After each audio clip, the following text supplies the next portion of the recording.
The story begins in a high school where tensions run high as a fierce confrontation unfolds. A notorious bully named Jung Bin confronts the protagonist, demanding to know how he dared to speak so boldly.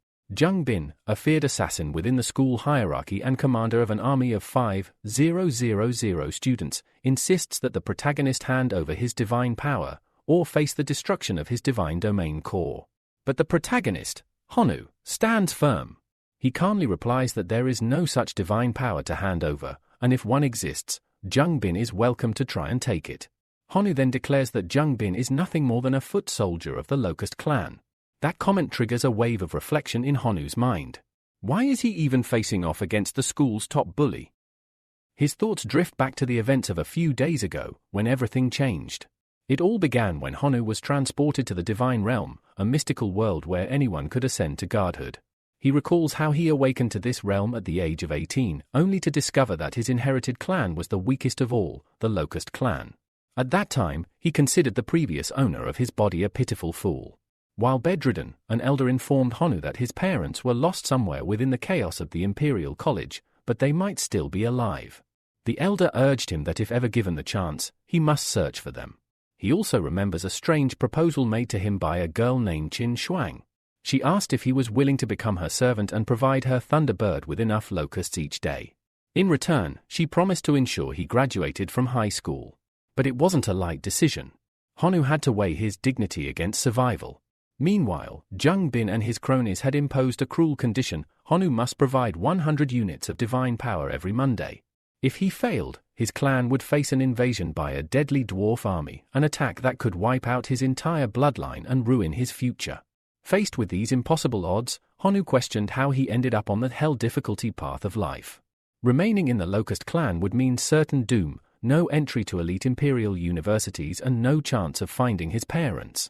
Determined to defy fate, he focused on passing the Yellow Knight massacre. But he knew brute strength wouldn't carry him through.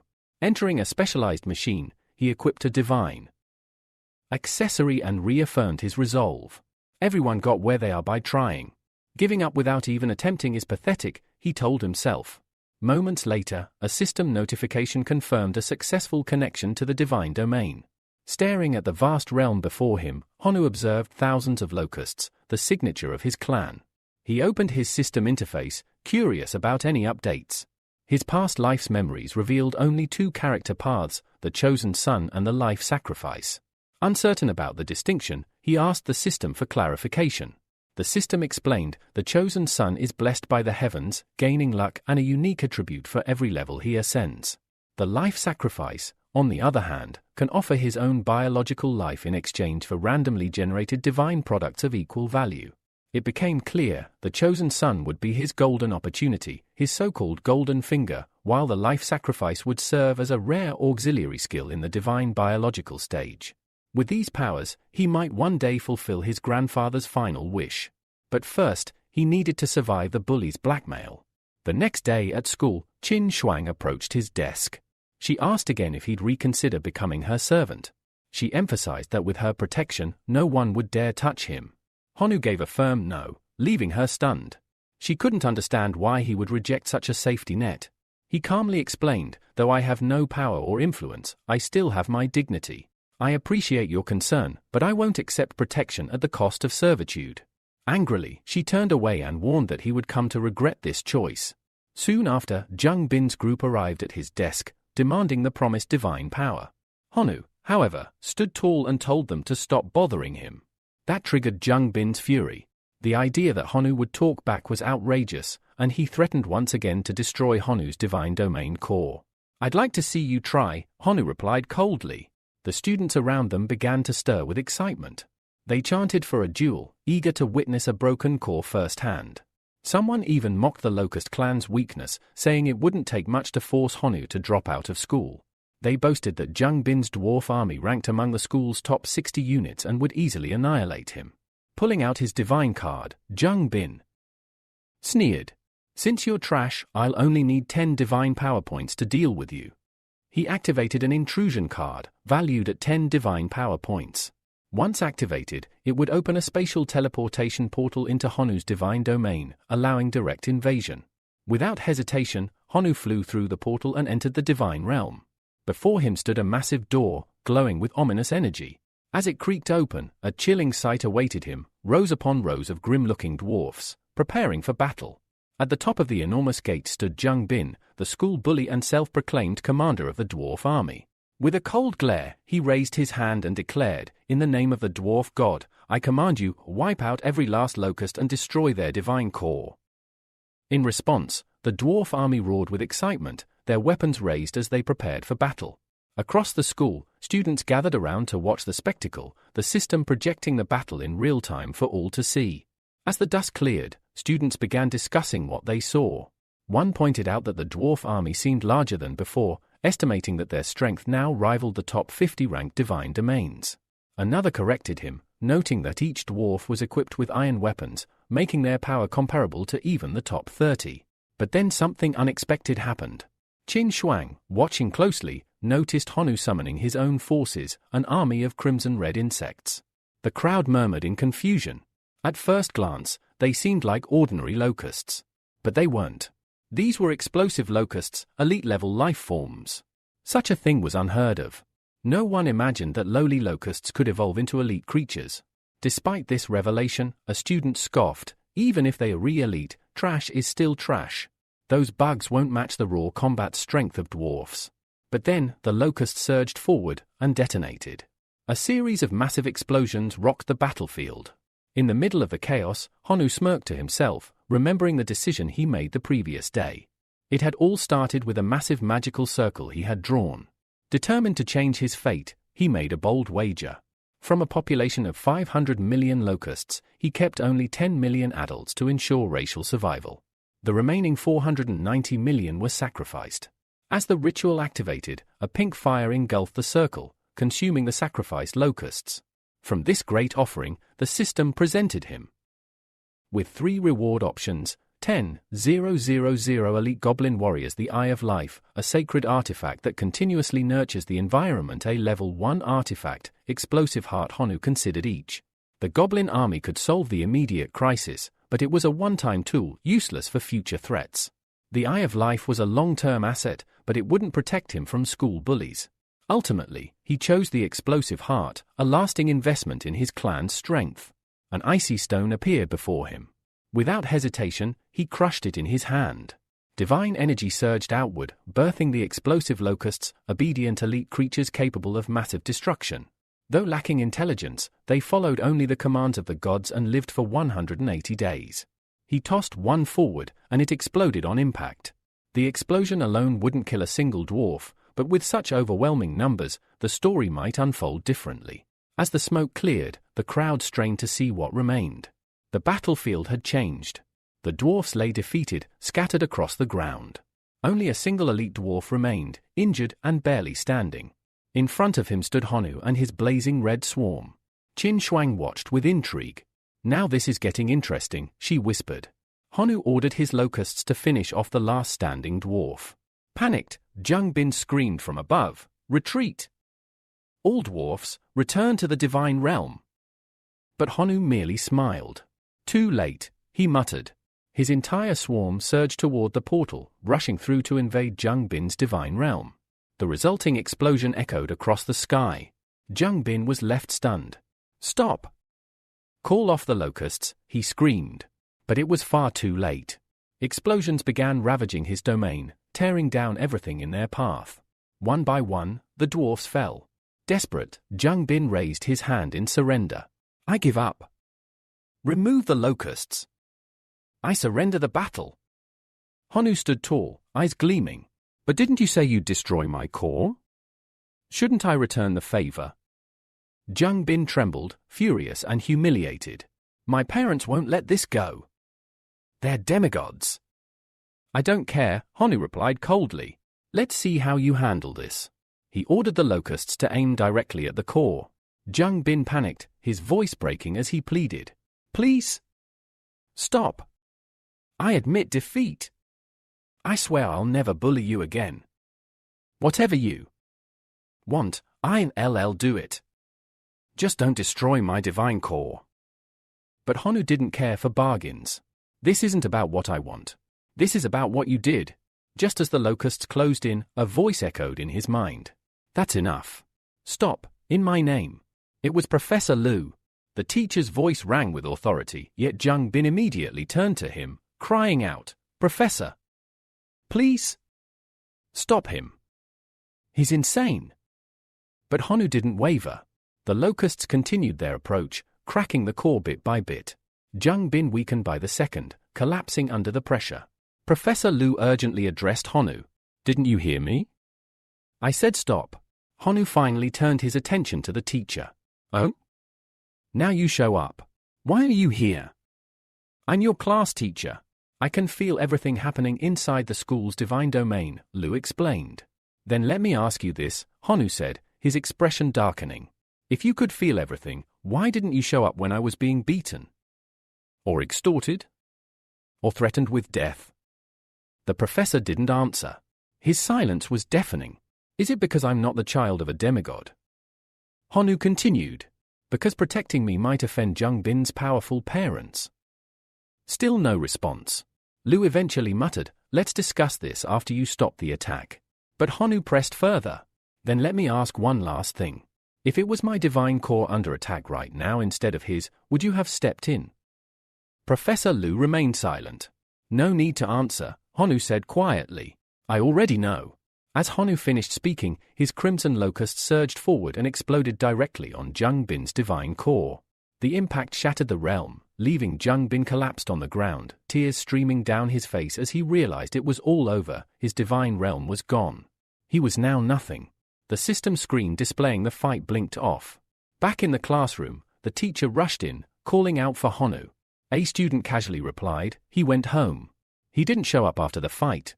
That made the teacher furious. That boy should be expelled for what he's done, he growled, unable to hide his frustration. Meanwhile, inside his own divine realm, Honu calmly requested a battle report from the system. The system responded, numerous self-destructive locusts remained, along with thousands of ordinary ones. Honu nodded thoughtfully. He realized he'd need to cultivate more self-destructive locusts for future threats. In his possession was something incredibly valuable, a fragment of Jung Bin's destroyed divine realm. Holding it in his hands, Honu activated the merge ability. As energy burst from the fragment, the system informed him, current divine realm upgraded. Realm level 2. He smiled. This was a solid advancement, one that could last until graduation. But his thoughts quickly turned dark again. Jung Bin's warning echoed in his mind, my parents are demigods. They won't let this go. That was a problem. A serious one. The teacher was clearly biased toward Jung Bin. The school wouldn't protect him. If Honu wanted to survive, he had to grow stronger, fast. He looked at the Iron Dwarf hammer, a trophy from the battle. Without hesitation, he listed it for trade, hoping to find something more valuable. Almost immediately, someone responded, offering a rare item, fire crystal lava. Honu's eyes lit up. This item could boost fire resistance and enhance explosive power, perfect for evolving his locusts. He accepted the trade without hesitation. Moments later, the fragment pulsed with energy again, altering the locust structure. They remained elite life forms, but now with a terrifying new talent, lava explosion. The changes didn't stop there, a reproduction rate, 20 times higher lifespan, 250 days excited, Honu grabbed one in his hand and launched it forward. The explosion was immense, far more powerful than before. A fiery blast erupted, sending molten shrapnel across the area. He smiled in awe. These locusts now had the power of living grenades, with lava splash damage. Elsewhere, in the principal's office, chaos erupted. Jung Bin's father, radiating divine pressure, was furious. Explain to me how my son's divine core was destroyed. There is no way to fix this. The dean tried to calm him. Sir, the battle was initiated by your son. We have documented proof of his repeated rule violations and bullying. But that only made the man angrier. So the school takes no responsibility? Then this is the fault of your teacher. Soon, Jung Bin's mother joined the tirade. The one who destroyed our son's core must be punished. Expel that boy immediately. Back in his realm, Honu continued training, requesting the growth acceleration feature to regenerate more explosive locusts. Just then, he received a call. It was Principal Shou. Her tone was serious. Honu, I need to tell you something. Important. She explained that Jung Bin's parents had come to the school, demanding harsh punishment. The mother was enraged, shouting that Honu should be expelled immediately. But the principal had reviewed the records. It was clear Jung Bin started the Divine Realm invasion. Honu defended himself, fairly, with no cheating. Show refused the expulsion. That only infuriated Jung Bin's parents more. So the school is protecting a troublemaker who destroys divine cause. But Principal Shou stood firm. Honu is an exemplary student. We have overwhelming evidence that your son repeatedly bullied him. You cannot distort the facts. Still, the question remained, would the school act against Honu? The parents demanded an answer. Shou calmly replied, "We're sorry. But no, there are no grounds to expel him." At that moment, Jung Bin's father's divine power flared, filling the room with oppressive force. He snarled, "Fine. If you won't punish him, I will. I'll release my rage in another way." Then came the threat. "If the school won't act, I will send a legion of 1,000 warriors to invade that boy's divine realm." Even for Shou, this was a line crossed. She calmly told Honu, "We cannot stop him. He is a demigod. 1,000 of his warriors are equivalent to 50,000 elite students. This is the most warning I can give you." "I'm sorry." She paused. "Can you handle it?" After hearing everything, Honu calmly thanked Principal Shou for her help. He promised to come to school the next day and face the looming threat head-on. With that, he ended the call, but his expression turned serious. There was no time to waste. He needed power, and fast. He activated his ability once again, initiating the second sacrifice. Billions of locusts began to burn away in an infernal offering. The resulting energy triggered a cataclysmic eruption, a massive volcano tearing through his divine realm. The system responded immediately, presenting 3 reward options: a level 1 sacred artifact, a level 1 skill crystal, fireball. A familiar name, Jan Fun. Reading through the options, Honu thought the trade was worth it. Sacrificing billions of locusts for such a treasure? Not a bad deal. He chose the third option. A figure emerged, Jan Fun, a powerful swordsman-type familiar. He stood tall, surrounded by an aura of divine energy. His stats were astonishing: faith power, 500, 000 lifespan, 800 years, currently 150. Possessed a variety of combat skills. Jan Fun bowed slightly and addressed Honu respectfully, "My god, I need a sword." Honu nodded. That wouldn't be a problem. He opened his system's divine equipment menu. Over the past few days, his faith power had skyrocketed to 100 million, giving him access to 54 divine power points. In this menu, weapons were categorized by 4 levels: common equipment, faith equipment, divine power equipment, deity equipment. Each tier required greater resources. Knowing the danger ahead, Honu selected a powerful weapon, the Great Storm Sword, and handed it to his familiar. Jan Fun tested it immediately, slashing the air with such force that the shockwaves split the ground. But he wasn't satisfied. "My god. I still require 3 more identical swords to unlock my full potential." Honu froze. Just one sword had cost him 150 divine power points, and now he needed 3 more? Still, there was no time to hesitate. A battle against a demigod's legion was approaching. He had to gamble everything. As he reviewed the system again for upgrades, far away in the divine kingdom of Qin Shuang, a girl trained in deep focus. Surrounded by dozens of electric birds, she calmly channeled divine energy, her eyes closed. Her mind wandered to a memory. Years ago, she nearly drowned. But Honu had risked everything, diving in and saving her. He had even performed mouth-to-mouth resuscitation. The memory made her cheeks flush.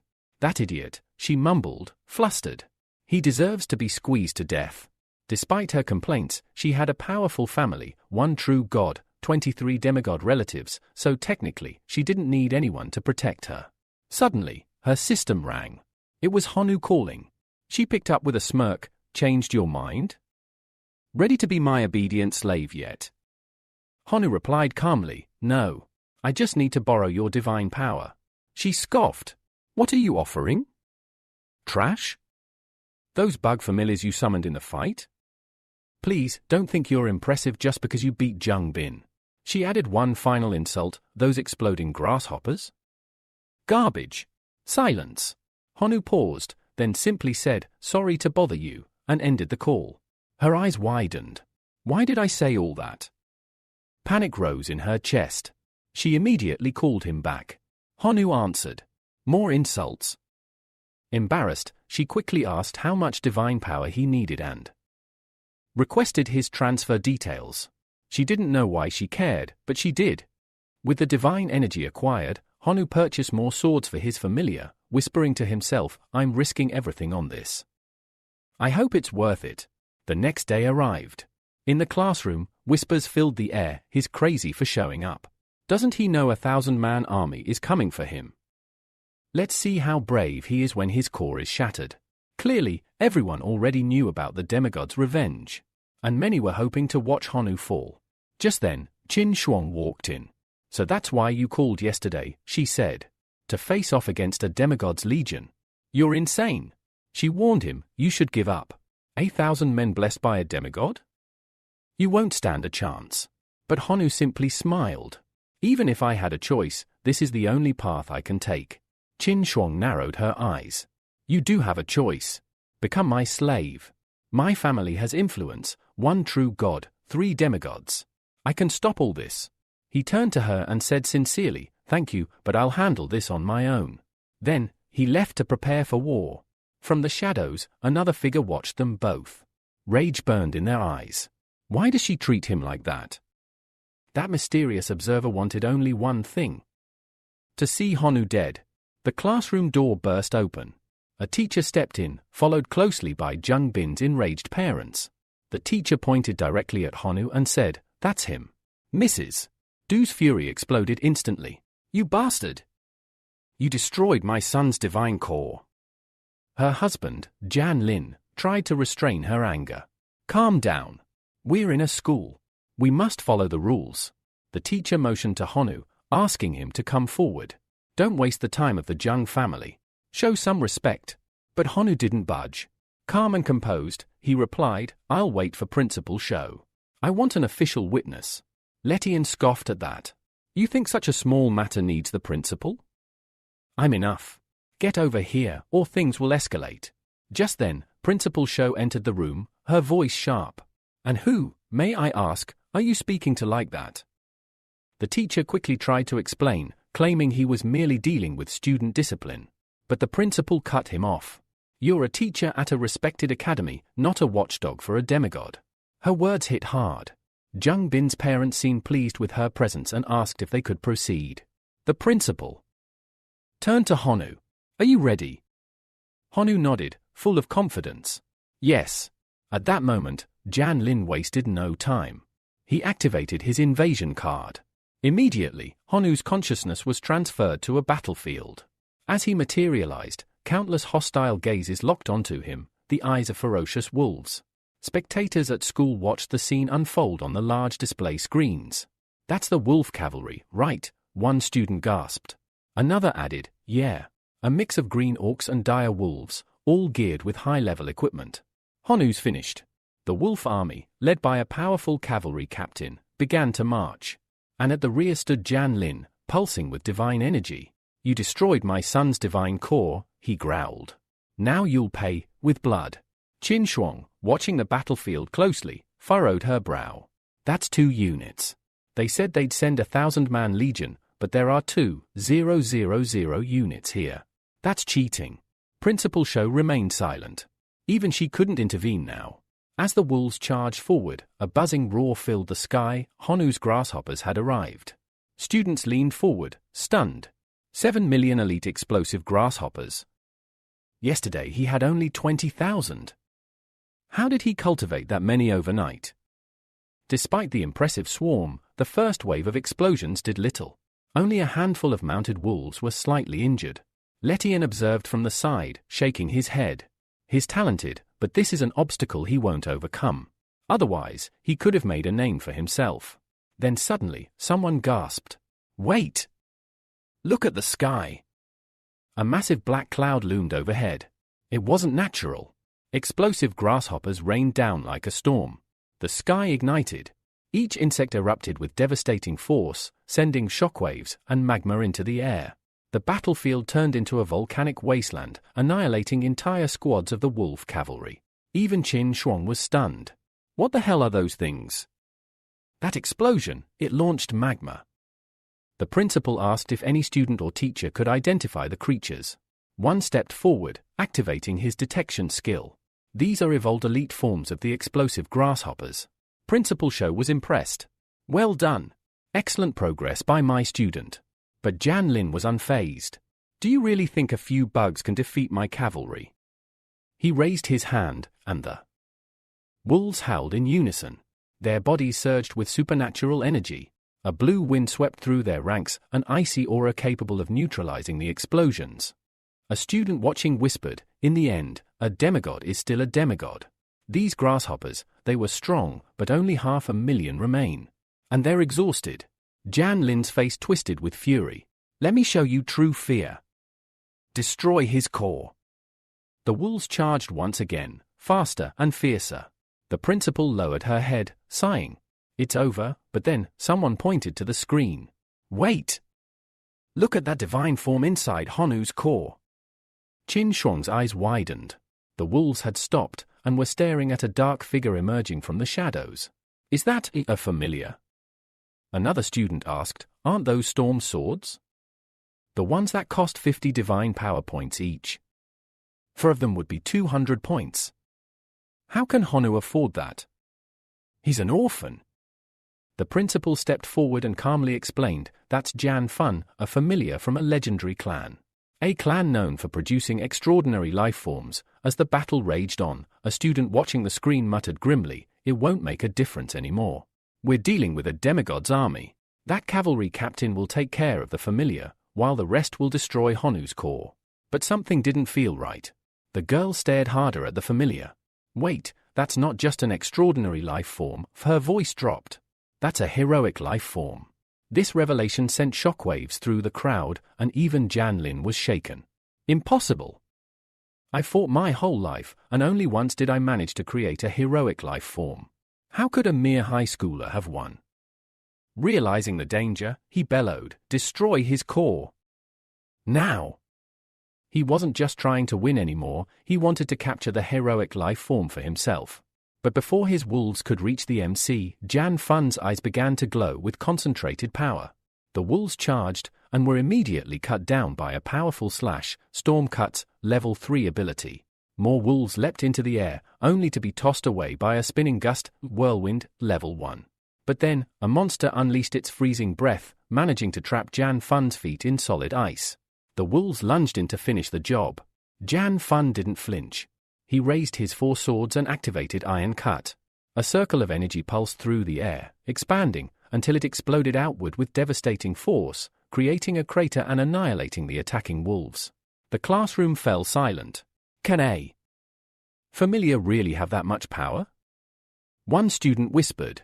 On the battlefield, Jan Fun stood tall amidst the wreckage. Jan Lin's expression changed. For the first time, he was worried. He turned to the cavalry captain. End this. Now. The captain stepped forward, emanating enormous energy, ready to engage. But suddenly, a voice interrupted the chaos. Are you seriously going to break the academy's promise? Everyone turned. The director had arrived. Jan Lin quickly backed down. Of course not. I wouldn't dare. He immediately ordered the entire wolf army to retreat.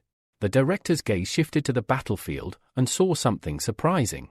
Standing in front of Honu, shielding him, was Jan Fun. Back at school, the principal turned to Honu. You did well, but don't get complacent. A heroic life form may be powerful, but it's not invincible. Honu replied calmly, I have a request. Go on. I'd like to change classes. The teacher was stunned. He apologized sincerely. I'm sorry. I didn't realize your potential. I promise from now on, I'll give you proper attention and allocate resources for daily practice. Just give me a chance to make up for it. His motivation was clear. A student this strong could enter a top university, and the rewards for mentoring him would be enormous. But Honu shook his head. I don't want your help. I just want to switch classes. The principal explained the rules. You can't just change classes on a whim. There are protocols. But if you're serious, you must pass the class transfer exam. If you succeed, I'll help you personally. Honu agreed without hesitation. I'll do whatever is required. Suddenly, Qin Shuang raised her voice. I want to take the test too. The teacher was flustered. If there's something you dislike about me, you can just say it. You don't have to go this far. But she shook her head. I don't have a problem with you. I just don't want to stay here. Then Xiao Long stood up. I'll take the test as well. Letian looked at him, stunned. What are you doing? Xiao Long smiled. Thanks for everything, but I've decided. I'm leaving this class. His gaze drifted to Qin Shuang. I can't let anyone else take her from me. The principal noted all this and confirmed, the exam will be held tomorrow. Prepare yourselves. Later, outside the school, Qin Shuang chased after Honu. How did you obtain a heroic life form? Honu looked at her coldly. That's none of your concern. It is my concern, she snapped. You owe me 150 divine power points. If you don't pay, you'll have to become my slave. I at least have a right to know how you suddenly got this power. He responded firmly. If it's about the debt, I'll pay you 5 divine points as interest.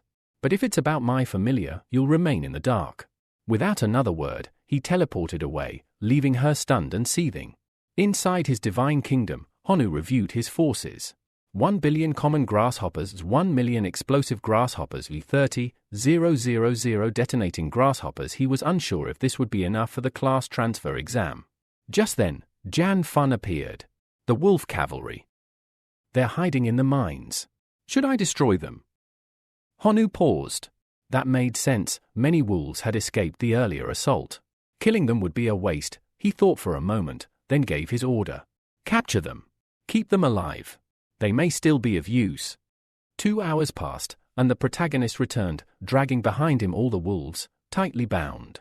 At that moment, the system presented him with an option. Would he like to sacrifice 1 billion grasshoppers along with 24 wolf cavalry units? Without hesitation, he selected yes and activated his sacrifice ability. The result of the offering was swift. He received a wick, a furnace artifact, and 3 watchtowers. Although he acknowledged the wick's potential, he was puzzled. How exactly were grasshoppers supposed to utilize something like this? The same concern applied to the furnace and the watchtowers. Sadly, none of these rewards truly piqued his interest at that moment. Suddenly, he remembered something. During his earlier battle with B, he had captured a few hundred dwarfs. Curious about their fate, he activated his God's eyes. What he saw made him smile. The dwarfs were hard at work, and upon realizing that their master's gaze was upon them, they raised their heads in gratitude, offering silent thanks for the blessed life they now enjoyed. It dawned on him that, following their capture, he had ordered them to work in the mines. Mining and equipment crafting were natural talents of dwarfs, something the fool, Zheng Bin, had completely ignored when he forced them into battle. With that knowledge, the protagonist concluded that these dwarfs were born for equipment crafting, and would be incredibly useful in managing the furnace. Without wasting another moment, he sent them there with a divine command: forge the best equipment possible. The dwarfs, overwhelmed, received it as a heavenly gift. Meanwhile, the teachers had gathered. Letian addressed them, stating that everyone was already aware of the upcoming class change test, in which 3 students would participate. The school had granted permission for each instructor to contribute something to the trial. One of the teachers stood up and said he had nothing more to add, except to express gratitude. After all, they were essentially offering up 3 of their best students as a gift. He admitted he didn't care much about the tests for 2 of them, but when it came to Honu, he demanded that the difficulty be raised to its maximum. His reasoning was simple: he hated students who disrespected their teachers. He requested that all his colleagues support this. The other teachers agreed. Letian, on the other hand, was simmering with fury. Not only had he been reprimanded by the principal, but he had also suffered a salary cut for the entire semester. The next day, in class, the teacher stepped forward holding 3 envelopes, each containing the personalized test for 1 student.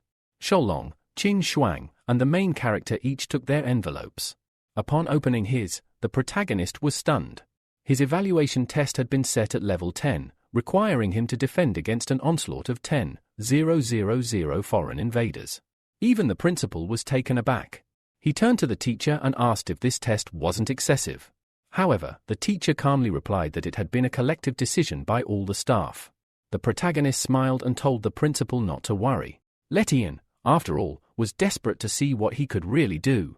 Letian scoffed at the response and warned him not to regret this confidence later. Once again, Qin Shuang approached him with an offer: if he would become her slave, she'd ensure no one at the academy ever dared to threaten him again. He politely declined, saying they would speak again after the test. She called him ungrateful, but agreed. Meanwhile, Xiaolong couldn't contain his excitement, eager to watch the protagonist fail miserably. The test began. Thousands of goblins emerged, ready for war. Those watching the broadcast on the big screen commented that Honu's test was undoubtedly the hardest. Some said he deserved it for offending Professor Lu. The protagonist, however, was unimpressed. Letian, in his eyes, wasn't even worthy of being called a man, especially for using fire-resistant goblins. Professor Lu, watching from the sidelines, justified the trial. According to him, the test was a learning experience, and the 10,000 red goblins would be more than enough to demolish the Divine Kingdom. He added, for all to hear, that there was no hatred between teachers and students, and this was merely a small test meant to help Honu grow. The principal, however, silently rooted for him. The battle began in earnest. The protagonist ordered his legion of grasshoppers to charge, but the goblins merely raised their arms and hurled fireballs, reducing the swarm to ashes in seconds. But the protagonist had expected this. He knew that normal grasshoppers wouldn't suffice. This time, he deployed his explosive grasshoppers. As they rushed forward, the goblins faltered. A moment later, a chain of massive explosions erupted, instantly eliminating 400 red goblins. Qin Shuang and Xiaolong returned from their respective tests and immediately ran to the principal. Qin Shuang anxiously asked how the protagonist was doing. Xu responded gravely. The grasshoppers were inherently inferior creatures. Even if trained well, they could never rise to the top. Still calm, Honu continued to send waves of explosive grasshoppers. Another massive blast tore through the battlefield, annihilating 3,000 red goblins at once. The remaining enemies desperately pushed forward, trying to reach the core crystal to destroy it.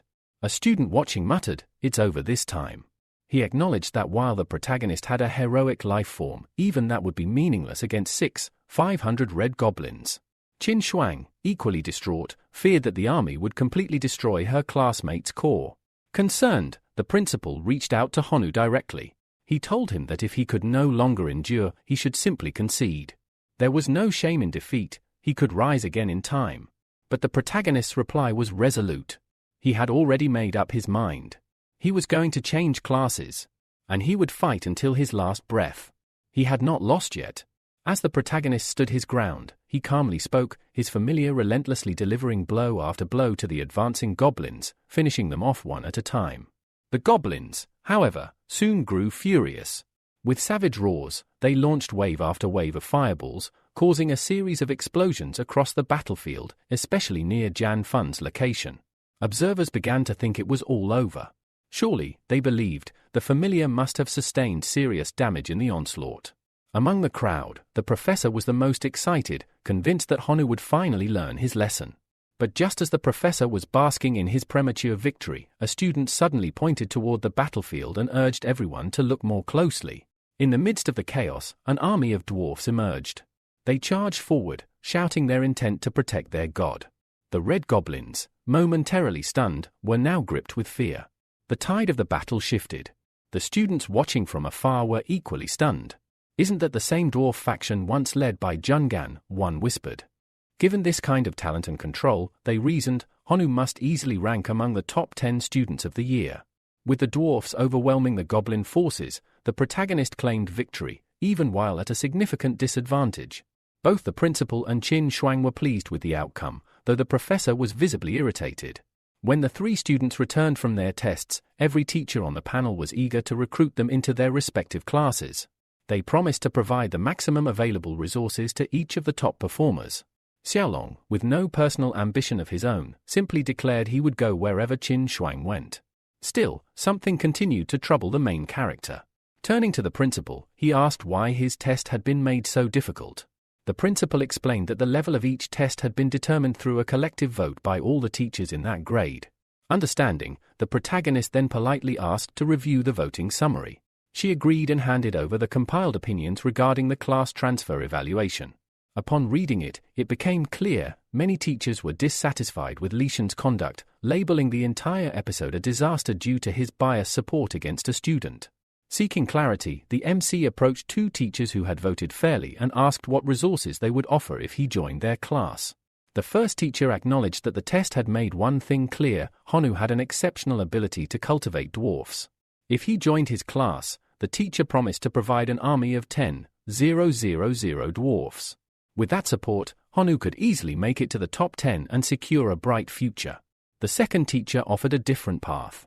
He emphasized that central family cultivation was most important and that his class had a wealth of resources specifically for insect cultivation. If Honu chose him, he would receive full support in the life evolution of his grasshopper species. After weighing his options, Honu turned to Professor Chenwen and expressed his desire to join his class.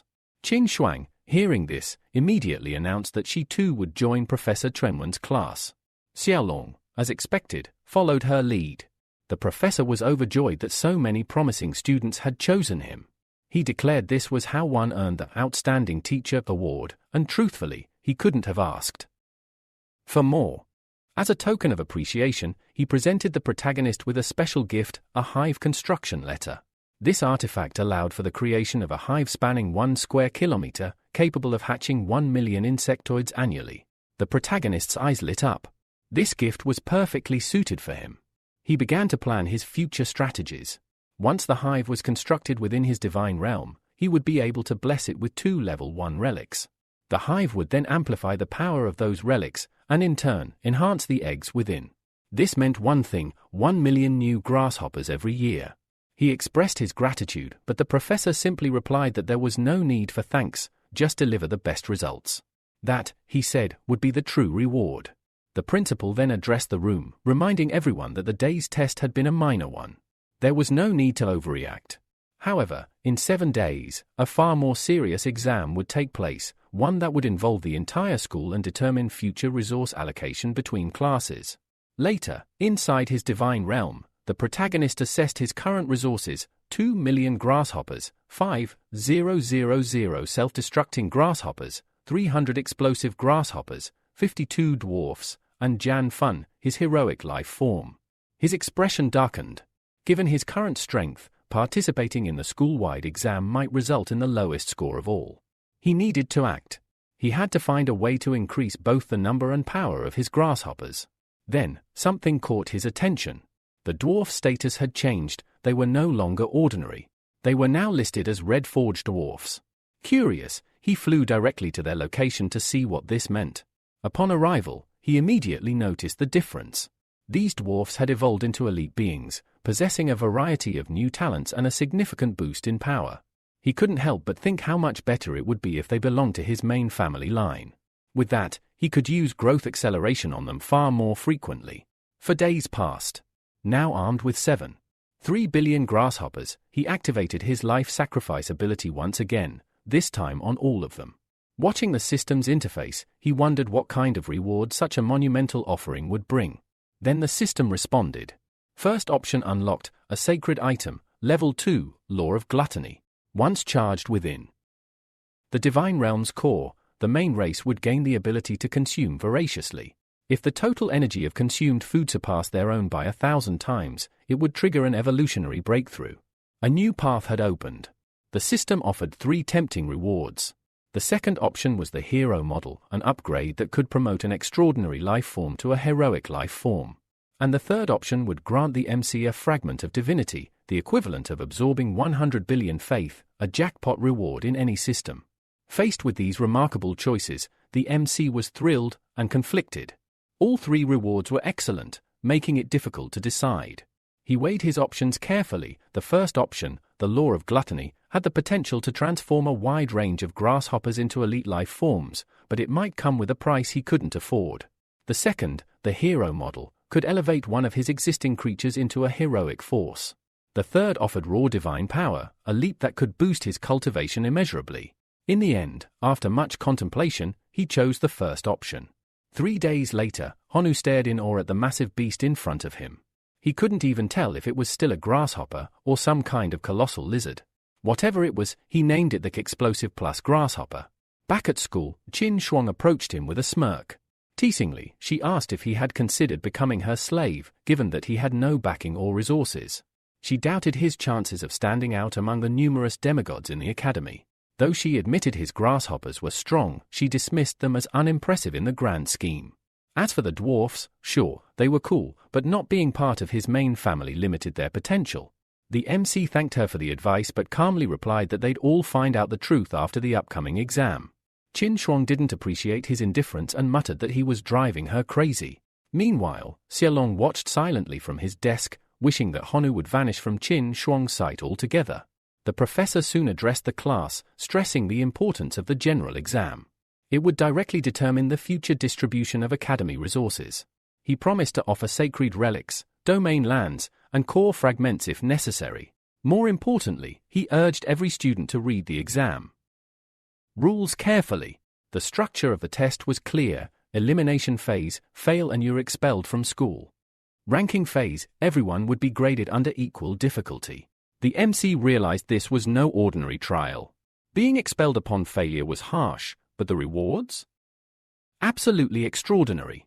Here's what was on the line: Top 100, Divine Territory Top 50, Level 1 Sacred Relic Top 30, Creation Card Top 20, First Grade Building Top 10, Divine Weapon of Choice Top 5, Transcendent Seed, Can Rapidly Evolve an Elite Life Form, Top 3, Divine Core Evolution First Place, 1 full point of divinity. Reading this, the MC's eyes burned with determination. No matter what, he would fight until the end for one of those top spots. With the professor's final warning, the general exam officially began. The first round, the elimination test, was about to start. The MC returned to his divine realm, immediately summoning all his family members and preparing them for war. Before long, the enemy arrived. His opponents? Flesh and blood puppets, ordinary life forms, yes, but with elite combat capabilities. Their skin was thick, resilient, but fortunately, they were slow.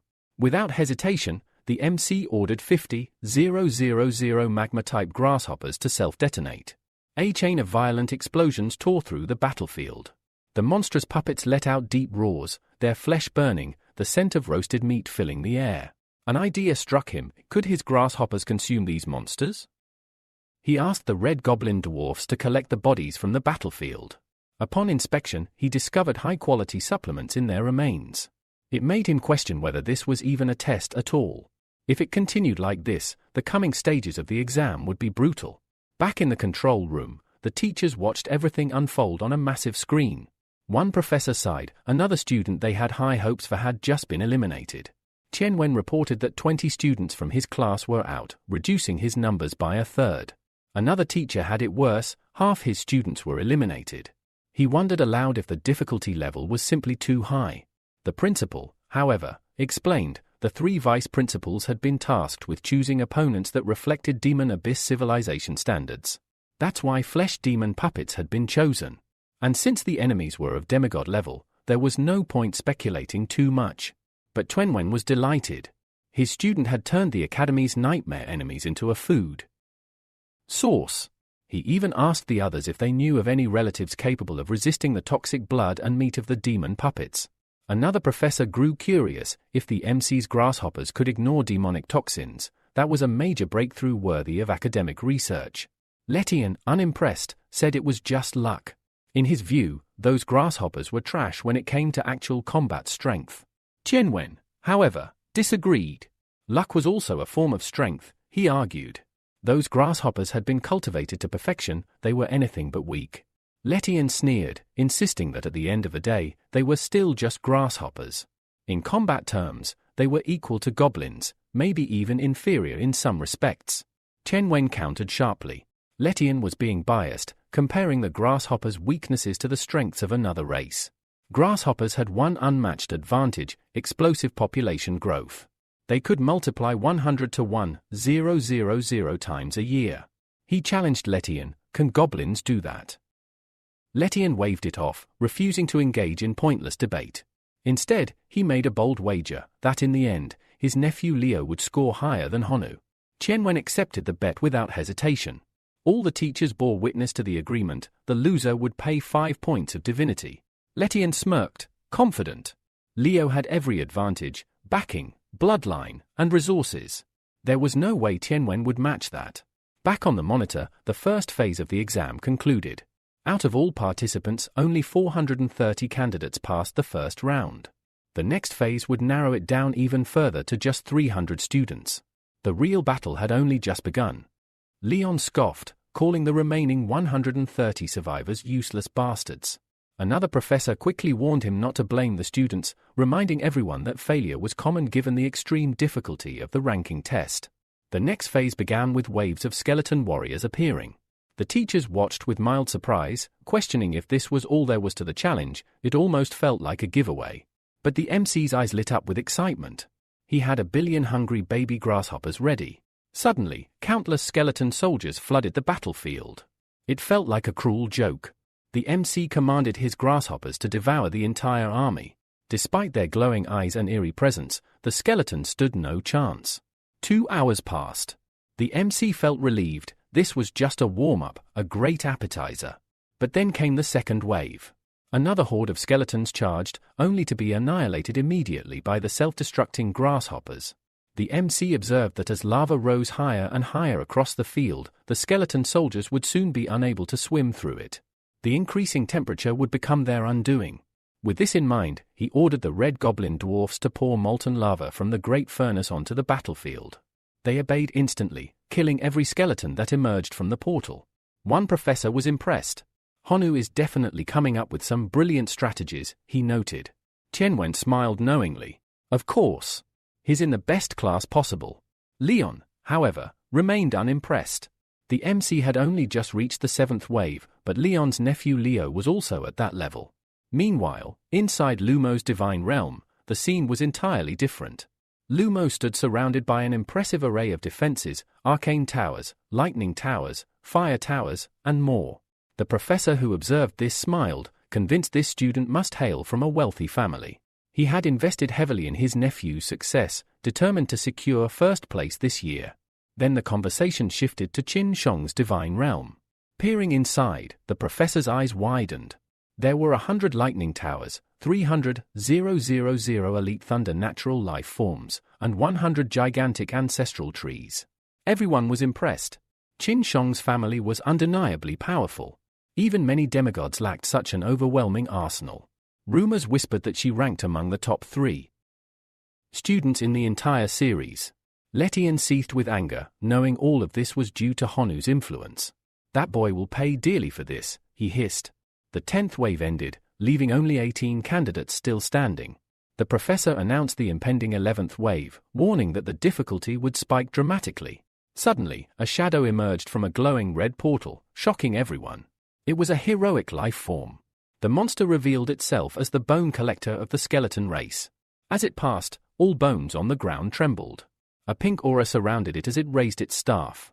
With a flourish, it summoned a colossal skeletal giant. The bone collector commanded its new creation to attack relentlessly. The giant stomped, triggering a massive explosion that rattled the entire area. The professors watched in awe. Only 3 minutes had passed, and already 8 students had quit, overwhelmed by the brutal challenge. Letian furiously accused the MC of cheating. He couldn't believe the giant skeleton in Honu's realm looked so small and weak. Indeed, the summoned skeleton was pitiful, trembling in fear. Tianwen calmly explained the truth. The bone fragments in Honu's divine realm had been reduced to ash by the lava, so the bone collector simply lacked the resources to create a massive skeleton. All that remained was the bone collector itself, soon disintegrated by Jan Fun's iron-cutting technique. The MC yawned lazily, implying the test was too easy as he passed the 11th invasion wave. The professor refused to accept the result, accusing Honu again of cheating, claiming he must have known the test in advance. Tianwen asked what evidence supported the claim. The professor insisted Honu's unusual fighting style was suspicious. Who else would clear the battlefield after defeating the skeleton soldiers? Only someone who knew the bone collector would appear next, and that bones would be needed for its greatest creation. He demanded the school investigate this alleged cheating. The principal calmly intervened, explaining the exam content was set by the supreme director before she left, meaning even she had no idea what the test would be. Do you really think the supreme director would be so careless? She asked the professor, who panicked and stammered no. She insisted Honu's victory was pure luck. But even if there was no cheating, she noted, his scores were still unfairly high compared to other students. She asked Letian, a demigod, if he understood how ridiculous those words were. After all, in the civilization of the divine realm, it was never about justice, but survival. No one score could be fairly compared to another's. Her final words underscored the truth behind the so-called justice the professor had mentioned. The professor accused Letian of using his authority to favor his nephew by providing him with an overwhelming amount of resources. This angered Trenwen, as it became clear the professor was biased, handing out colossal advantages to his own family. Now, the professor's reasoning behind the bet made sense, but it backfired since the MC had already passed the wave while his nephew struggled. Inside Lumo's divine realm, Letian realized the challenge was massive. His army had been crushed, and frustrated, he admitted defeat on the test. Chenwen then announced the exam results. Honu had passed, while Lishan's nephew failed. She asked if Letian would pay the 5 divinity points as promised, reminding him the other professors had witnessed the agreement. Reluctantly, Letian handed over his card but vowed to regain the lost points eventually. An hour passed. Only 3 students remained to face the 13th wave: Han Wu, Qin Chang, and Hang Fe. The professors eagerly anticipated who would claim first place among them.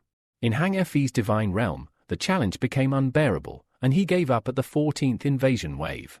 Qin Chang pushed through to the 16th wave but eventually also conceded defeat. The principal was pleased to see Honu holding first place, dominating the test with his explosive locusts. By the 20th wave, his attacks caused fiery explosions across the battlefield. A giant skeleton was summoned to replace the smaller ones that had been destroyed, but Jan Fun, his familiar, appeared, unleashing an annihilation technique that shattered the giant skeleton to pieces.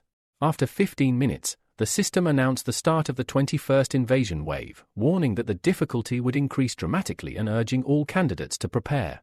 The MC's excitement grew. This promised to be a great challenge. Suddenly, a colossal portal emerged before him, far larger than usual. From it stepped the Supreme Lady of the Skeletons herself. Even the teachers gasped in shock. The Supreme Lady's arrival confirmed the system's warning. The difficulty had skyrocketed. The MC carefully observed the gap in power, realizing the difference was overwhelming.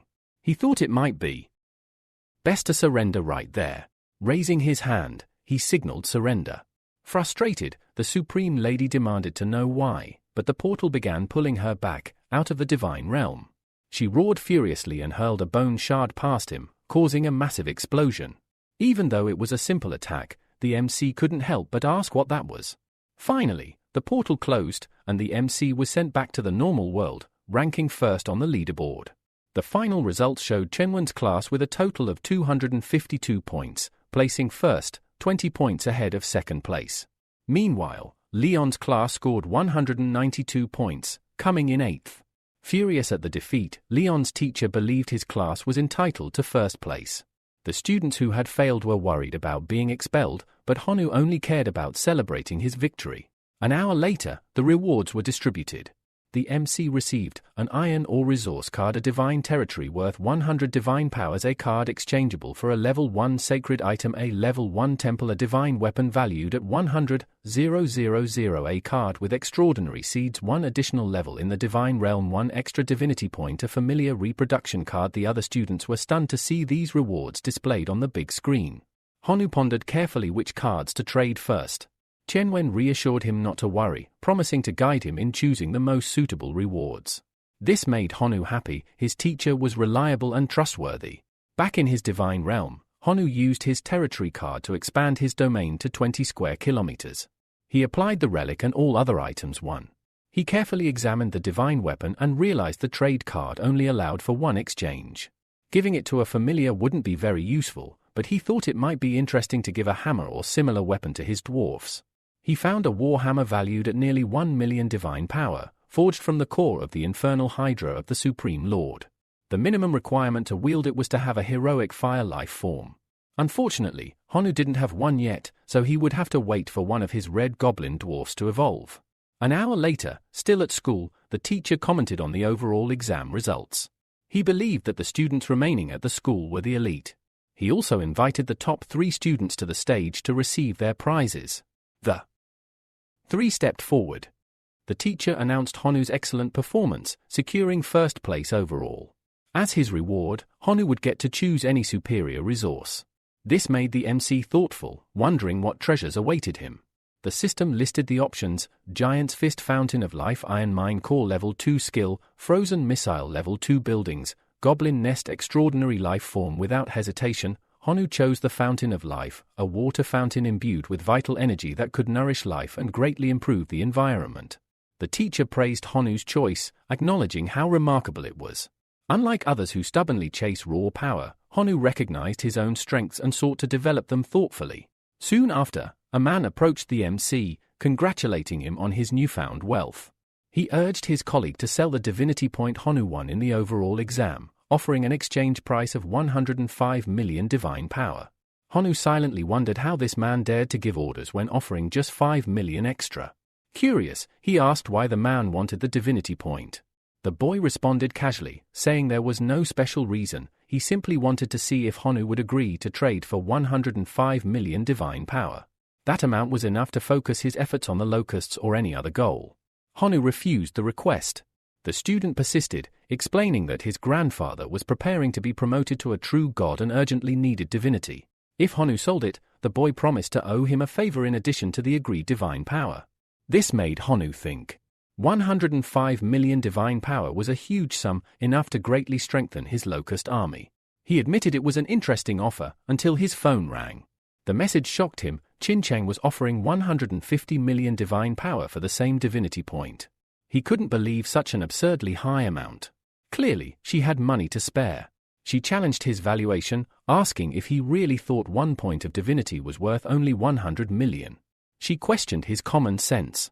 Qin Cheng explained that a bit of divinity could indeed be condensed into 100 million divine energy, but only if a god produced and sold it directly. If mixed with the faith power of other gods, the success rate of condensation dropped drastically.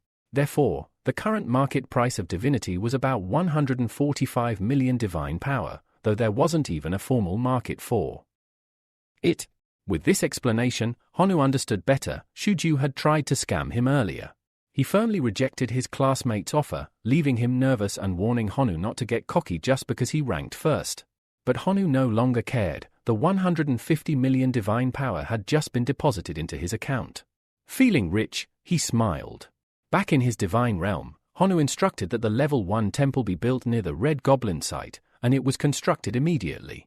He decided the Fountain of Life should be built near the desert to quickly make the land fertile. Next, he visited the Red Goblins and presented them with the new artifact, the Infernal Warhammer. They were amazed and grateful for all the blessings their god had provided. Honu held the seed of supremacy in his hand and entrusted it to them, proclaiming that from now on, this Red Goblin would be known as the Hammer of God. He placed his trust in the goblin, believing he would soon become a hero worthy of wielding the Infernal Warhammer. The goblin was deeply moved by this honor and flew off, praising his god. Meanwhile, Honu examined a crystal the teacher had asked him to choose, but he wasn't sure what it was for. Suddenly, he received a call from Tian Wen. When he answered, she asked if he wanted to meet, then brought up the question of who was stronger, Honu or Leo. With that, the teachers bet 5 points of divinity, which Tian Wen won. She offered to give Honu a divinity card equivalent to 150 million divine power as his prize. She also explained another rare reward he had won, an egg laid by the celestial demon insect king, refined using a special method. Even dead, the egg would produce 10 liters of magical fetus essence daily. Tian Wen emphasized that she had promised to support him with every resource possible, especially regarding core familiars. Honu reflected that he lacked the support of other teachers, who considered his locusts useless. But he knew that if the locusts mastered the path of life leap by assimilating the celestial demon insect's power, their potential would be immense. The teacher asked him to choose any reward he wanted as part of the bet. Without hesitation, Honu chose the magical fetus egg. Tian Wen noted that the celestial demon insect's poison attribute combined with the poisonous mist of the level 1 sacred item would produce absolutely satisfying results. Honu thanked her and promised to live up to expectations. Before ending the call, Tian Wen asked if there was a way to provide a large amount of meat, regardless of quality, since the shopping center meat was expensive. She suggested not feeding the locusts meat purchased from shops because of the high cost and low benefit. She mentioned that the director had recently been invading the demon abyss, where there should be plenty of blood and flesh from puppet corpses. Honu was advised to inquire about that resource. Honu thanked her for the advice and ended the call. As he walked, he realized the effect of level 2 gluttony was powerful. His locusts in the divine realm ate voraciously, and the realm's standard production couldn't satisfy their appetite. He decided the best policy was to find a steady food source as soon as possible. Finally, he placed the magical fetus egg beneath the ancient tree, hoping it would produce essence faster. 2 days had passed, and Honu began to notice something unusual. Some of the locusts had already devoured the magic fetus eggs. Growing anxious, he fixed his gaze on the cocoon, wondering what kind of creature would emerge. He also questioned how much longer the process would take. After all, 2 days had gone by with no signs of change. But just as he voiced his impatience, the cocoon began to crack. A wave of excitement surged through him. The moment had finally arrived. From within the cocoon emerged a new familiar, the celestial demon insect. While it was technically still an ordinary creature, its traits were anything but. Its talent was cruelty, and its faith level was described as fanatical. Honu was pleased. Despite being classified as a common creature, it was already 100 times stronger than the locusts. Curiously, there was no available information about how this new creature had been created. Honu suspected this was because each demon insect must undergo assimilation with the magical element. Intrigued, he used a few drops of magic essence, and to his amazement, the familiar instantly doubled in size. Even more interesting was that the law of gluttony also applied to this new insect. Before long, the creature evolved into an elite life form. Honu then used his sacred poisonous mist item, transforming the familiar once again. Now, it had taken on a new identity, the poisonous mist insect, a formidable elite companion. Meanwhile, in another location, the Supreme Director found himself in a grim environment surrounded by thousands of skeletons. He contemplated what to do with the countless broken bones. Even though the corpses were sealed in divine cards, he feared that if the divine power within them ran out, they would explode and unleash chaos once again. At that moment, he received a sudden call from Professor Chenwen. The professor explained that he was calling in haste, asking whether the director would be willing to provide the body of a flesh and blood demon puppet. He said one of his students wanted to purchase it. The director was surprised and questioned what kind of student needed such a thing. Qianwen replied that the student wanted to use the puppets to feed his main familiars, locusts that could devour flesh puppets with ease, just as they had done during the elimination test. Realization struck the director. He asked if this was the same genius student who had fought a demigod just days earlier. He found it remarkable that such small locusts could be so useful. Regrettably, the current location wasn't suitable for breeding locusts in large numbers. Still, he considered the potential benefits. If they could introduce a swarm to consume the puppet's flesh, they would save a significant amount of divine power. Saying this, he pulled out a card containing 1 million flesh and blood puppets and instructed the professor to hand it over to the student. A day passed. The professor called again, this time saying that the student had already run out of meat and was now asking for a permanent supply. The director was stunned. To think all that meat had been consumed in just 1 day, and now the student wanted more. After taking a moment to think, the director admitted that while there were enough corpses available, they couldn't be given away for free. He proposed a deal, 100 demon puppets for 10,000 divine power. Just 5 minutes later, the professor called back with the student's answer. He agreed to the terms, and was ready to begin with a payment of 1 million divine power in exchange for the meat. Several days later, Honu stood ready with his most powerful army to date. Once again, he activated his sacrifice ability, which presented him with 3 exchange options: giant warriors, extraordinary life forms known for their intelligence and overwhelming power, with a single one worth 10 million. Level 3 skill crystal, a powerful enhancement that, if combined with his celestial demon insects and their poison mist, would form an unmatched synergy. Decomposition system, a method that breaks down matter and extracts pure energy, considered food for magical familiars. He carefully weighed his options. Although the skill crystal was tempting, he couldn't use it due to his divine core being already maxed out at level 3. After thorough consideration, he chose the decomposition system. Upon selection, a massive machine materialized before him. To test it, he fed it a small amount of iron ore. 5 hours later, the result was 3 iron crystals. Holding one in his hand, he discovered that it could be used as food for certain rare races and was also valuable for forging weapons. Each crystal was worth 5 divine power points. It was clear, this system had the potential to bring in massive profit over time. Suddenly, a voice echoed in his head. They were under attack by the undead during a mining operation. 3 companions had been injured, and the leader of the Red Dwarf clan was currently battling the enemy. The message was a plea for divine support. Honu was startled. How could there be undead in his realm? To investigate, he activated his divine vision and saw the Red Dwarf clashing with a skeleton. Strangely, the skeleton's robes resembled those worn by the Supreme Lords, and it was handling the powerful dwarf surprisingly well. Intrigued, Honu attempted to consult the monster's data but was met with failure. The skeleton was not registered as one of his followers, meaning he had no access to its information. Just then, Jan Fun appeared to face this mysterious foe. With one swift strike, he decapitated the skeleton. However, the corpse rose again, fully intact. Honu appeared in holographic form, trying to make the skeleton submit, but his hologram was swiftly attacked. Annoyed, Honu remarked that this monster was truly naive. As long as the divine realm remained intact, his divine form would endure forever. He gave a commanding order. His familiars were to keep pressuring the skeletons until they completely submitted. 3 days later, the battlefield had finally settled. All the undead knelt in submission, each one brought to their knees by Honu's overwhelming might. Their surrender was absolute. Eager to investigate further, Honu attempted to access information on the creatures he had just subdued. This time, the system granted him access. What he found was intriguing. It was a weak undead lord from the skeleton clan, possessing the talent of crystal bones. Even more impressive, it generated a faith power of 1 million per day. The next day at school, the atmosphere turned tense. The teacher stood before the students, asking if they were ready for the new challenge.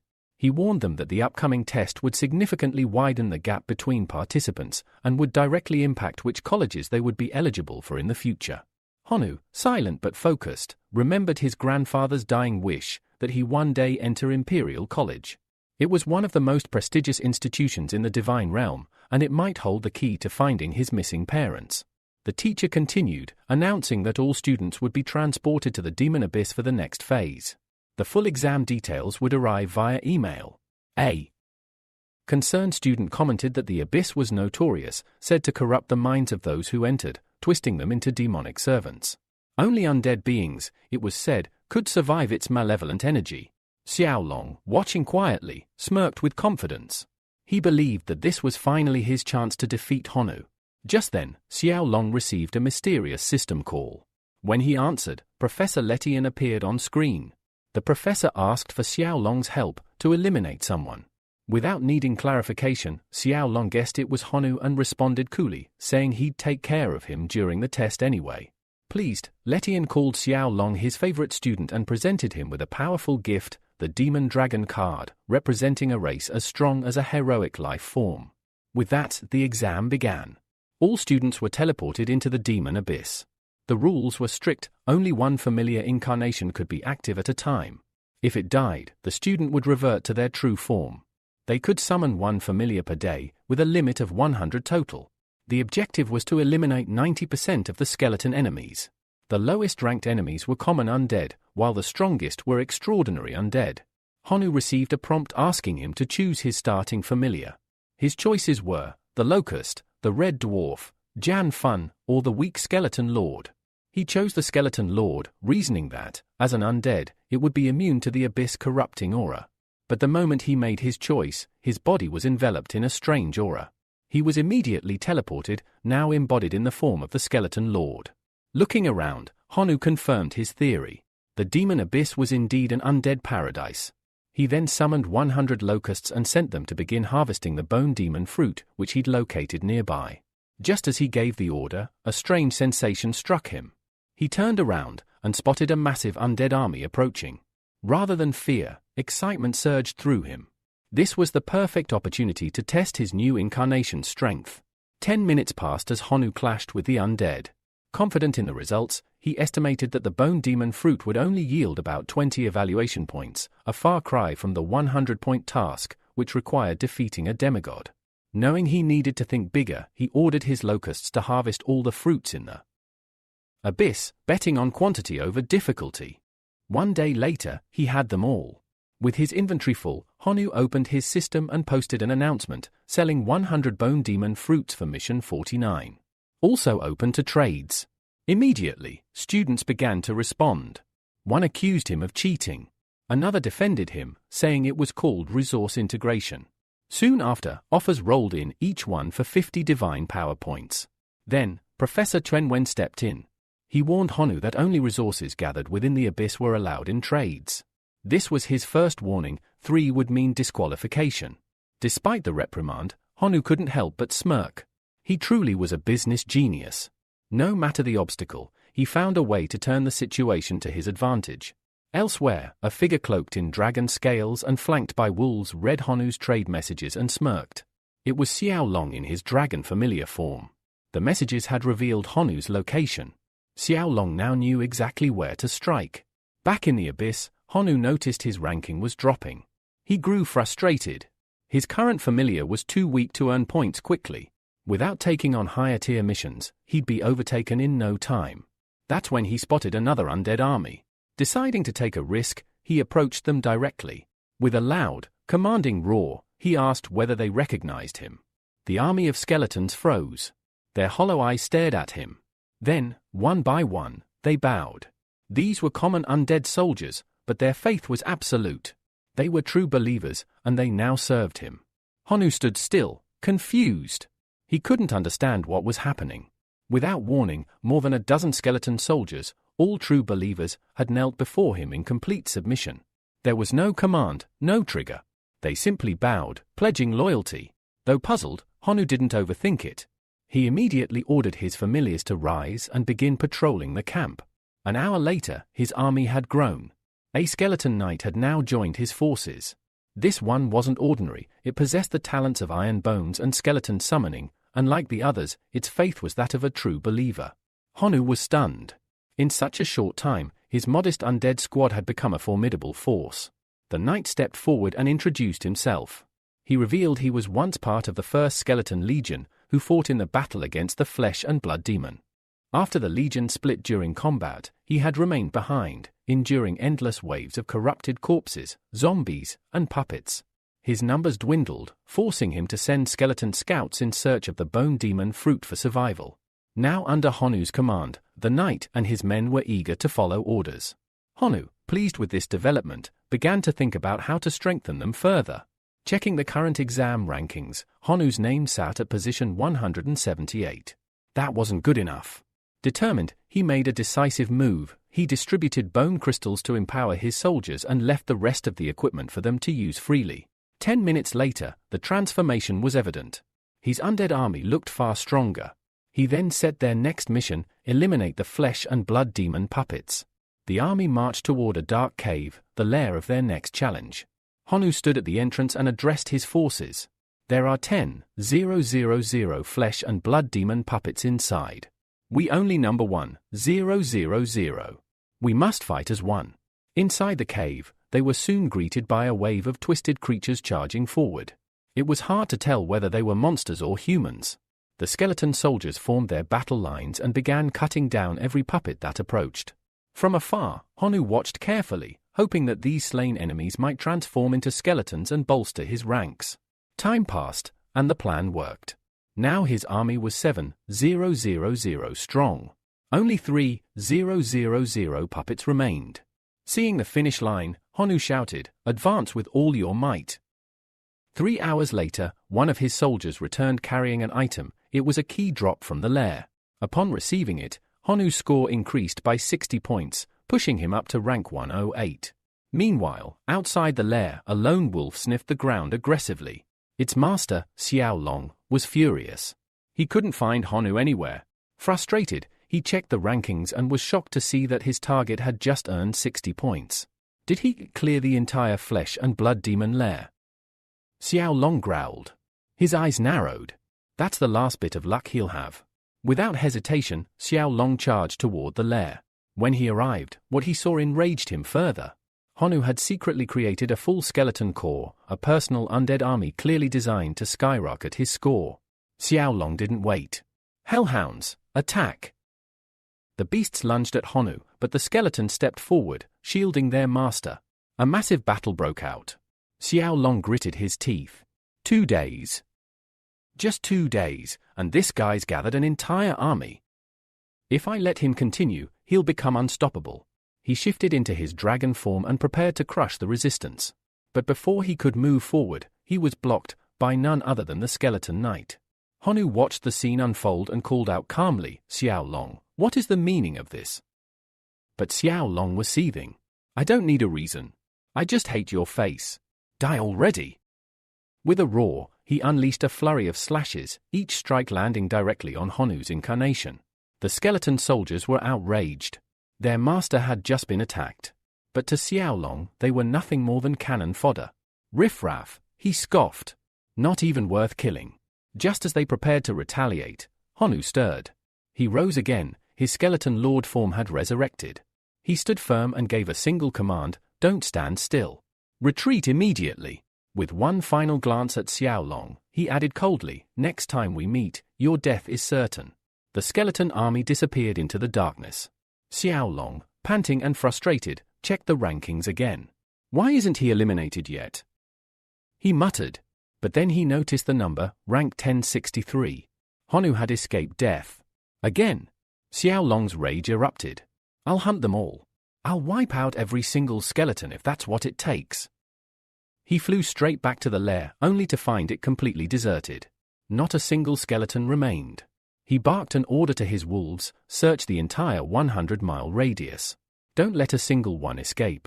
Elsewhere, Honu regrouped with his army. Although he had escaped, the damage was done. Xiaolong's ambush had reduced their numbers to just 5,000. Still, Honu remained focused. He distributed bone crystal stones to the survivors, each one a tool to help them grow stronger. Despite the odds, he knew this wasn't over. This was just the beginning. Honu opened his system interface and furrowed his brows. Despite all the progress, his current strength still wasn't enough, not if he wanted true recognition from the Imperial Capital Academy. The bar was higher. Far higher. To stand out, he needed to achieve something greater. And the system had just the mission, eliminate the fallen. Demon Tribe. The reward? 80 evaluation points. A level 2 skill crystal, chain fireball. He knew the fallen demon was native to the Abyss Demon Plane. Although individually weak, they might be useful, perhaps even a way to mass-produce soldiers. With that thought, he turned to his army. "We move for the fallen demon tribe," he declared. 2 months later, teachers' meeting room. A heated discussion filled the air. One instructor proudly announced, "My student, Hang Fei, now commands over 100,000 demonized goblins. He's leading with 200 points. Another chimed in, "Lumo is right behind him with 100. Then, someone asked the uncomfortable question, "What happened to Han Wu?" He was ranked first last time. Now he's nowhere near the top. Letian scoffed and waved it off. "I've said it before. That kid got lucky. Some professors foolishly treated him like a genius. But no matter how many resources he gets, he's a waste." Tianwen raised an eyebrow. "Professor Letian, please show some decency. He's still a student." Letian shrugged, sneering, "Am I wrong? Let's see if he even survives the evaluation." But Tianwen smiled confidently. "Care to wager on that?" Letian narrowed his eyes. "What's the bet?" 10 divine points. Letian hesitated. "I don't have that. But I'll wager my level 3 divine healing." Tianwen accepted without hesitation. "Very well. Just so you know, Han Wu is currently taking on a mission worth 80 points, and he's about to succeed." He added, "Such a high difficulty task will undoubtedly draw the attention of top academies.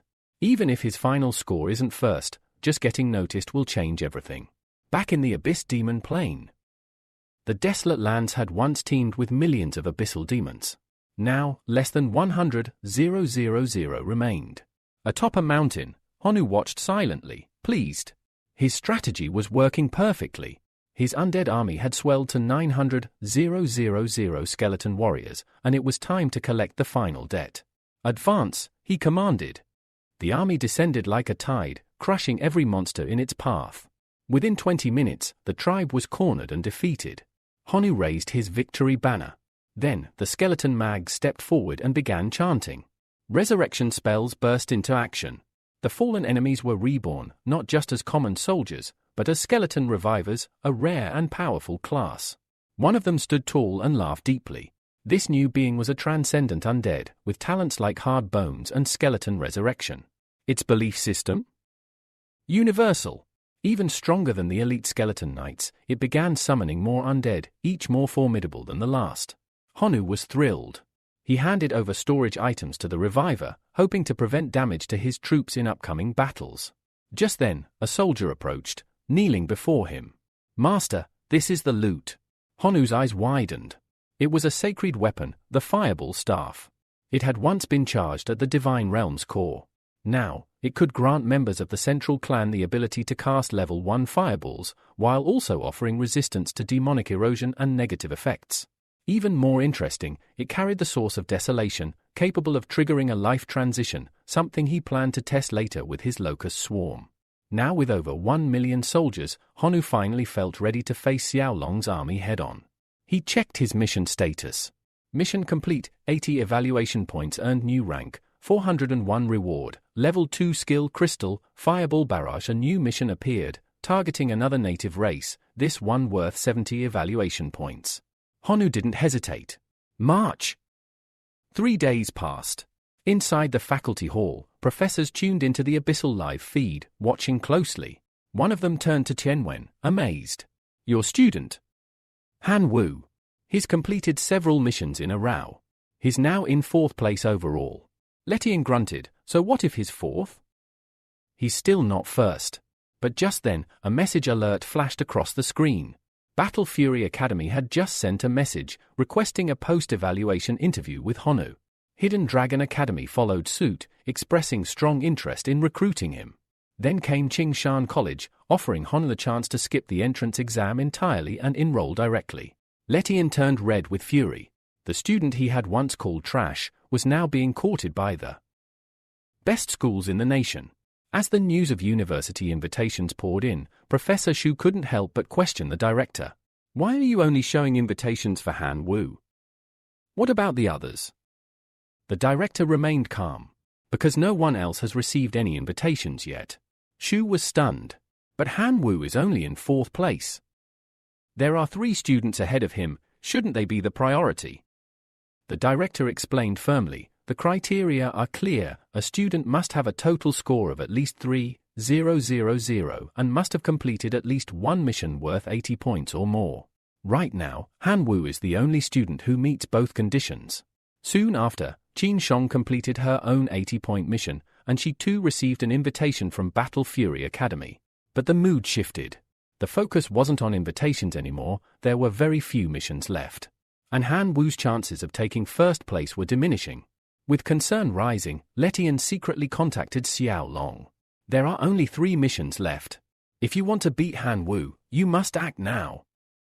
Xiaolong responded with determination. I understand. I'll complete the 90-point mission before he arrives. Meanwhile, Han Wu reviewed the final available tasks. 100 points, exterminate the Black Frog Demigod people 90 points, annihilate the Minotaur tribe 90 points, eradicate the evil forest of the Trance currently ranked 3rd, Han Wu had 480 points, 130 behind 1st place. That meant he had to complete at least 2 of the remaining tasks, but all were incredibly difficult. Fortunately, he had a terrifying force, 20 million skeleton warriors, 2 heroic life forms, multiple transcendent class undead. Without hesitation, he set course for the Minotaur tribe. But he wasn't the only one eyeing that mission. Inside the Minotaur stronghold, explosions echoed across the battlefield. Xiaolong was already fighting the tribe, but he was struggling. This is insane. Retreat!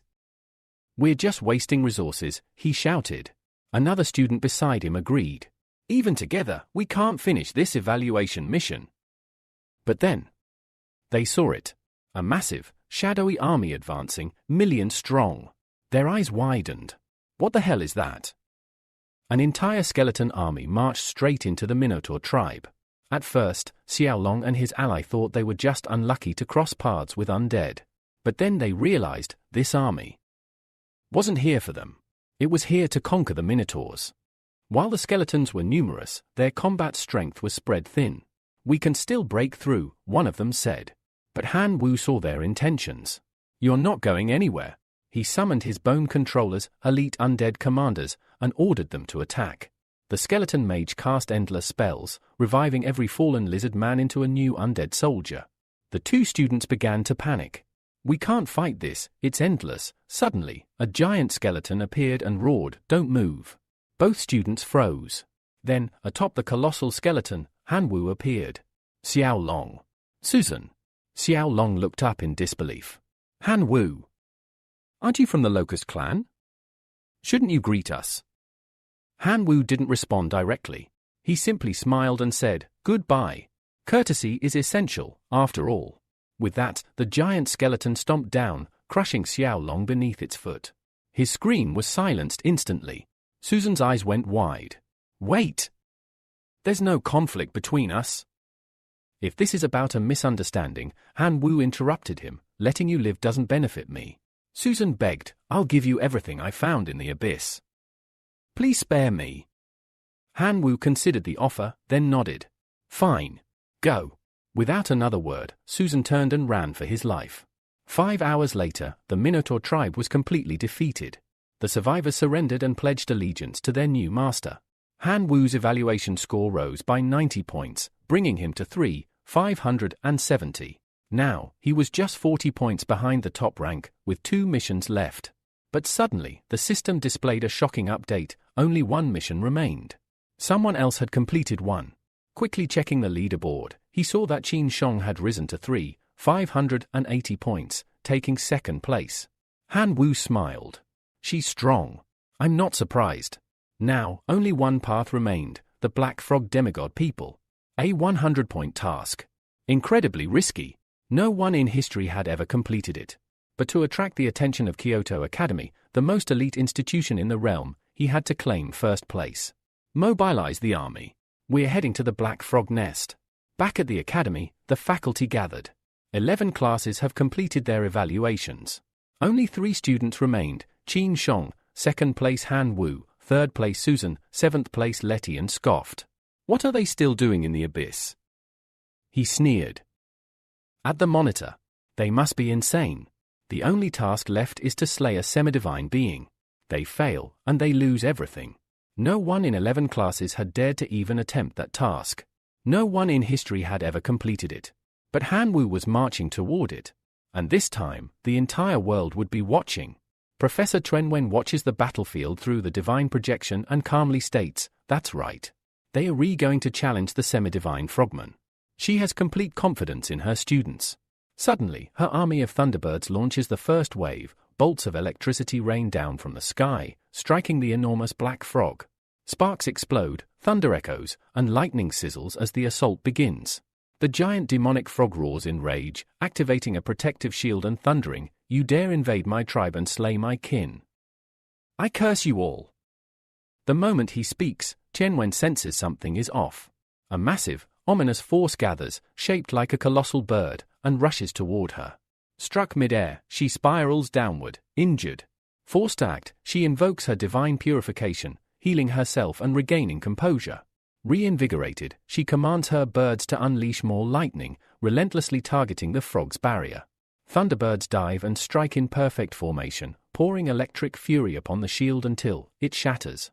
But the monster responds by activating one of its forbidden techniques, mountain-devouring demon frog. Chenwen watches in disbelief as the already massive creature grows even larger, its form warping into something out of nightmares. It lashes out with a gigantic tongue and swallows Qin Shong whole. Inside the beast, Qin Shong refuses to give in. But her lightning, once devastating, now feels meaningless against such monstrous mass. Suddenly, a message arrives, a telepathic call from Han Wu. "Where are you?" "The place looks a little too exotic for my taste." She's livid. "Mind your own business, idiot." But Han Wu presses, "If you want to cooperate, now's the time. In less than 10 minutes, all your thunder sparrows will be gone." Frustrated, she growls, but quickly realizes she's running out of time. "Fine. If we win, I get the divine body of the frog. You can take everything else." Han Wu agrees. "Perfect. Just issue a divine command to have your birds pick us up." She does so immediately. Moments later, her Thunderbird swoop in and grab Han Wu's elite skeletons. Even he is surprised by their speed. Mounting a sparrow, Han Wu soars above the battlefield alongside his undead troops, descending upon the Frogman tribe in full force. The sky darkens with thunder, lightning, and an army of the dead. But the enemy is fierce. Han Wu notes grimly, "My skeletons are too weak. They're being wiped out." However, he quickly realizes that although he's losing troops, the number of bone fragments on the battlefield is growing. Time for the bone controller to act. His undead mage begins channeling immense magical energy, absorbing bone fragments scattered across the ground, summoning a new giant skeleton, even more powerful than the others. Meanwhile, the frogmen initiate a dark ritual, attempting to turn the tide. But the colossal skeleton crashes into them like a walking cataclysm, crushing everything in its path. Han Wu gives a single command, attack at full force. The Bone Restorer and the Demon Shaman Bull charge in, wreaking havoc. The Restorer reanimates fallen frogs into skeleton soldiers. The enemy is thrown into confusion. As they falter, Chen-Wen's Thunderbirds unleash another coordinated barrage of lightning strikes from every angle. The Frog Chief, now enraged and humiliated, finally unleashes his true power, dark magic, dusk. A black moon manifests in the sky. The atmosphere freezes. Shadows stretch unnaturally. Han Wu's skeletons begin to crumble, their life force being drained. Han Wu clenches his fists. He doesn't know what to do until he hears telepathic voices. It's his other familiars, Jiangfan and the dwarf Redforge. We will fight for our god. Han Wu's eyes gleam. A new day has dawned, which means he can summon them. With a gesture, the gate opens, and his familiar and the dwarf battalion storm into the field. Even the Locust clan appears. God Han Wu. We're ready to be sacrificed. Han Wu is moved and inspired. Without hesitation, he initiates the sacrificial ritual, using the locusts as offerings. In return, he receives a divine reward, the sacred flame of hope, a heavenly item that dispels darkness, removes all negative effects, and empowers his familiars. Raising the torch high, he declares, "Flame of hope, shine through this cursed land." A brilliant light radiates outward. The Frogman Chief's face twists in horror, his entire advantage vanishes as the darkness melts away. Han Wu smiles coldly. Now begins the counterattack. The chief refuses to believe it. A divine item. How do you have something like this? Flying across the battlefield, Han Wu clears the shadows. As he watches the chief's grotesque form, he realizes Qin Shong must still be inside. That monster devours mountains, she's in its stomach. He orders his strongest familiars to strike the belly of the frog. The battle intensifies. With every blow to its abdomen, the demon frog begins to weaken until finally a blinding slash cuts across its stomach. From within, Qin Shong bursts out, covered in blood, but alive. She'd split the beast open from the inside. After escaping from the monster's belly, Qin Shong soars into the sky, rising as high as possible. There, she begins to concentrate a tremendous amount of power, the air crackling with tension. With a fierce cry, she releases it all in one devastating blast. A storm of divine lightning strikes down upon the demon frog chief. Simultaneously, she calls upon her thunder sparrows and the red-forged dwarfs, ordering a coordinated assault. Explosions ripple across the battlefield as the dwarfs unleash their firepower, and the sky is illuminated by bolt after bolt of electricity. Below them, the giant skeleton continues its rampage, trampling the remaining frog warriors under its colossal feet. The demon frog, now badly wounded and cornered, still tries to intimidate them. Don't get too arrogant.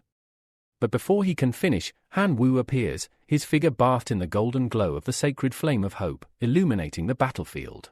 That sacred radiance instantly grants Qin Shong an opportunity. With divine power surging through her, she strikes. Her strongest lightning attack lands directly on the chief, obliterating him. The battle is won. As agreed, Qin Shong keeps her word. I'll only take the chief's divine body.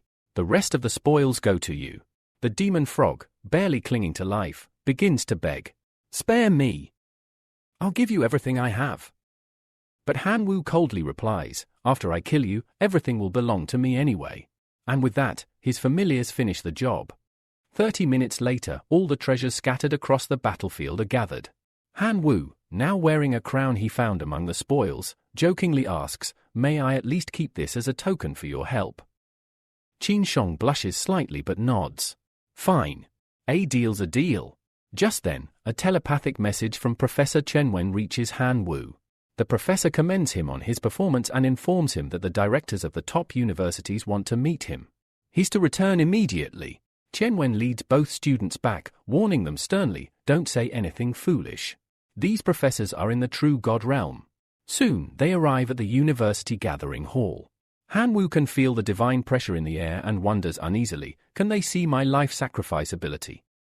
If they can, one of the professors, a bald examiner, begins by speaking about Qin Shong. He explains that she hails from a family of true gods and possesses incredible resources. Since she kept the demon frog's divine body, she's on track to create a lordly life form. The examiner asks how much divinity she currently holds. To everyone's surprise, she responds, 4 points of divinity. The other professors are stunned. She hasn't even ascended to demigod status and is already preparing to cultivate a divine body, with a high chance of success. Many true gods never reach that stage even after decades. Han Wu silently admires her cunning. She kept it a secret and has probably received over 400 million divine power in support. She really is the face of wealth. The bald professor continues, your qualifications surpass the entry requirements of any university. After your cultivation, you can apply freely and enjoy university life. Qin Shong thanks him gracefully. Then, the focus shifts. Now it's Han Wu's turn. The bald professor looks him over and begins asking, are your familiars truly locusts? Han Wu nods. The professor marks an X on the report. Next, you currently have only 1 divine point. Another nod. Another X. Finally, tell me, how did you acquire the hero Jiangfan and that weakened version of the Lord Skeleton's incarnation? Han Wu hesitates. He quickly realizes they can't see his ability. I cannot answer that. With a hint of disappointment, the bald examiner concludes, you do not meet any of our university requirements. However, if you wish to apply in the future, please continue working hard. Despite the rejection, Han Wu remains composed. Understood. I'll continue working hard. Professor Chen Wen, seeing the decision, sighs quietly. It's clear these professors couldn't truly see Han Wu's potential. Outside, Chen Wen speaks to Han Wu. Top universities are incredibly strict, but several elite schools are willing to recruit you. Are you interested? Han Wu shakes his head. No. My only goal is to enter Imperial University. As he walks out, he encounters Qin Shong once again. She explains that she'll now cultivate her lordly life form and join one of the top universities as a reserve student. Then she smirks and asks, so, you are really going to Imperial University? He nods confidently.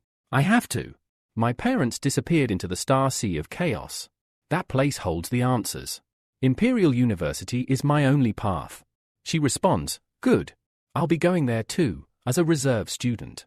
With their resources, I'll grow rapidly. When we meet again, we'll probably be opponents. Then she leans in and jokes, it's still not too late to become my servant, you know. Han Wu laughs. That makes no sense. I've made enough money on my own. Also, I've got other things to take care of. As he walks away, Qin Shong smiles to herself. He's still a bit of an idiot. But that skeleton form is kind of cute. Later, back in his divine realm, Han Wu begins to absorb a divinity card. He's now a true divine being, with the divine talent, the Chosen One. His powers are immense. His forces include 219 extraordinary life forms, 49 million elite life forms, 2 billion ordinary life forms, and among his loyal familiars, Jiangfan Red Dwarf, Bone Controller, Bone Restorer, Demon Shaman Bull. The path ahead is long, but Han Wu is ready. He was pleased. With the wealth he had just acquired, he could finally upgrade his familiars' equipment, drastically boosting their battle power. Yet, instead of rushing into gear upgrades, his current focus shifted toward building a life leap path for the locusts. To begin, he activated the simulation fountain. As the process started, a black cloud surged toward the locusts. He observed closely and noticed that their resistance and toughness had significantly improved. Their durability and immunity to negative effects had increased. It was a clear evolution in the direction of defense. Satisfied with this progress, he decided to go one step further. He used the heart of the Dark Frog to forge a new path, one that aligned with dark spell casting. The result? The locusts gained the ability to fly stealthily and inflict various negative effects on their enemies. They had now transformed into assassination-type creatures and earned a new name, the Dark Spell Insects. Suddenly, a telepathic message reached him from one of his familiars. The voice on the other side was apologetic, admitting to a mistake committed during the decomposition process. In a moment of carelessness, they had accidentally dropped a sacred staff into the decomposition machine. Horrified by the news, he flew off at full speed, knowing the sacred item's loss would be a massive waste. Upon arrival, he found the younger brother of the Hammer of Gods kneeling in front of the machine, begging for forgiveness. The boy admitted to being the one who dropped the staff. The main character, though clearly frustrated, remained composed. He told the boy to calm down and remember this mistake, ensuring it would never happen again. Turning his attention to the decomposition machine, he observed the ongoing processing of the sacred staff. Surprisingly, the system compensated him with 3 different items: 2 fire crystals, a golden crystal, and, most notably, a source of sacred artifacts, an item that could be used to enhance or repair sacred gear. This unexpected reward sparked an idea. He wondered if it was possible to repair his law of gluttony, which had been broken for some time. A system notification appeared, stating that common life forms could evolve into elite life forms by consuming energy equal to 999 times their own power, a slight reduction from the previous 1,000 times. He deduced that, with the sacred source, repairing the law of gluttony might actually be feasible. However, there was a catch. The sacred artifact source had to be extracted from sacred items, and he didn't have nearly enough of those to proceed. He had no idea where he would acquire such a large number. He decided to browse the Divine Realm forums, searching for anyone facing similar issues. One post caught his attention. A user claimed that their divine and sacred weapon had been damaged in a wilderness battle, leaving them significantly weaker. Now, they were desperately searching for a way to restore it, even saying that any amount of divine power would help if it meant repairing the artifact. The replies were disheartening. One user told them to give up, declaring the task impossible. Another said they had tried and failed. The main character began to wonder, could the sacred relic source really restore a weapon that was both divine and sacred? With this in mind, he responded to the forum post, saying that he might be able to help and that they should message him privately if interested. To his surprise, the user called him almost instantly, asking if he could truly restore the weapon. He replied that he would at least give it a try. After all, the post had been sitting there unanswered for a long time. The user had nothing to lose. The main character assured him, "Trust me, just send the sacred relics." The other user agreed, noting that he had already installed the Divine Realm's anti-fraud system, so any trickery would be pointless. He then asked what level of relics would be needed. While he had access to anything below level 4, higher-level relics would take time to obtain. This surprised the main character. Anyone who had level 4 relics had to be extremely wealthy. He smiled and calmly responded, "Level 1 will be enough." Almost immediately, a massive box materialized in front of him, catching him completely off guard. He stood up, stunned. It looked like there were at least 100 sacred relics inside. For a brief moment, he even considered blocking the user and keeping the loot. But the Divine Realm's anti-fraud system seemed far too intimidating to take that risk. He took all the relics and tossed them into the decomposition machine. 2 hours passed. The system returned 109 sacred relic sources. He kept 9 for himself and sent the remaining 100 to the desperate user. Shortly after, the user called back, grateful beyond words. He referred to the main character as Master, thanking him profusely and pleading for his help in the Divine Realm too. His name was Jong, and the main character replied light-heartedly, "I just enjoy helping people." Jong continued channeling energy, and the story moved elsewhere. At school, Chen-Wen was overjoyed. He had just obtained a level 3 divine item from Letian. Back to the main character, he called his professor, who answered immediately, asking what the issue was. "There's no problem," the MC replied. "I just wanted to ask how I can obtain resources to upgrade the Divine Realm's core level. I searched online but couldn't find anything." The professor explained that resources such as divine pulpits, divinities, and battle fragments were incredibly rare and barely ever listed online. Whenever they appeared, someone would buy them instantly. However, the professor then made an offer. "Help me defeat Lan," he said, "and I'll give you my collection as a reward." The MC thanked him. The professor continued, revealing that he too once had a problem. He couldn't carry good relics because of a low-level core. And just like that, another opportunity had begun to take shape. In search of strength and resources, the protagonist sought help from a senior figure, someone experienced in the workings of the Divine Realm. This senior brought him to a location known as the Blood Arena, a ruthless battleground where the victor of each match earns a Divine Realm core fragment. After explaining how the arena worked, the senior turned to Honu and asked for his thoughts. He reminded him that entering meant risking his entire army. If he lost, the cost would be tremendous. However, if he won, the rewards would be just as great. Honu weighed the decision carefully. He had recently invested heavily in evolving his followers and was eager to test their strength. With a confident smile, he replied, "No problem. I have nothing except an army. The next day, Honu and his professor arrived at the blood arena. As he looked around, the main character couldn't help but marvel at its grandeur. The professor instructed both of them to wear special masks, items that could prevent detection by demigods and anyone below that level. After all, they were in the outer realm, a perilous region filled with hidden threats. Before entering, an examiner asked them to fill out a registration form. As they did, the professor provided further details. The arena was divided into 3 categories, one for divine beings, one for demigods, and one for true gods.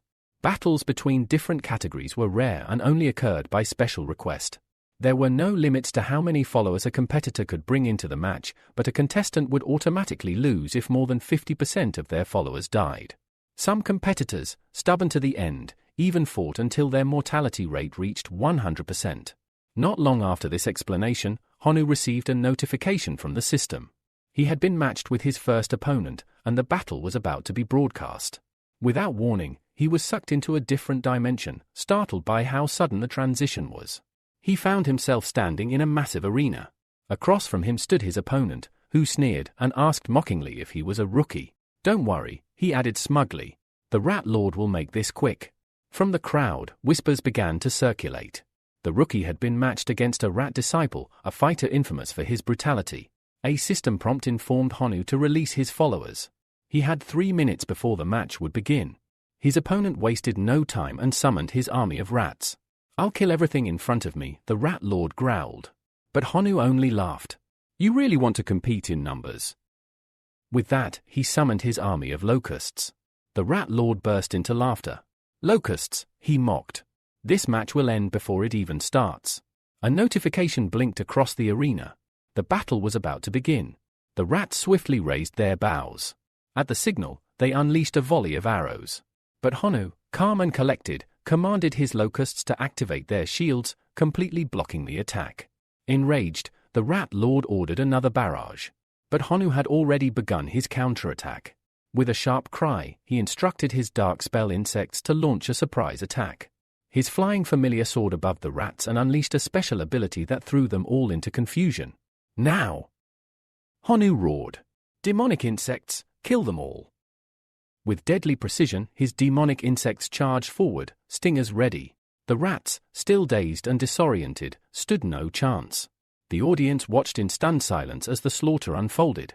The battle was completely one-sided. The system displayed the current status, Honu's survival rate at 99%, while the Rat Lord's army had dropped to 22%. In disbelief, the buck-toothed opponent screamed, insisting it was impossible. He begged for the fight to end and admitted defeat. At once, all the insects halted. From beneath the heap of fallen rats, a glowing item emerged. Honu approached and identified it, a divine core fragment. Interestingly, it bore a resemblance to his life sacrifice ability. The system announced the battle was over, and both participants were transported back to the waiting area. Waiting for him was the professor, who greeted him with a proud smile. "You did well. Not only did you win your first battle, but you also gained a significant amount of divine power. Would you like to proceed to the second round?" Given how few losses his army had suffered, Honu was eager. "Absolutely," he replied. "My followers need the training anyway." 32 days passed. In that time, Honu fought continuously, winning match after match. Though he had sacrificed 100 million locusts, it had been worth it. With 889 consecutive victories, he amassed a massive collection of divine core fragments. Now, with the fragments in hand, he could upgrade his divine level to 7. However, he knew the path ahead would only grow more difficult. The fragments required to reach level 8 were greater than the combined amount needed for all the previous levels. The professor, noticing his progress, offered a new suggestion. "With the strength of your followers, you could try challenging a demigod." Honu raised an eyebrow. "Would the rewards be higher?" 10 times higher, the professor confirmed. "If you win, your current 90 consecutive victories would be multiplied by 10, 900 times the usual reward." Tempted by the massive reward, Honu fell silent for a moment, then nodded. "Let's do it." The examiner handed him a new form, one for cross-level challenge registration. He paused and asked, "Are you sure about this?" "Once you enter, there's no turning back." But Honu answered without hesitation. "I'm sure." Word of his challenge spread quickly. In the arena, murmurs echoed through the crowd. "Is that the Locust boy?" He's been dominating the blood arena for 30 days straight, and now he thinks he can challenge a demigod. The next battle was about to begin, but this time, the stakes were higher than ever. As the arena prepared for the upcoming battle, tension surged through the crowd. Among them, one of the strongest commentators couldn't help but scoff. Demigods possess a higher level of divine core and can wield superior sacred artifacts, he said. It's sheer madness for a mere locust boy to challenge one. Another chimed in mockingly, that kid needs a solid beating. Maybe then he'll learn some humility. The professor, observing the overwhelming doubt, noted that the odds were 1 in 100. Not a single spectator seemed to believe in Honu. But Honu, unfazed, simply said, "That's fine." Since betting on oneself was forbidden, he asked the professor to bet 10 million divine power on him. Qianwen, watching from the side and enjoying Honu's unwavering confidence, decided to join in. "I'll wager an extra 5 million from my personal funds," he declared. "After all our hopes rest on you. And if you win, I'll gift you a magical weapon." Honu thanked him, though deep down, he didn't even care about the reward.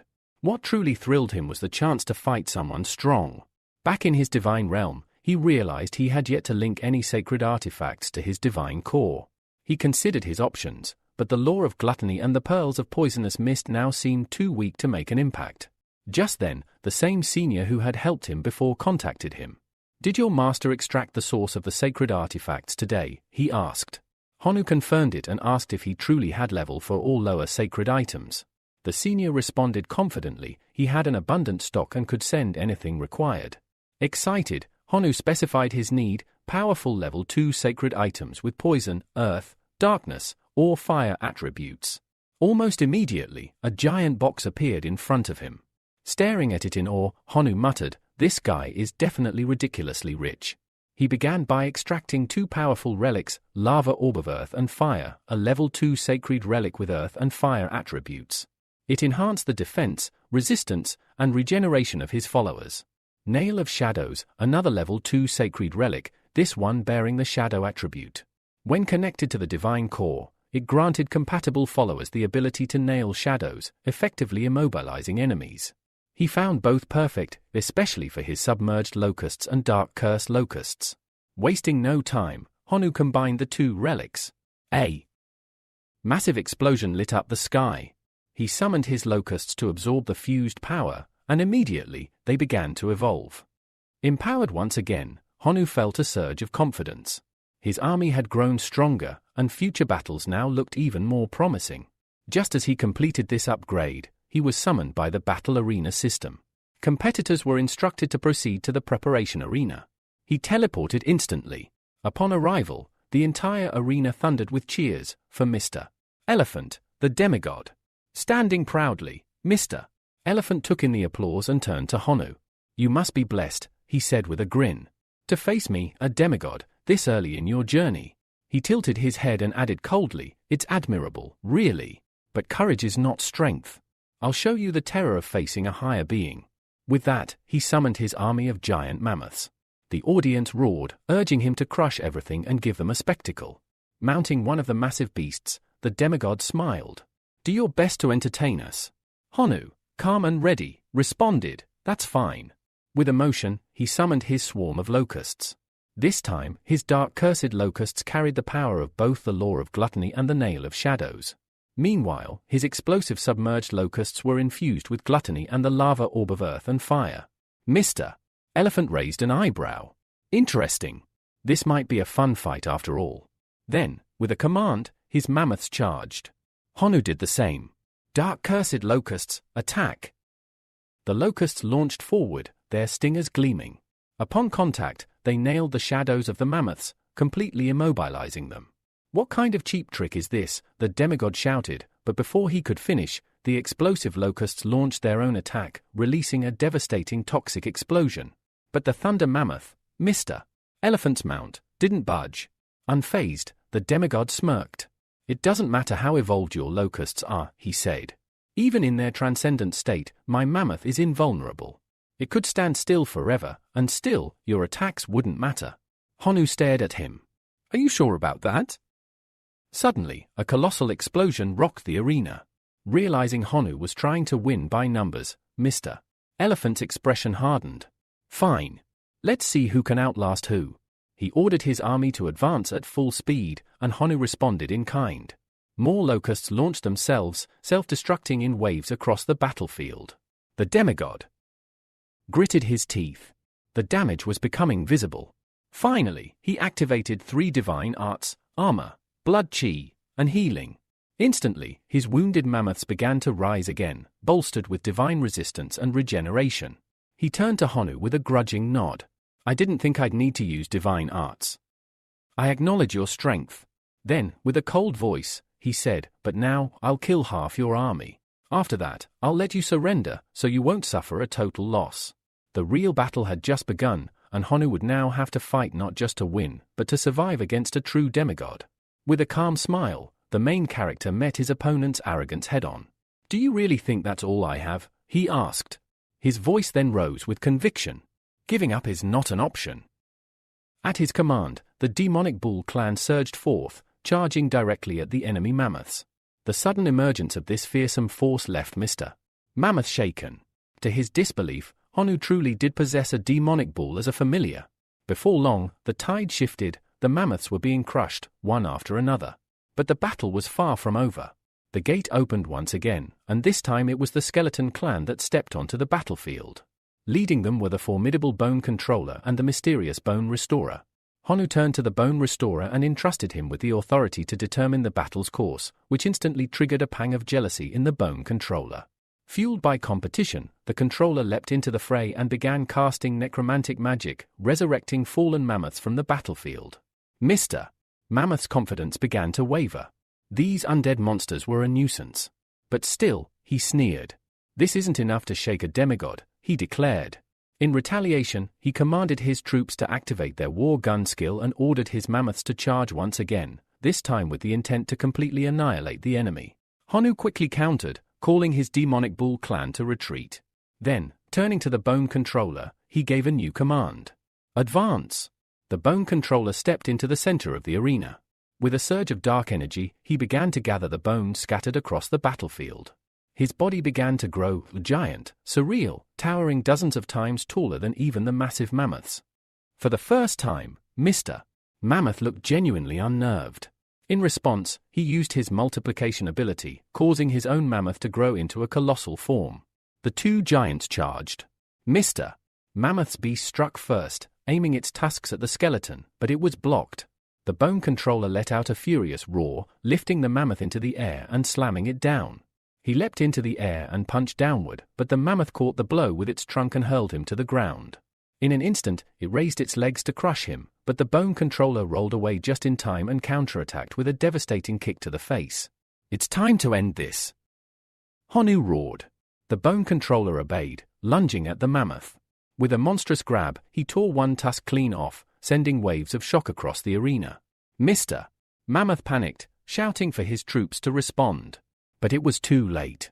The second tusk shattered, torn from its base by the Bone Controller's monstrous grip. Honu watched in surprise. He had taught the Bone Controller hand-to-hand combat, but he hadn't expected such mastery, especially in a giant skeletal form. The skeleton wasn't finished. He launched a flying kick, sending the mammoth hurtling toward Mr. Mammoth himself. Acting quickly, Mr. Mammoth rallied his remaining troops. Surround him. Wear him down. The army of mammoths obeyed, swarming toward the Bone Controller. But before they could overwhelm him, the skeleton struck first, stomping, punching, kicking, scattering mammoths in all directions. Despite the onslaught, the enemy numbers remained vast. A group of mammoths managed to land a blow to the Bone Controller's leg, bringing him crashing down. Finish the giant skeleton now. Mr. Mammoth ordered. But Honu had already anticipated this. He summoned the demonic bull clan, commanding them to rescue the Bone Controller. They rushed in, tearing through the enemy lines. Amid the chaos, the skeletal mage seized the opportunity. With a flick of his staff, he began resurrecting the fallen mammoths, bending them to Honu's will and turning them against their former master. The crowd watched in stunned silence. Mr. Mammoth's forces, once mighty, were now outnumbered and overwhelmed. Honu, the grasshopper boy, had achieved total annihilation. Crushed under the weight of defeat, Mr. Mammoth finally raised his hand. I admit defeat, he declared. A bright fragment of divine energy appeared atop the mountain of bodies. Honu approached, reaching out to claim it. As he touched it, he could feel its weight. It was heavy, far heavier than expected. That was to be expected, though it belonged to a demigod. Suddenly, a voice called out, "Honu!" A portal opened, and without warning, he was teleported away. He found himself in a mysterious chamber. A robed figure greeted him calmly. "Don't be afraid. We won't harm you." "Then why did you drag me here?" Honu asked warily. The figure explained, "We watched your match. It was a magnificent display of power and talent. You've proven yourself worthy of becoming the heir of the bloody arena." The statement hung heavy in the air. They went on to reveal that the arena wasn't just a battleground, it was a test ground to find a successor for its current master. Any warrior who could survive the challenges and rise through the ranks would be eligible. Then they asked him directly, "Would you like to become that person?" Honu stood stunned, caught completely off guard. The bloody arena wasn't just a place of combat. It was a hub of countless races, filled with immeasurable divine power. To become its heir was to hold immense influence. He took a deep breath. Before deciding, he needed to know one thing. How many other successors are still alive in this arena? Honu, still processing everything, asked a logical question. What exactly are the advantages and responsibilities of becoming a successor of the bloody arena? The hall's leader paused for a moment, observing him carefully. It was clear Honu wasn't asking out of greed, but to understand. That sincerity surprised them. Because of that, they decided to answer him truthfully. They revealed that there are currently 349 successors. Among them, 221 are divine beings, 118 are demigods, 9 are true gods, 1 is a supreme god. They further explained that upon accepting the role, Honu would receive the eternal coordinates of the bloody arena in Ina. With it, he could teleport across the realms of the arena without needing any device, though it would cost 1 million divine power per teleport. Additionally, he would gain a license to construct a personal blood arena in his divine realm, a space where he could create and nurture familiars. Then came the real test. Once the number of successors reaches 500, the arena will initiate the succession ceremony.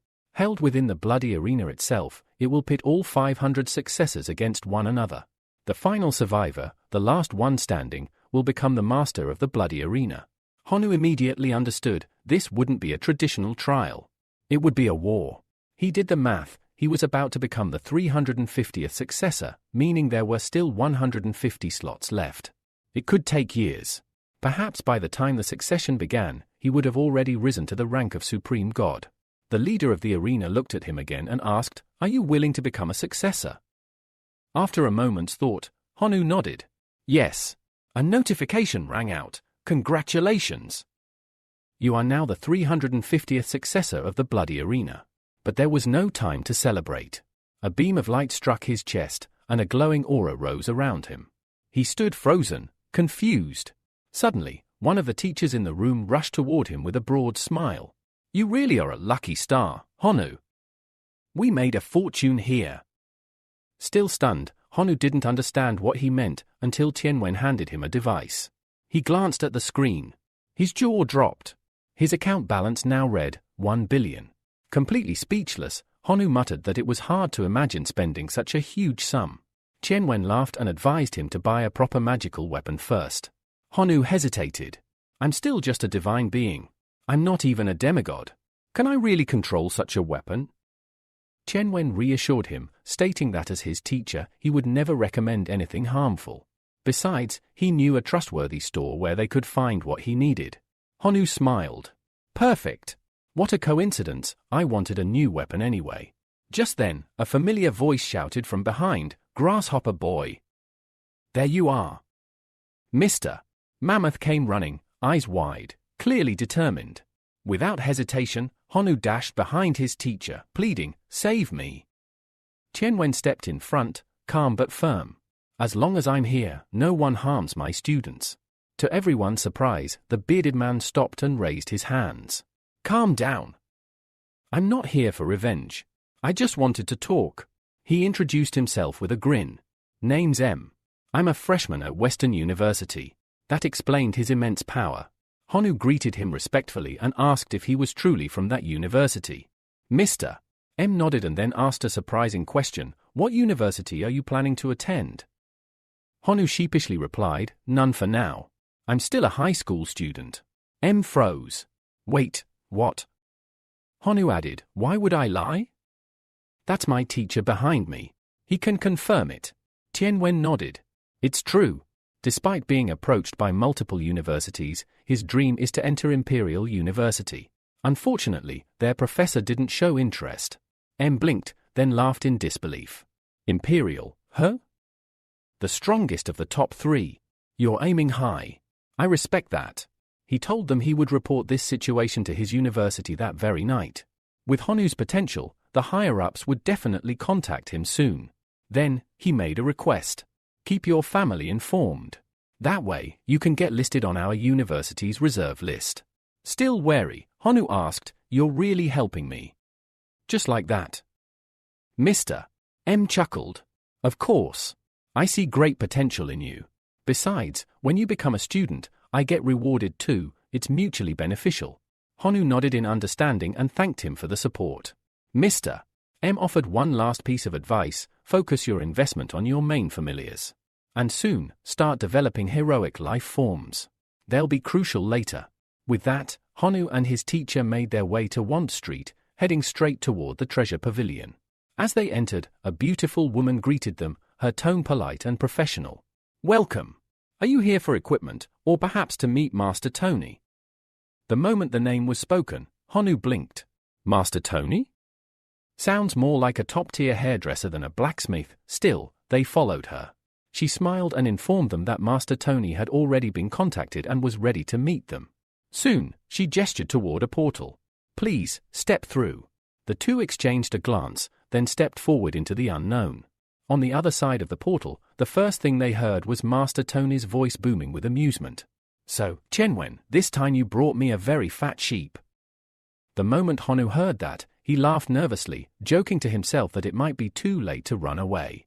Tianwen, clearly used to Tony's antics, stepped in and scolded him. "Be serious. There's a student present."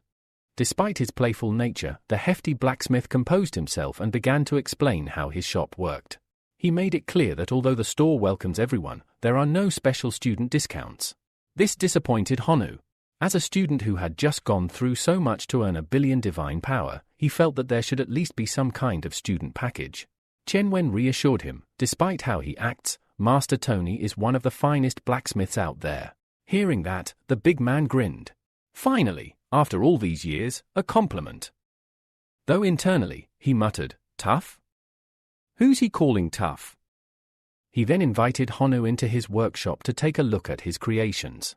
What awaited inside stunned Honu. The workshop was massive, filled with artifacts, tools, and equipment glowing with enchantments.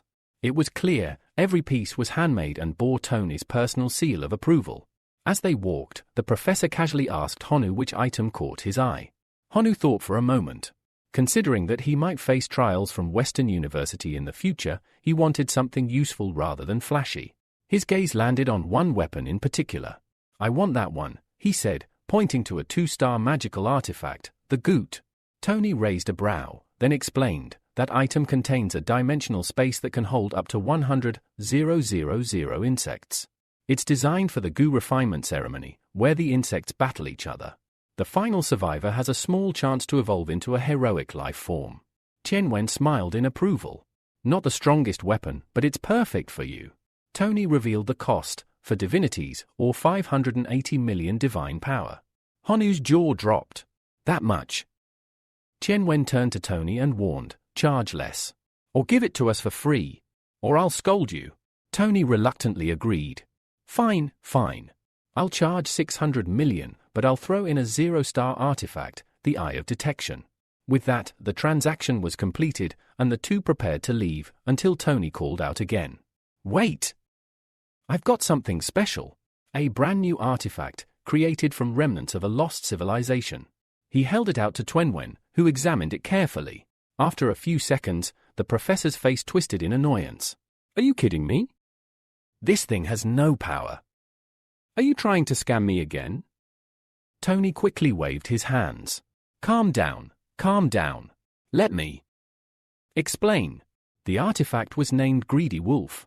Tony said it originated from a lost civilization, one infamous for plundering. Back then, Tony began, artifacts couldn't be reused by a new master.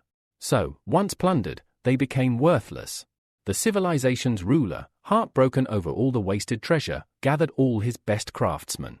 Together, they forged this, the greedy wolf, a divine artifact that could consume other artifacts. Tianwen narrowed his eyes. So why sell it to us? Tony answered, I'll give it to you for a special price. Just 1 billion divine power. A bargain, considering it once wiped out a powerful civilization. Honu nearly choked. 1 billion. Are you joking? Tony shrugged. It has some flaws. It grows by devouring artifacts, but it's 10 times slower than normal. It can inherit passive abilities, but not divine spells. Tianwen frowned. So basically, it's a waste. Tony stood firm. Insult me all you want, but never insult my work. Honu stepped forward. I'll buy it for 400 million. Tianwen's eyes widened. Don't be ridiculous. That's still a huge amount. But Honu had already made up his mind. In his thoughts, he reasoned, if the artifact can devour others, I can feed it equipment I loot from enemies. That alone makes it worthwhile. Aloud, he said, Professor, you misunderstood. I truly admire Master Tony's craftsmanship. He forged something incredible from mere fragments. But I only have 400 million left. Please, sell it for that amount. Tony paused. Do you really value it that much? Of course, Honu replied without hesitation. Tony smiled. Fine. Money can't buy trust. 400 million, and the artifact is yours. With the deal complete, Honu finally returned home. That night, he began the ritual of bonding with his new artifacts. He pricked his finger and let a drop of blood fall onto the 3 items, the goot, the eye of detection, and the greedy wolf. The blood began to glow and drifted toward the goot. It absorbed it instantly. A moment later, a frog-like creature emerged. Delighted, Honu ordered, start practicing immediately. Then he turned to the greedy wolf. Nothing happened. He frowned. Maybe it needs more blood? What is this, a vampire? Suddenly, the artifact flashed with intense light, and in the next instant, a wolf appeared in front of him, its form made of energy and power, pulsating with ancient strength. As the glowing wolf emerged before him, Honu stared in disbelief. But after a moment of awe, doubt crept into his expression. Wait, is this really the greedy wolf? He wondered. It looks more like a dumb dog. The wolf's ears twitched, and to Honu's surprise, it spoke. I want to eat artifacts. Honu paused. It became clear, the law of gluttony had already taken hold of this being the moment it was summoned. But now he had a problem. How on earth was he going to feed it artifacts when he was completely broke? With nothing else on hand, he tossed it a simple crystal. The wolf leapt forward without hesitation and devoured it in a single gulp. Shaking his head, Honu left the wolf to its feast and checked in on his other familiars. The locusts were diligently training. The red dwarfs were busy mining. The demon bulls sat quietly, studying blueprints for building construction. Jan Fun, ever calm, continued meditating to increase his strength. Even the skeletons were feeding on crystals to grow stronger. Thanks to the sacred item source he had acquired earlier, Honu had successfully upgraded his law of gluttony to level 3. The effect at this stage was formidable. Elite life forms could now evolve simply by consuming enough. His eyes sparkled with ambition. With just a few more upgrades, even common life forms could evolve into extraordinary ones. It was only a matter of food and time. Soon, his locusts would no longer be mere pests. A week passed, and the time for a new sacrifice ritual arrived. Honu raised his hand and solemnly declared, I offer 13 billion locusts. A giant vortex formed in the sky. This time, the rewards were far superior to the last. Option 1, 10,000 Night Demon Hunters, an extraordinary life form. Option 2, a 3-star artifact, Steel Blade, which allowed core familiars to summon a blade in battle, increased damage against beasts by 15%, and granted a divine art called Sovereign. Option 3, a level 2 sacred item, Stone of Enlightenment, which could potentially transform a core familiar into a semi-human form. Honu's eyes locked on the final choice. It was perfect. Without hesitation, he selected it. The stone materialized in his hand, and the moment he shattered it, a beam of light shot down from the heavens, striking his elite locusts. What happened next left him speechless. They began to evolve. From within the glowing mass, a new creature emerged, the Locust Man, an extraordinary life form with the ability to fly, a humanoid body, and low intelligence. It wasn't just the form that impressed him, but its potential. This new familiar produced a staggering 50,000 faith power per day. Just then, his communicator buzzed. It was Professor Chen. Western University has issued a notice. You'll have to take the entrance test again. An admissions professor is arriving tomorrow. Be ready. Honu thanked him for the warning. The next day, back at school, his classmate Shu approached. How's life in the divine realm going? He asked with a smile. If you need resources, let me know. I can't get them myself, but my family has plenty of demigods who can help. Honu's eyes lit up. Actually, do you think you could get me some divine core fragments? I need a few to advance from level 7 to level 10. Shu nodded. It's possible. But it'll cost you. Even for you, it'll still be 400 million divine power. Honu sighed, lamenting once again how poverty restricted growth. But then Shu offered an alternative. My family can also sell you 1,000 skeleton knights. They're extraordinary life forms. It's equivalent to the same value. Deal, Honu responded immediately. Shu blinked. That fast. He secretly regretted not offering something even better, like a bone controller, a heroic life form. But the deal was already done. Just then, Professor Chen entered the classroom and called Honu aside. The evaluator from Western University is waiting for you in the faculty room. When Honu arrived, he immediately recognized the bald man with the mustache, the same one from before. I remember you, the man said flatly. You're the student who failed the initial test but got in through internal recommendation. But don't get your hopes up, Western University's exam is far more difficult than the high school one. He added, to prevent cheating, only your core familiars will be permitted. If I recall, yours are just locusts, right? Honu said nothing. The evaluator then explained the mission. You'll invade a small, civilized village called Duolong City, located in the outskirts of the Divine Field. It has a rigid class and career structure. If you're recognized by the system as a disaster demon, the local professionals will attempt to destroy you completely. The objective? Simple, kill at least one master who protects the city. How many troops and masters are in the city? Honu asked. Though small, it holds an average population of 10 million. Over 10% are professionals. And the city is guarded by 5 heroes. For anything else, you'll need to investigate yourself. You have 1 hour to prepare. Honu turned to his professor. I'd like to exchange my accumulated class points for 3 level 1 sacred items. Go ahead. Choose freely, Qianwen replied. Returning to the divine realm, Honu inserted the final divine core fragment. With it, his core finally reached level 10, dramatically expanding his internal space. He then equipped his 3 new sacred items. Poison Gland gives core familiars a chance to develop poison glands and gain the poison attribute. Earth Core grants the Earth attribute and increases defensive stats. Goblin Short Bow, a sacred weapon that allows familiars to summon bows. The host god can also use it directly in battle. After successfully loading them, Honu observed the changes. Most of the locust men had now grown poison glands. Nearly half had received the Earth attribute, greatly improving their defenses. And almost all of them were now able to summon the Goblin Short Bow as a weapon. With a new army of humanoid locusts, armed and armored, Honu couldn't help but grin. This test might be easier than I thought. The next day at school, the evaluator informed Honu that he and his familiars would be teleported together to the outskirts of Duolong City. Without delay, the man activated a teleportation crystal. The moment it lit up, Honu felt a strange sensation, like being ripped through space, before being hurled straight into the test zone. Almost immediately, a series of notifications appeared in front of him. Warning, intruder detected. Leave the current realm or be classified as a demon and eliminated. Honu didn't retreat. As expected, he was now officially labeled as the Demon Locust King. A status panel opened up before him, confirming his title, Demon Locust King, level 80. It displayed his stats, equipment, and active abilities in detail. Even more surprising, it included the data of his familiars, including the 2 newly born heroic locusts. One of them, the Locust Man, was already at level 60, possessing unique talents and powerful abilities. But without a clear benchmark, Honu struggled to grasp just how strong that level truly was. One of his familiars approached. Master, we're under attack. Without wasting time, Honu mounted the familiar and rushed to check the situation. On the other side of the battlefield, Thorn, a second-class adventurer, stood in disbelief as waves of monsters appeared before him.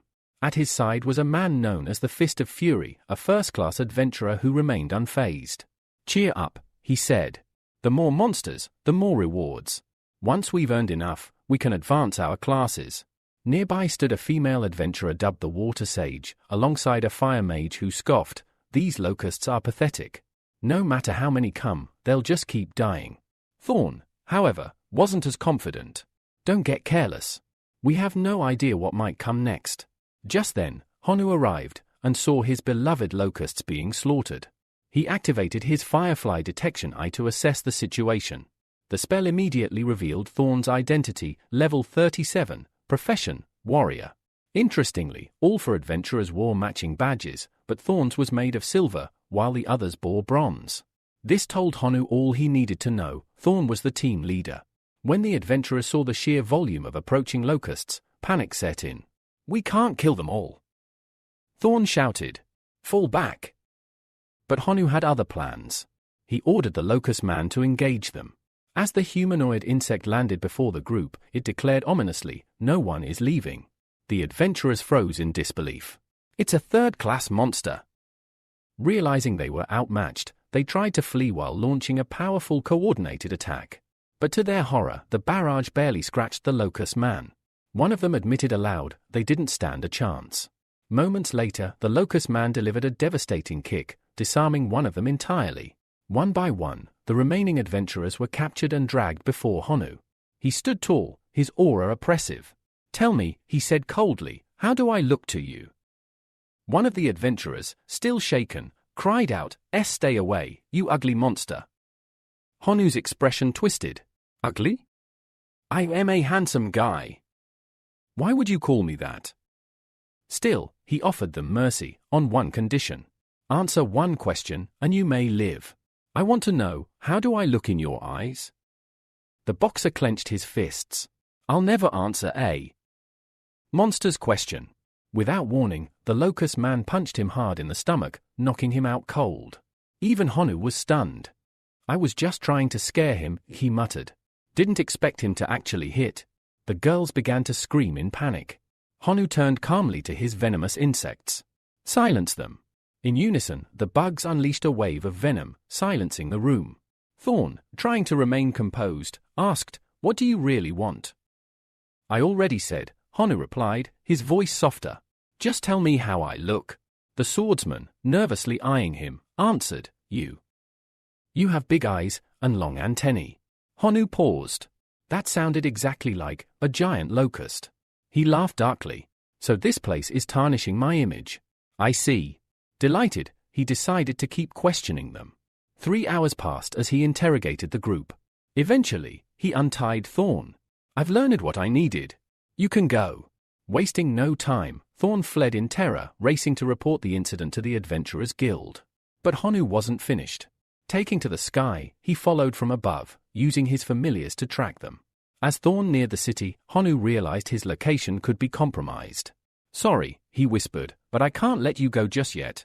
He cast a spell, Sleep, knocking the exhausted adventurer unconscious mid-run. Now floating in silence, Honu reflected. If Thorn was telling the truth, there are millions of adventurers in the city. If we storm it head-on, we'll be crushed. He needed to act smart. His current army needed to reach at least level 60 if he wanted a fighting chance. Just then, movement caught his eye. Goblins, plenty of them. Weak, yes, but better than nothing. Still, something stood out.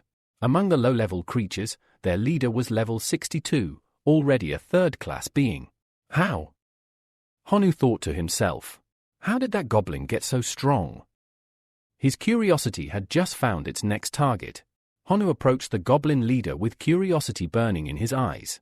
"How did you manage to reach third class?" he asked, scrutinizing the creature that clearly stood above the rest. The goblin leader puffed out his chest with pride and answered, "I ate many class fragments left behind by adventurers. That's how I got my class." Honu's eyes lit up. So that was the secret. He quickly deduced that if a goblin could ascend by consuming class fragments, then his own familiars, especially the locusts, could do the same. According to the data, it would take 39 class fragments for a locust to obtain a class. Without wasting another moment, he summoned a swarm of locusts and issued 2 urgent commands. First, they were to monitor the Adventurers Guild, every movement, every mission, every returning party. Second, they were to scavenge the battlefield and collect class fragments from the remains of fallen adventurers. With this strategy in motion, Honu now had a new goal: to evolve his entire swarm into a classed army, one capable of leveling entire cities. 3 days later, the protagonist had finally gathered a substantial number of class fragments.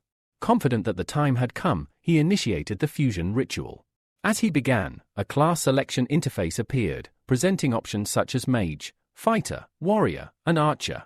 After careful consideration, he chose asterisk that a long-range combat style would perfectly suit the abilities of his locust man. The decision proved satisfying. The bow had worked flawlessly with his familiar, and now he entertained the idea of absorbing another compatible first-level class. His goal was to fuse and evolve it instantly into a third-level class. Just then, one of his locusts returned with urgent news. They had discovered a mysterious cave, and the aura emanating from it was overwhelmingly powerful, almost divine. Intrigued and cautious, the protagonist ordered the locusts to lead him there. As they arrived near the cave's entrance, one of the locusts pointed ahead. The protagonist, Honu, immediately sensed the tremendous pressure seeping from within. It wasn't just strong, it carried a divine essence. Clearly, this place held something worth investigating. With 2 locust men by his side, Honu stepped into the cave. Looking down, his eyes widened. A massive dragon lay sleeping in the darkness. He recalled something his professor once told him, how certain civilizations from other realms would seal away enemies they couldn't destroy. The black dragon before him was likely one such being, an ancient creature imprisoned by someone incredibly powerful. One of the locusts activated its detection ability. The result was shocking, as the dragon's eyes snapped open, freezing the locusts in fear. The MC quickly shouted for them to stand down, but they trembled uncontrollably. The dragon slowly rose and addressed them with disdain. "How dare you interrupt the meal of the great rebellious black dragon?" Without hesitation, the dragon launched an attack. The MC urgently ordered a retreat as explosions erupted all around them. 5 minutes later, he cautiously returned to the dragon's lair. "You done venting yet?" he asked. The dragon, still seething, glared at him. "You insignificant scum. You try to take advantage of my sealed state and expect forgiveness?" With more explosions imminent, the MC fled once again, knowing he had just a few minutes before the next attack. 10 minutes later, he returned for a third time. "I'm not here to provoke you," Honu said. "I'm here to help." The dragon scoffed. "I've already seen through your tricks. Leave before I'm forced to devour you whole." Honu unslung his bow. "Devour me? In your state?" He fired an arrow, but it harmlessly deflected off the dragon's scales. "I am a black dragon," it declared. "I possess absolute defense. Your attacks are meaningless." "Then let's test that," Honu replied, summoning his sword. He struck with full force, only to leave a mere scratch. Enraged, he asked to infuse 000 units of divine power. He knew that unless he inflicted real damage, the dragon would never take him seriously. With the divine energy fueling his next attacks, blood finally spilled from the dragon's body. "You dare wound a supreme being like me?" The dragon roared. Honu didn't back down. "Keep talking nonsense and I'll make sure you're a dead one." The dragon paused. "What do you want?" Honu finally revealed his dream. "I want to kill the hero of Doran City. But with my current strength, that's impossible. I need help." The dragon, now more composed, responded, "I've been sealed here for many years. I can't escape. The chains that bind me are special artifacts created by the guild itself. Not even my dark power can break them. A mere sword stands no chance." "Are you sure they're artifacts?" Honu asked. "Positive," the dragon replied firmly. "I may be many things, but I do not lie." Taking that as his cue, Honu summoned a hidden item. A mysterious aura surged forth, corroding one of the chains until it snapped. The dragon was stunned. "Quickly! Break the others too. You are now commanded by the great black dragon, Elis." Honu narrowed his eyes. "What did you just say?" "I said hurry and release the great dragon that commands you." The MC didn't appreciate the arrogance. "I just saved you from one chain, and you claim to command me? Show some goodwill. You've done nothing for me so far." Elis scowled. Fine. What do you want? If it's to kill that hero, then I'll help. Just free me. Honu smirked. Change of plan. Serve me for 100 years. That's my price for saving you. The dragon exploded in fury. Are you mad? The MC's tone turned cold. I can save you or kill you. You're a dragon, your bones alone could make me rich. If you won't help, I'll just use you to grow stronger. Faced with no other option, Elis bowed his head. Fine. I agree. I'll serve you for 100 years. Just, please, break the rest of these chains. And with that, the balance of power began to shift. At that moment, the MC calmly told the dragon not to rush. They still had one more thing to settle. A contract needed to be signed. The dragon, narrowing his eyes, asked suspiciously if the MC was attempting to enslave him. With pride in his voice, he warned, dragons will never be enslaved. But the MC was prepared. He summoned a glowing crystal and said, I already sensed your weakness from afar. I'll let you consume this resource, but only after the contract is signed. Faced with no better option, the dragon reluctantly agreed. Using his massive paw, he signed the contract. With the pact sealed, the wolf cub immediately leapt forward and began devouring the remaining chains. As they were enchanted artifacts, they shattered one by one under the cub's corrosive aura. Finally freed, the dragon released a surge of energy so powerful that it caused the entire cave to erupt in a massive explosion. Elis roared in triumph. He was finally free. Meanwhile, in Doran City's town hall, an emergency meeting was underway. One of the martial saint heroes stood up. The black dragon has been freed, he announced gravely. The seal may not be fully restored. We must join forces and destroy him. Rose, another of the saint heroes, spoke next. He'll likely go into hiding to recover his strength. The area outside the city is vast. We should call upon all adventurers in Doran City to help locate him. Another hero, Jimir, the ice and fire sword hero, interjected. The dark energy radiating from that dragon will strengthen the local monsters. If we don't act now, they may revolt. We should strike first. Carl, still skeptical, questioned the urgency. Is a weakened dragon really worth all this panic?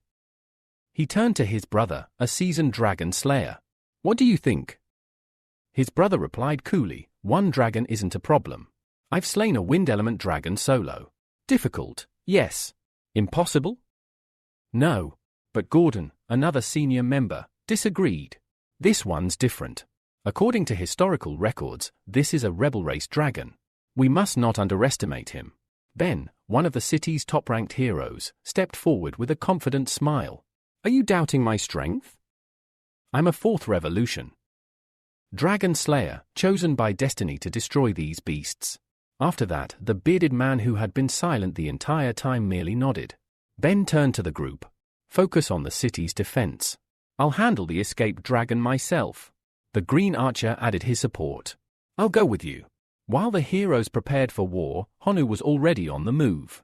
Using the Black Dragon's presence to his advantage, he began rallying monsters. Standing before a crowd of various species, he raised his voice. Do you want to continue living under the boot of the adventurers? The great rebel, Black Dragon Elis, has summoned all monsters to unite. Join the Monster Alliance and fight back against the Adventurers Guild. The monsters exchanged glances, uncertain. Can such a force even be organized? One asked. Honu understood their doubt. His familiars alone couldn't ensure victory. He needed the help of these shrimp and crabs, as he put it, and he needed them loyal. So, he sweetened the deal. I can help you grow stronger. The Alliance offers power crystals as rewards. Any monster, regardless of race, can trade fragments and equipment. Join us and evolve. Days passed. Elis, now a powerful ally, willingly offered his blood to help Honu push forward in strength. However, after several extractions, the dragon complained, I'm getting dizzy. How about 500 black crystals in return? Honu scoffed. Stop pretending to be weak. And besides, 500 black crystals aren't cheap, I'll pay you in installments. Just then, a system message appeared, advancement complete, third transformation profession, Black Dragon Warrior talent, Black Dragon Blood, physical performance plus 50%, elemental resistance plus 50%, greatly increased strength and affinity with the darkness attribute, ability, transform into a black dragon fascinated. Honu quickly activated the transformation. His body surged with power, morphing into a formidable new form. Now at level 125, with 85 max-level familiars and divine creatures at his command, he had finally reached the class of Black Dragon Warrior. He looked at his new self with satisfaction. Now, I might just be able to take on those heroes alone. Suddenly, Elis became agitated. What's wrong? Honu asked.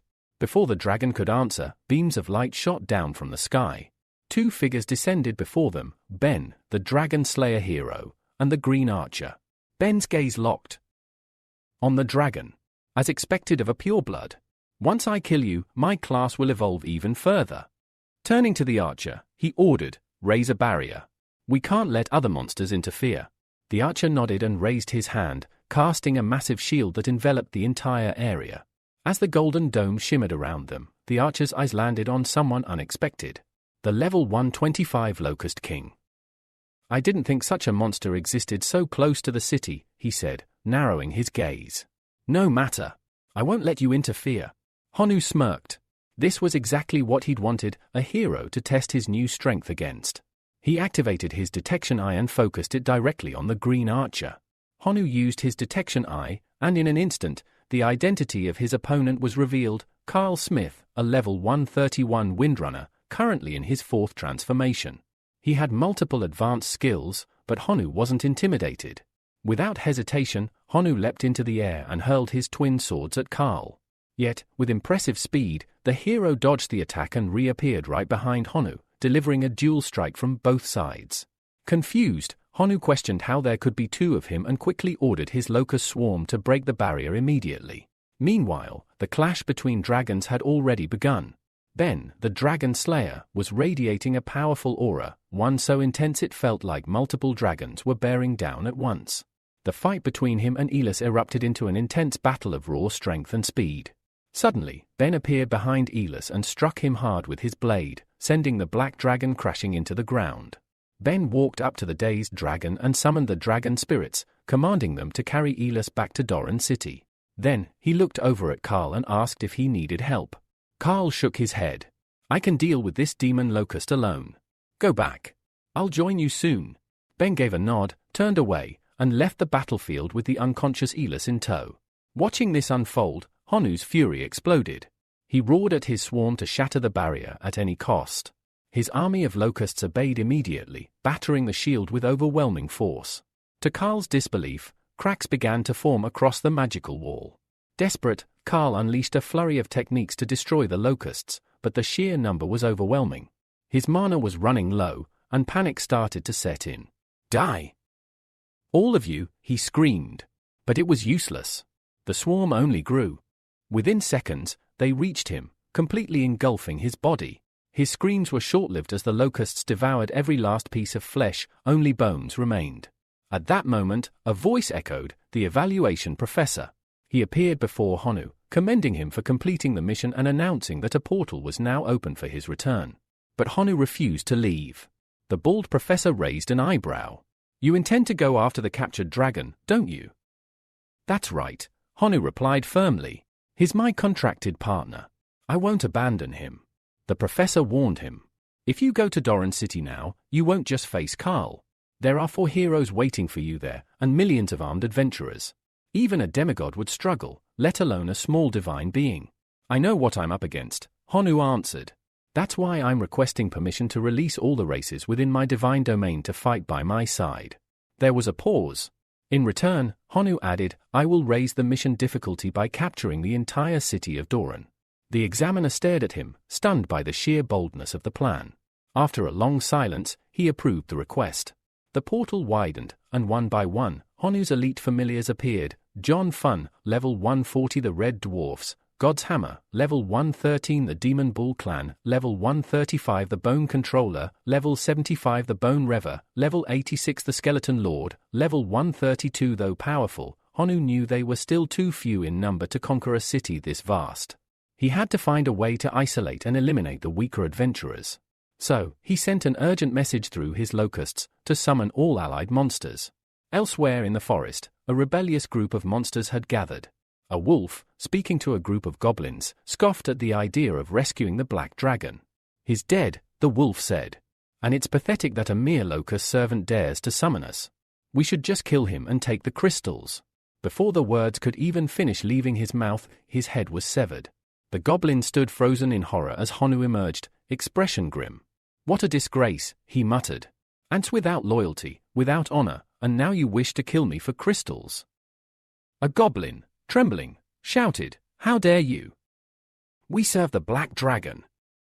Honu unleashed a wave of divine energy that slammed the goblin into the ground, silencing him instantly. "I'm not asking you to attack the city," Honu said, his voice like thunder.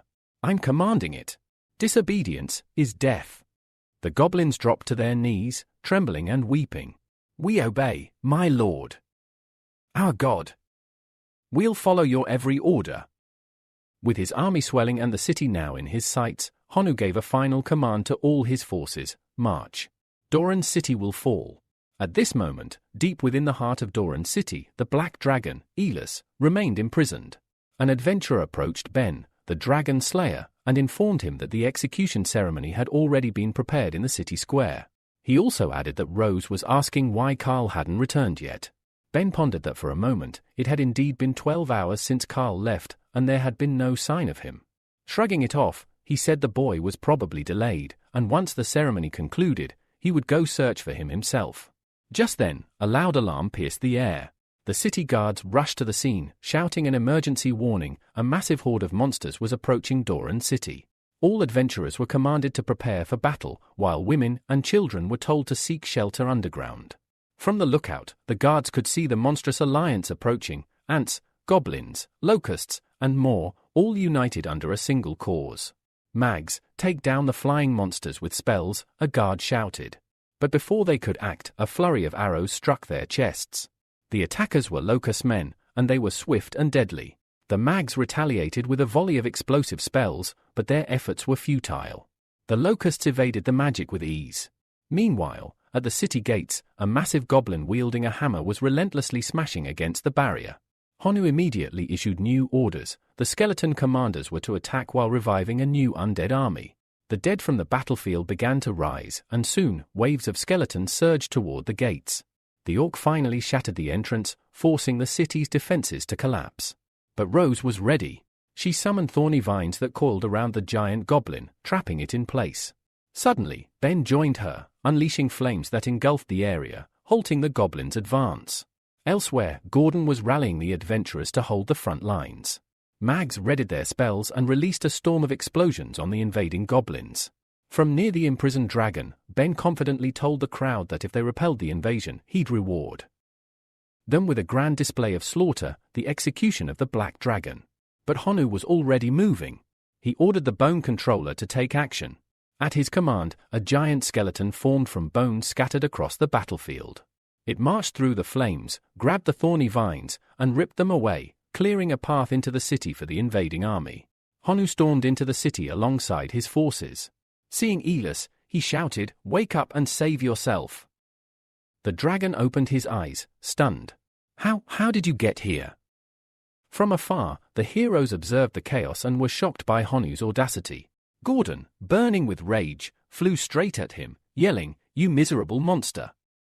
You'll be crushed! Die!" Just before Gordon could strike, the demon bull intercepted him with a crushing blow and growled, "How dare you insult our god?" Rose jumped in to assist, summoning more thorny vines, but a red dwarf wielding the divine hammer appeared and struck the ground, engulfing her vines in fire. Rose stood in shock. What the hell was that?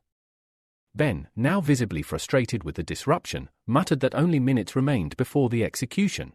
Enraged, he summoned his dragon spirits and ordered them to annihilate the invaders. One spirit dove straight for Honu, ready to devour him, but the giant skeleton intercepted it midair, slamming it back. The dragon tried to retaliate, and the two clashed with tremendous force. Watching from the sidelines, the skeleton lord licked his bony lips. "I'm starving," he muttered before leaping onto the dragon's back and biting deep into its flesh, causing the dragon to scream in pain. It couldn't reach its own back to fight him off. Ben roared, "A mere skeleton dares to devour a dragon soul. Do you have a death wish?" He struck the skeleton lord hard enough to blast off its arms, but before he could breathe, the creature reassembled and bit down again, more vicious than before. Ben stood in disbelief. What kind of monster is this? Honu took the moment to summon the greedy wolf and ordered it to bite through Elis's chains. The black dragon looked at him gratefully. You have the word of the great black dragon, Elis said. I will never forget this act. Let me serve you for a few hundred more years in return.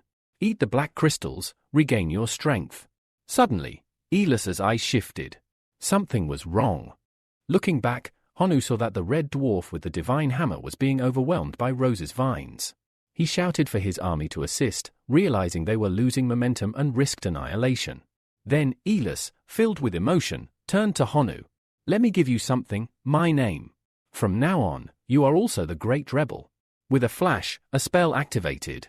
The system informed Honu, title acquired, rebel, though the effects remained unknown. Feeling immense power coursing through him, Honu focused on Ben, the dragon slayer, and charged. He landed a powerful strike, which Ben barely blocked, but the force caused him to bleed. Seizing the moment, the skeleton lord pierced Ben's chest, killing him instantly. But that wasn't the end. Ben's corpse twisted and mutated, a heroic undead form emerged, the blood skeleton.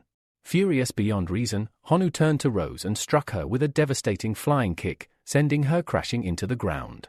The battlefield burned, the city crumbled, and Doran trembled before the wrath of the new great rebel. Rose stood frozen, disbelief in her eyes. She could hardly accept the truth, the dragon slayer was dead. But Honu, cold and resolute, offered no sympathy. Don't worry, he told her.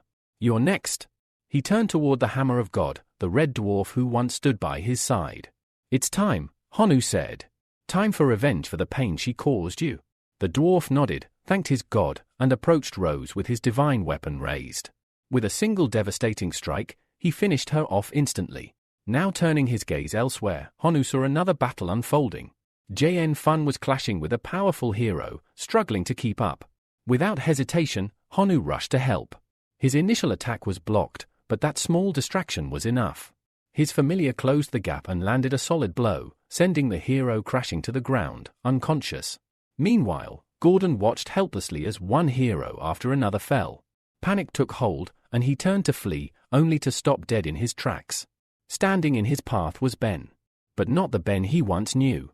This was the blood skeleton, an undead monstrosity wearing his friend's face. Gordon froze, his body trembling. That hesitation cost him dearly. The demon bull seized the opportunity and crushed him with a brutal swing of his club. With the battlefield theirs, Honu issued a command to his army, sweep the city. Bring everything you find to the crystals. The goblins roared with victory, chanting blessings for their master. Long live Master Honu. Turning to Elis, the recovering dragon, Honu asked if he was all right. Elis, with quiet strength in his voice, thanked Honu for his concern and swore allegiance. From now on, I will follow you, he said solemnly. Just then, a message arrived from the examiner professor. He congratulated Honu, now revealed as Wu, for accomplishing the impossible and creating a miracle. He informed him that the teleport portal was ready and that he had 3 hours to organize the war spoils. Wu thanked the professor and asked if it would be possible to build a stable portal directly to the divine realm from there. In exchange, he offered all the war spoils as trade. The professor understood Wu's ambition to build a powerful civilization, but cautioned him about the dangers. If you're not careful, your divine realm could be violated. Wu replied confidently, I've already considered all the risks. The professor agreed. Very well. In 10 days, I'll help stabilize the portal. 10 days later, Wu prepared to depart. He summoned the skeleton lord and left the city of Duolong in his care. You'll stay here with the skeleton tribe and demon bull tribe. Protect the city, and if the situation becomes unsalvageable, retreat to the divine realm without unnecessary losses. The skeleton lord nodded. Understood. With everything settled, the portal opened.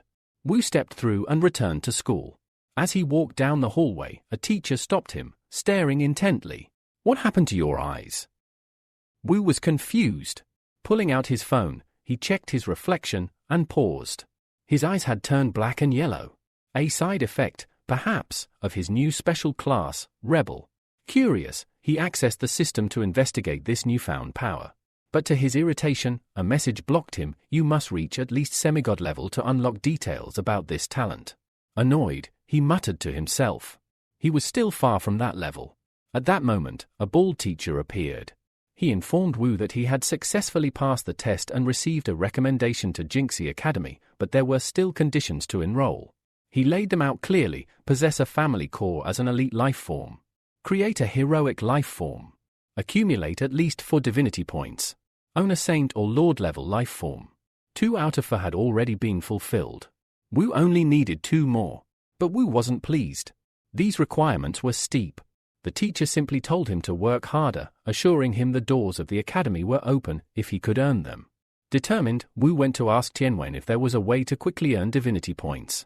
Tianwen sighed. If you'd asked me yesterday, maybe. I could have saved some for you. But it's too late now, I've already used everything. He added that over the next 28 days at school, Wu could be rewarded with 1 divinity point, asking him to stop glaring at him suspiciously.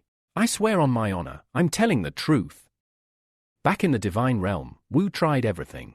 He slammed his hand to the ground, unleashing an enormous tornado of life sacrifice, but gained 0 divinity. He tried again the next day. Still nothing. Day after day, he kept failing. A week passed. He sat, frustrated and bitter, remembering the divinity card he once had, a treasure he had foolishly traded away for 150 million divine power. He clenched his fists, whispering to himself, if I ever get another chance, I'll never let it go. And just then, a notification appeared in his system. It was Yuan, his mysterious divine follower, calling for his master. He asked Wu whether he had already received the sacred relic source, a reward linked to that day's event. Wu knew that Yuan was a true god, or at least, a senior semigod. Perhaps, he could lend some divinity. Taking a gamble, Wu asked, could you lend me a few divinity points? On the other end, Yuan received the message. He hesitated.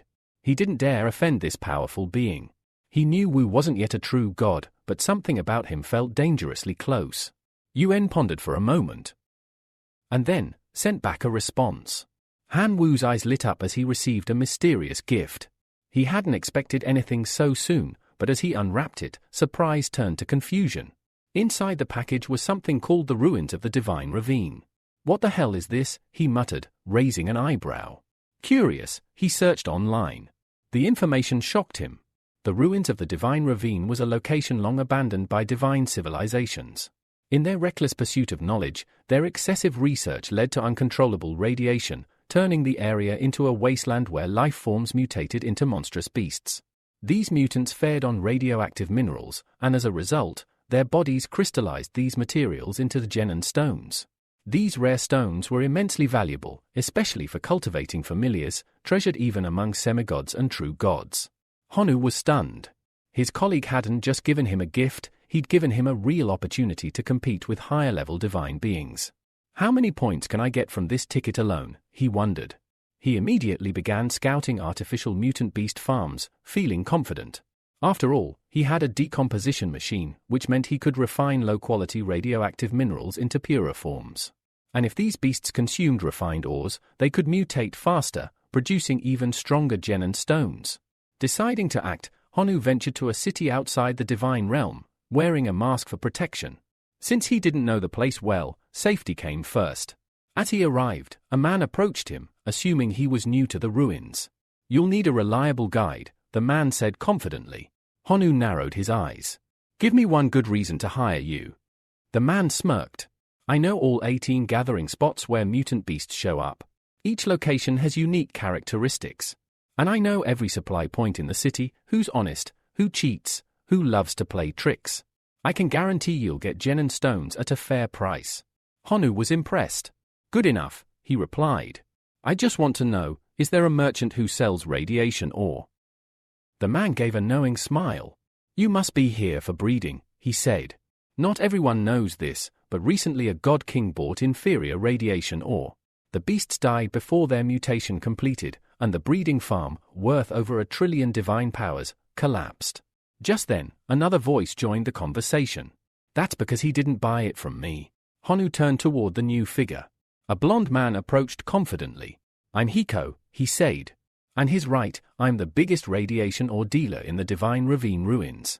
Over 70% of the ore here passes through me. I guarantee top quality. No fakes. Honu, intrigued, said, fine. I'll need samples. 10,000 divine powers worth of each grade of ore. I want to run tests in the divine realm. Hiko nodded. No problem at all. Soon after, Honu stood within the divine ravine ruins, armed with 21 samples of radiant ores, which had cost him just 40,000 divine powers. He considered it a fair deal, but still, he had to test their effectiveness. Just then, a level 1 mutant beast emerged.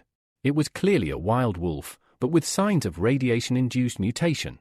Its fur was patchy, its eyes wild, and its body carried traces of unstable energy. Honu immediately recognized this as a prime test subject. From what he recalled, these creatures had a lifespan of just 20 days unless they consumed radiation ore, which could prolong their lives and increase their strength. He nodded. Perfect timing. Turning to his familiar, he said, "Pikachu, advance." The wolf darted toward the ore on the ground, sniffed it briefly, then began licking it aggressively. Instantly, a horn sprouted from its forehead, and its body expanded with raw power, its very shape twisting. The transformation was rapid and unmistakable. It had evolved to level 2 with just a taste. Amazed, Honu threw in another ore. The wolf devoured it.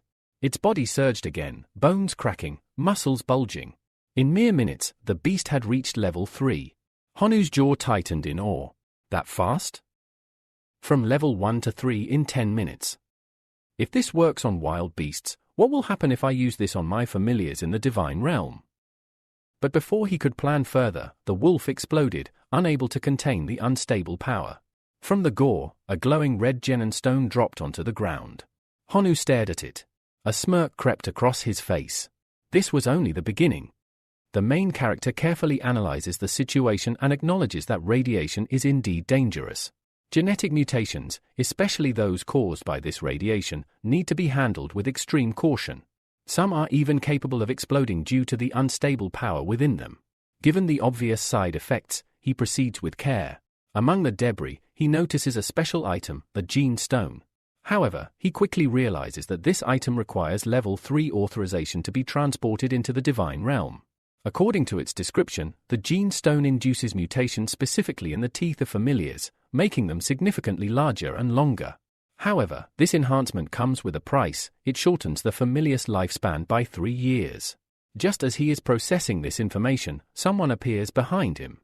The stranger warns him coldly, "If you're smart, you'll hand over the Gene Stone and the other green stone. If not, you'll regret it." The protagonist turns around, and his eyes widen in disbelief. The person standing before him is none other than Gang, a demigod, and the father of the very first student he fought back in school. The MC silently thanks his luck for wearing a disguise mask at this moment. Trying to remain calm, he asks, "And if I don't hand them over?" Gang responds with a chilling threat. "Then you might die." With that, he summons several vicious wolves, ready to attack. Acting swiftly, Honu bites his own hand, triggering his black dragon transformation. The wolves hesitate, startled by the sudden power surge, but it's already too late. The MC lunges into action, attacking them one by one with deadly precision. Seeing his subordinates being taken down, Gang activates a powerful enhancement technique, the Art of the God of Fury, and orders the wolf cavalry to charge again. The wolves resume their attack, but the MC leaps into the sky, flying above them and out of their reach. Confused, the wolves can only growl from the ground. Looking down, the MC mocks Gang. "What now, old man? Can't fly, can you?" Gang narrows his eyes, unimpressed. "You dare to show off with such cheap tricks?" He raises his hand and uses divine magic to forcefully drag the protagonist out of the sky. The MC crashes to the ground, shocked by the raw force of a demigod. It's clear now, these beings have far too many dangerous abilities. Realizing the odds are not in his favor, the MC begins to flee, with the wolves chasing close behind. In his escape, he notices a warning sign, "Do not approach." Curious and desperate, he heads straight for it. Seeing this, Gang orders his cavalry to halt. Only then does the MC understand why. The area ahead is swarming with bizarre mutant creatures, and they're already closing in on him. With no time to hesitate, he takes off running again. All these beasts seem like serious trouble, and at that moment, escape becomes the only logical plan. However, the mutants soon spot the wolves and turn their attention toward them. As chaos erupts, Gang retaliates with a powerful punch, wiping out the nearby beasts. Frustrated, he looks around, wondering, where did that brat go? Just then, he senses a strange and slightly terrifying aura. Choosing not to take the risk, he turns around and leaves. Meanwhile, the MC finally reaches a river. Gasping for air and dying of thirst, he kneels down to drink. But just as he does, a bizarre fish jumps out of the water. It has legs. Alarmed, the MC realizes that the river is also contaminated with radioactive waste. This entire area is far more dangerous than he expected. He quickly pulls out his map, trying to get a sense of direction, only to discover that he's completely lost. Suddenly, more mutants begin approaching. He takes a deep breath to calm himself. He's stuck here anyway, so he might as well gather more gene stones. He tosses some red stones toward the approaching monsters. As the creatures devour them, they immediately explode. The MC smiles slightly. So this is how you farm gene ores. Not too difficult after all. Time passes, and soon night falls. The MC starts to grow anxious. The forest is no place to be after dark. He decides it's safer to rest somewhere elevated and abandoned. Looking toward a distant mountain, he transforms into his black dragon form once again and flies toward the peak. Upon arrival, he sees what appears to be a crumbling, abandoned castle. Landing softly, he explores cautiously, knowing full well that wild beasts might be lurking inside. He spots some old papers scattered on the ground and begins to sense a strange energy coming from deeper within. Following the energy trail, he quietly observes a group of people in black cloaks performing a mysterious ritual. Confused, the MC whispers to himself, "What the hell are they doing?" One of the cloaked men speaks. Despite the God King being condemned for his failed investments, he still sacrificed hundreds of billions in divine power to make this ritual possible. "We must succeed. There is no time left. Begin the ceremony immediately." The night deepens. As the ritual continues, several stones are arranged into a massive magic circle. Suddenly, a blinding light shoots up from the castle into the sky. The circle expands until it becomes a colossal formation hovering above them. The participants rejoice. Their ritual worked. They've successfully tapped into the seal of the ancient civilization. The MC's heart races. He recalls information from the internet, claiming that this project site had been sealed off by the divine civilization due to extreme danger. Turns out, the rumors were true. The God King had been using the mutant beast farm as a cover while secretly developing this forbidden ritual to break the ancient seal. Seeing a rare opportunity, the MC inches closer. He knows that the ruins are restricted, only beings with divinity below 10 are allowed to enter. That likely excludes the God King, which might work in his favor. Suddenly, the beasts below begin looking toward the sky, sensing that something is coming. Suddenly, a warning notification appeared in the air, cold, mechanical, and unforgiving. It declared, "Unauthorized access detected."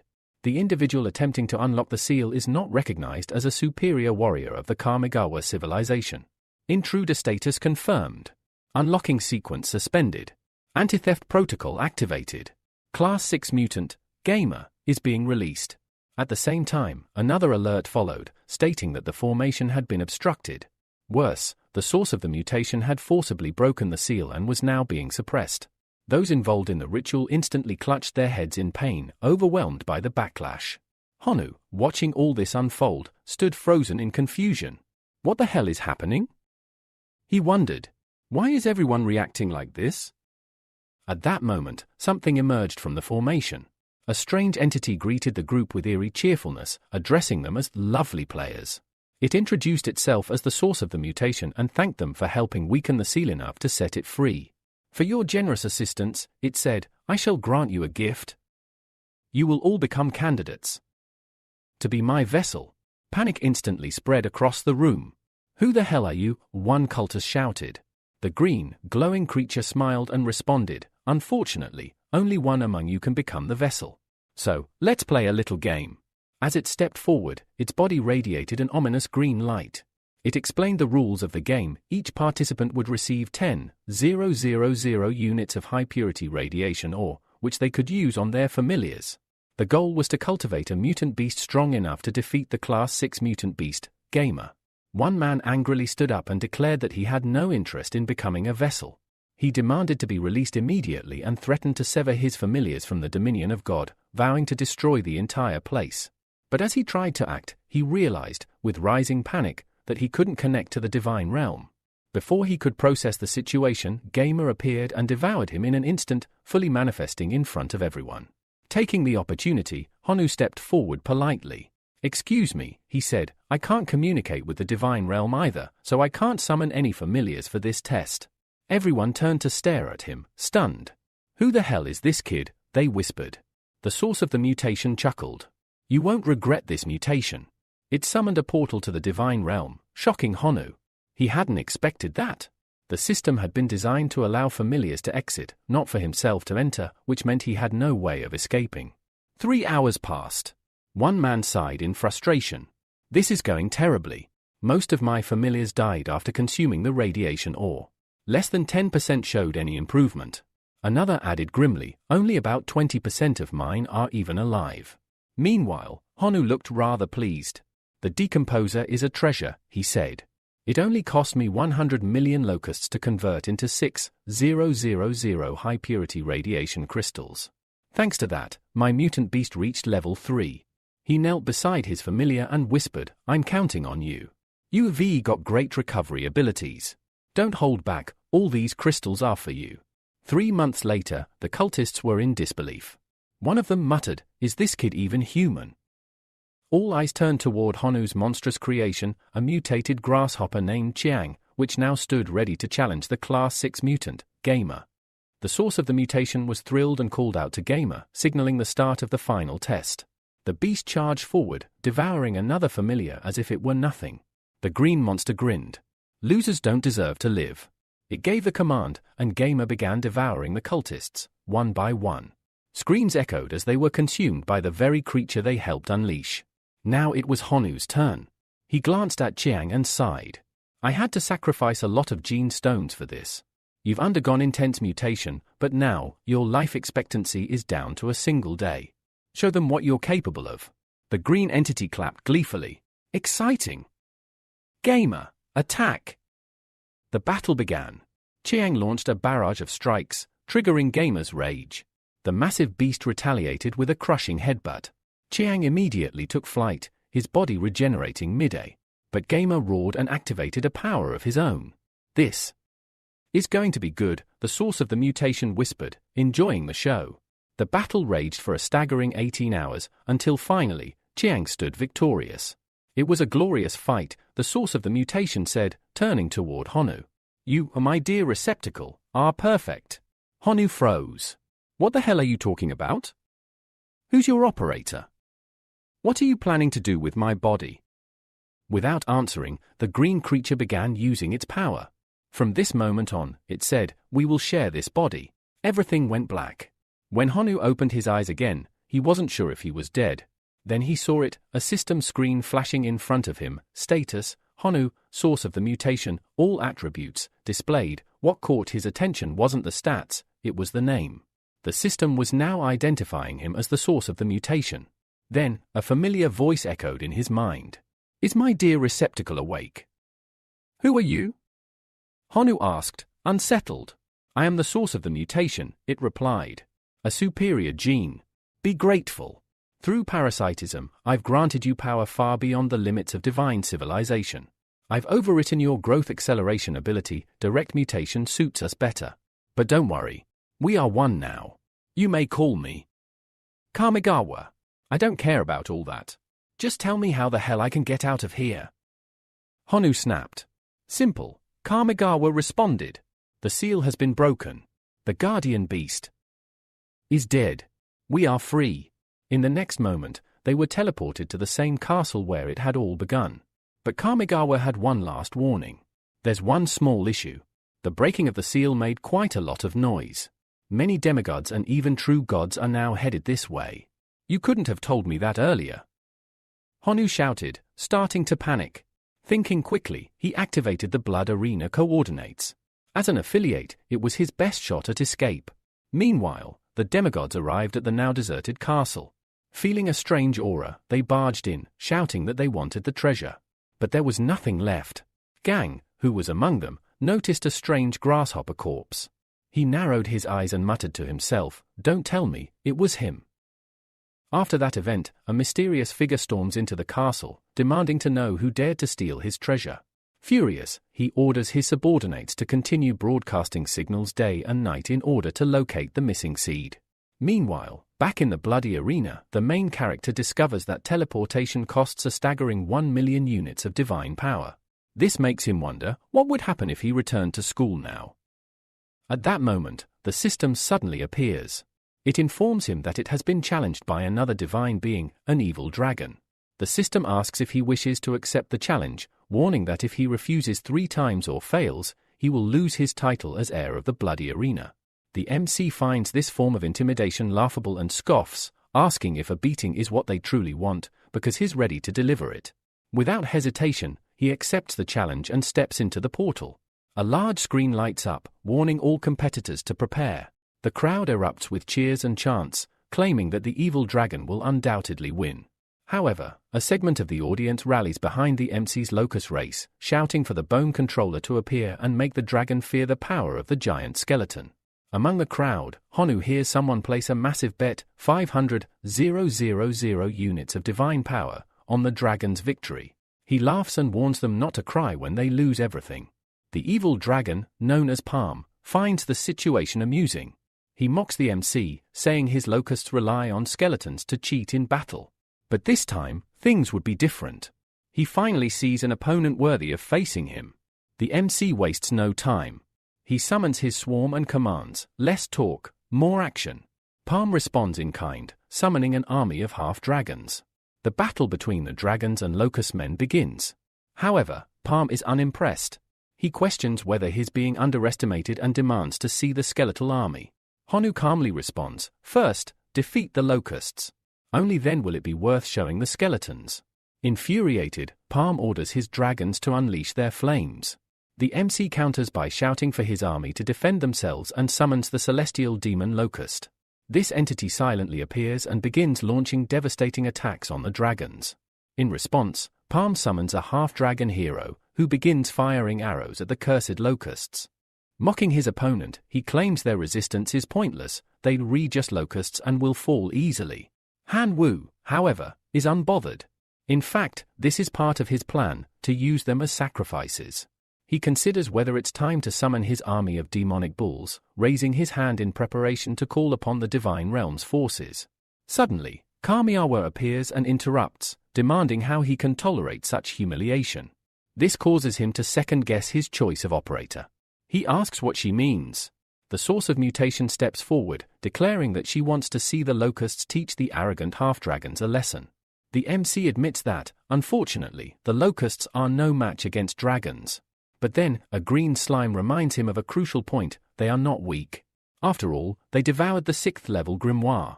With the mutation source's power, there are no weak races, only races that accept self-destruction. She urges him to use the directional mutation ability she granted to eliminate this arrogant dragon once and for all. He calls one of his locusts forward, debating internally whether to follow this advice. Eventually, curiosity wins. He decides to test the ability. A yellow aura begins to emanate around them as the mutation source asks, in which direction should the familiars mutate? Honu examines his options and comments that this type of locust is perfect for tanking. He wants to make them more durable to replace fallen comrades. He is presented with 3 mutation paths. Armor mutation, the locust's body becomes thicker, enduring up to 10 times more physical damage. However, it reduces their lifespan by 50 days. Gland mutation, the glands begin secreting large amounts of mucus, greatly improving resistance to elemental attacks. This costs 90 days of lifespan. Total mutation increases both size and strength, sacrificing only 24 hours of lifespan. Realizing that the half-dragon's attacks are overwhelming and locusts are falling rapidly, he decides to take a risk and chooses the third option. Instantly, his imitated locust undergoes a dramatic transformation, becoming gigantic and launching a devastating charge that sends dragons flying with a single strike. Pleased with the outcome, the MC commands all of his imitated locusts to accept the mutation. One by one, they transform, their entire bodies changing. Even the demonic locusts undergo the same mutation, now capable of multiple rapid-fire attacks at high speed. Palm, witnessing this shocking development, is baffled. He questions if the army took steroids and demands the referee intervene, calling this blatant cheating. Honu laughs and orders all locust men to accept the mutation, The mutated locusts grow armor over their bodies and begin a ferocious assault on the half-dragons, forcing them into retreat. The MC then directs them to eliminate the half-dragon hero completely. Terrified, the hero falls to the ground and surrenders, begging for mercy. The crowd, enraged, shouts in disbelief. They had bet 500,000 divine power, and now they've lost everything. The MC, however, is delighted. He had warned them this would happen. With this stunning victory, he gains another fragment of the divine realm and earns a new mark in the bloody arena. Later, back in Honu's divine realm, he is rewarded with a special building from the bloody arena. This structure allows family members to enhance their abilities. Victors here may also be promoted. In rare cases, the guidance of the hero model can be bypassed, allowing a unique life form to be directly elevated to heroic status. He notices something odd. After defeating an heir, the chance of promotion has changed from extremely small to merely very small. Though still rare, it's a huge jump. He also observes that the core of his divine realm is glowing brighter than ever. The mutation source chuckles and asks why he's surprised by something so small. Compared to his true potential, she says, this is just the tip of the iceberg. Honu agrees with the chief's assessment, saying he's absolutely right, and that the divine realm will only continue to improve from here. Kamiawa nods and affirms this as well, but then suddenly commands him to kneel. The demand stresses him out, and though he obeys, a dark thought brews inside. Once I become strong enough, I'll kill that filthy green slime. Seeking greater power, he activates his life sacrifice ability to see what kind of reward he'll receive this time. 3 options appear before him. Level for relic, Armor of Temperance. Once charged in the core of the divine domain, this relic allows the clan to summon the armor when needed.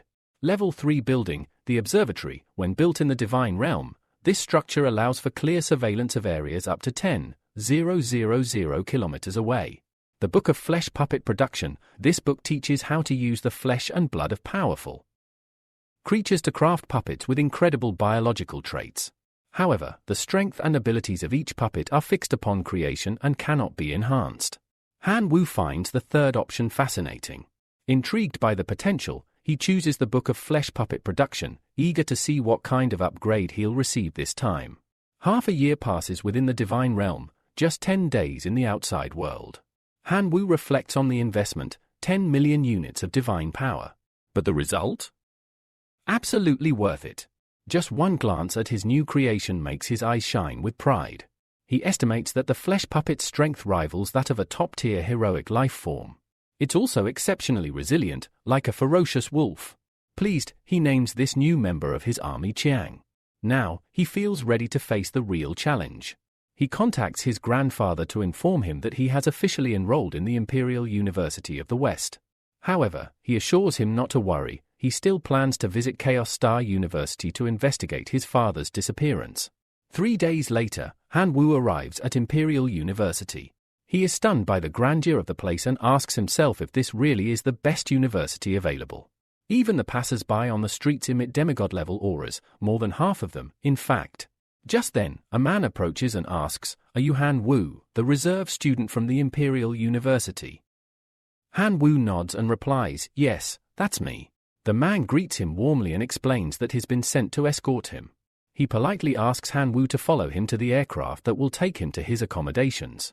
Intrigued, Han Wu follows, and they soon take off into the skies. After a short flight, they arrive at the dormitory. Han Wu curiously asks where the other students are. To his surprise, the professor informs him that this entire place is just for him. Han Wu is taken aback. This level of extravagance seems too much for a simple student like him. Before leaving, the man wishes him a restful night and reminds him to be on time the next morning. Feeling the pressure of the powerful talent around him, Han Wu quickly begins absorbing divinity, knowing he'll need every advantage to keep up. The next day, as he walks through the campus halls, he hears gossip. Students are talking about a newly transferred student, calling him trash, claiming that real students pass the selection process without needing backdoor entries. Hearing this makes Han Wu uneasy. Clearly, there are people already trying to bring him down.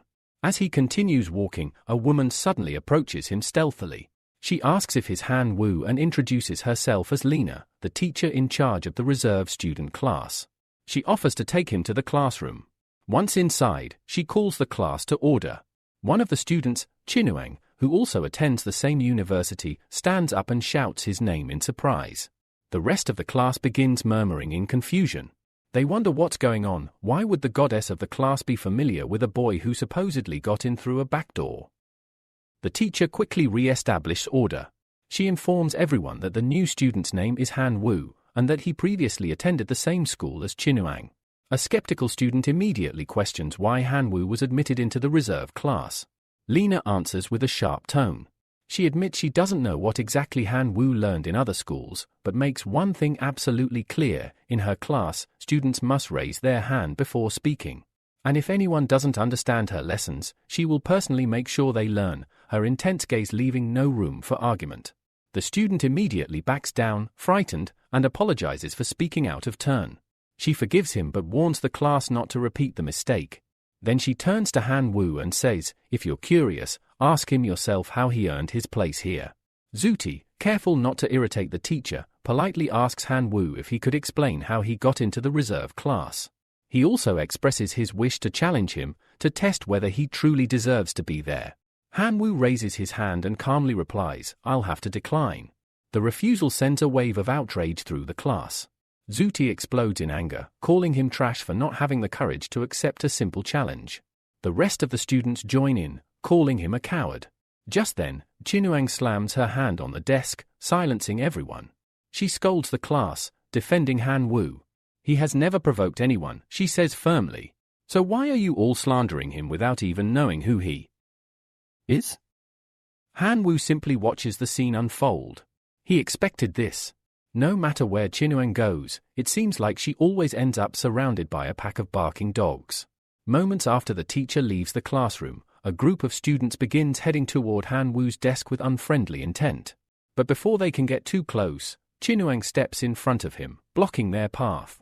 "What are you doing?" she asks firmly. "If you're trying to intimidate someone, then you'll have to go through me first." The students respond coldly, telling her that this has nothing to do with her. One of them looks past her and calls out to Han Wu directly. "If you have any courage at all, then stop hiding behind a woman." Taking a deep breath, Han Wu calmly rises from his seat. At that moment, Zudi steps forward with a sneer on his face. He mocks Han Wu, calling him a mere transfer student who used backdoor methods to get in. In his eyes, Han Wu isn't even qualified to study alongside them.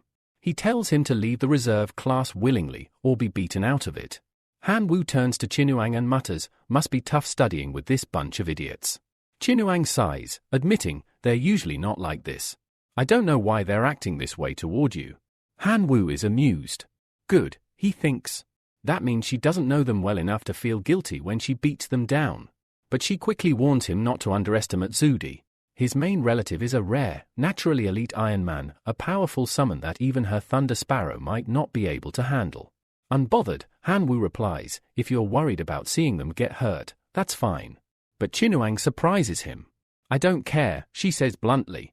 Zudi, overhearing, growls, "Did I hear that right? You think you'll hurt me? I could wipe a rookie like you off the map with just a few of my relatives." He then proposes they settle the matter properly at the training field. As they walk to the arena, Chinuang watches Han Wu closely, wondering why he's being so stubborn. She thinks to herself, "How can I help him without damaging his pride?" When they arrive, the system activates and politely prompts them to select a battle format. The options are displayed: Heroic Battle, Extraordinary Battle, Elite Battle, Legion Battle, 5 vs. 5, 10 vs. 10. Han Wu looks through the list and smiles. "Let's go with 10 against 10. It's the perfect time to test my 10 strongest relatives." Zudi looks at him in disbelief. Is this guy arrogant, or just clueless? He expected him to pick something more conservative, like a Legion battle. Instead, Han Wu chose the most direct clash. Then, in front of everyone, Han Wu begins summoning his flesh puppets. The sight of them shocks the entire room. Zudi's eyes widen. What the hell are those? While they exude the aura of heroic life forms, there's something undeniably unnatural about them. Realizing that he can't afford to be careless, especially in front of his goddess Chinuang, Zudi decides to get serious. He summons his Iron Men, a formation so powerful that even Lord-level warriors would struggle against it. Outside the arena, Chinuang watches the live battle unfold on a large screen. Her eyes are locked onto Han Wu's side. When did he get these relatives? She wonders aloud. Next to her, another student uses a battle analysis eye and confirms they're puppets. Heroic life-grade puppets. But how's he controlling so many at once? More whispers break out among the spectators. Some are stunned by how expensive these creations must be. 10 heroic-grade puppets, just one costs nearly 30 million divine power, a student mutters. Maybe he got in because of money. Chinuang frowns, her thoughts spiraling. He has no background, no support, how could he afford this? But she shakes her head. No point thinking about it now. I'll just watch and ask later. The battle begins. Zudi commands his Iron Men to launch a full assault, delivering massive, power-charged punches toward the flesh puppets. He taunts, let's see how long before those freaks turn into toothpaste. But Han Wu smirks. What's wrong? Already tired. Zudi is confused. But when he looks at the arena, he's stunned. His Iron Men are being effortlessly overpowered. One by one, they're getting punched down, overwhelmed by the unnatural power and precision of the flesh puppets. The Iron Men are forced into full defense mode. The students gasp. What are those monsters? They're not just resisting, they're counter-attacking, copying the Iron Men's moves and even injuring them. Chinuang's eyes widen in disbelief. He's so much stronger than before.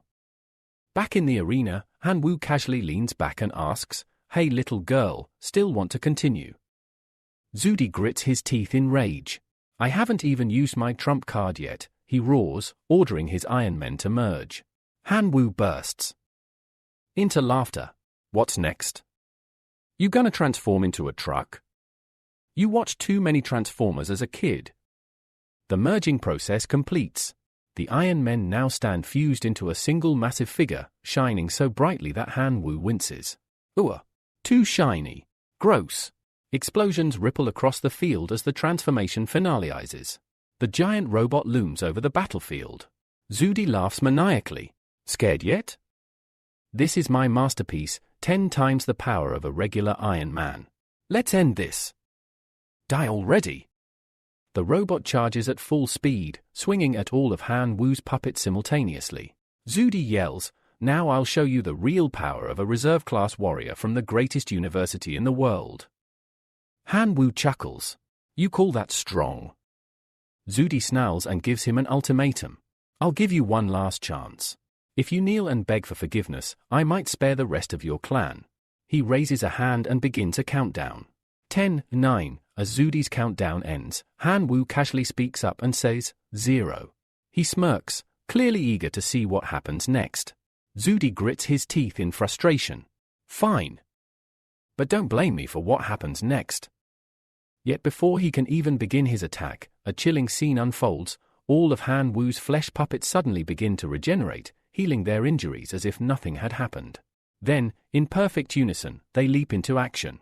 The monstrous puppets assault the massive armored robot, biting into its joints and ripping out cables from within its metal frame.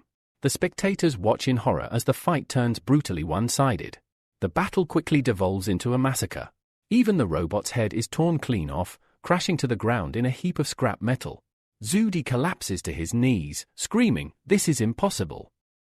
Meanwhile, Han Wu calmly steps out of the portal, completely unscathed, the undisputed victor.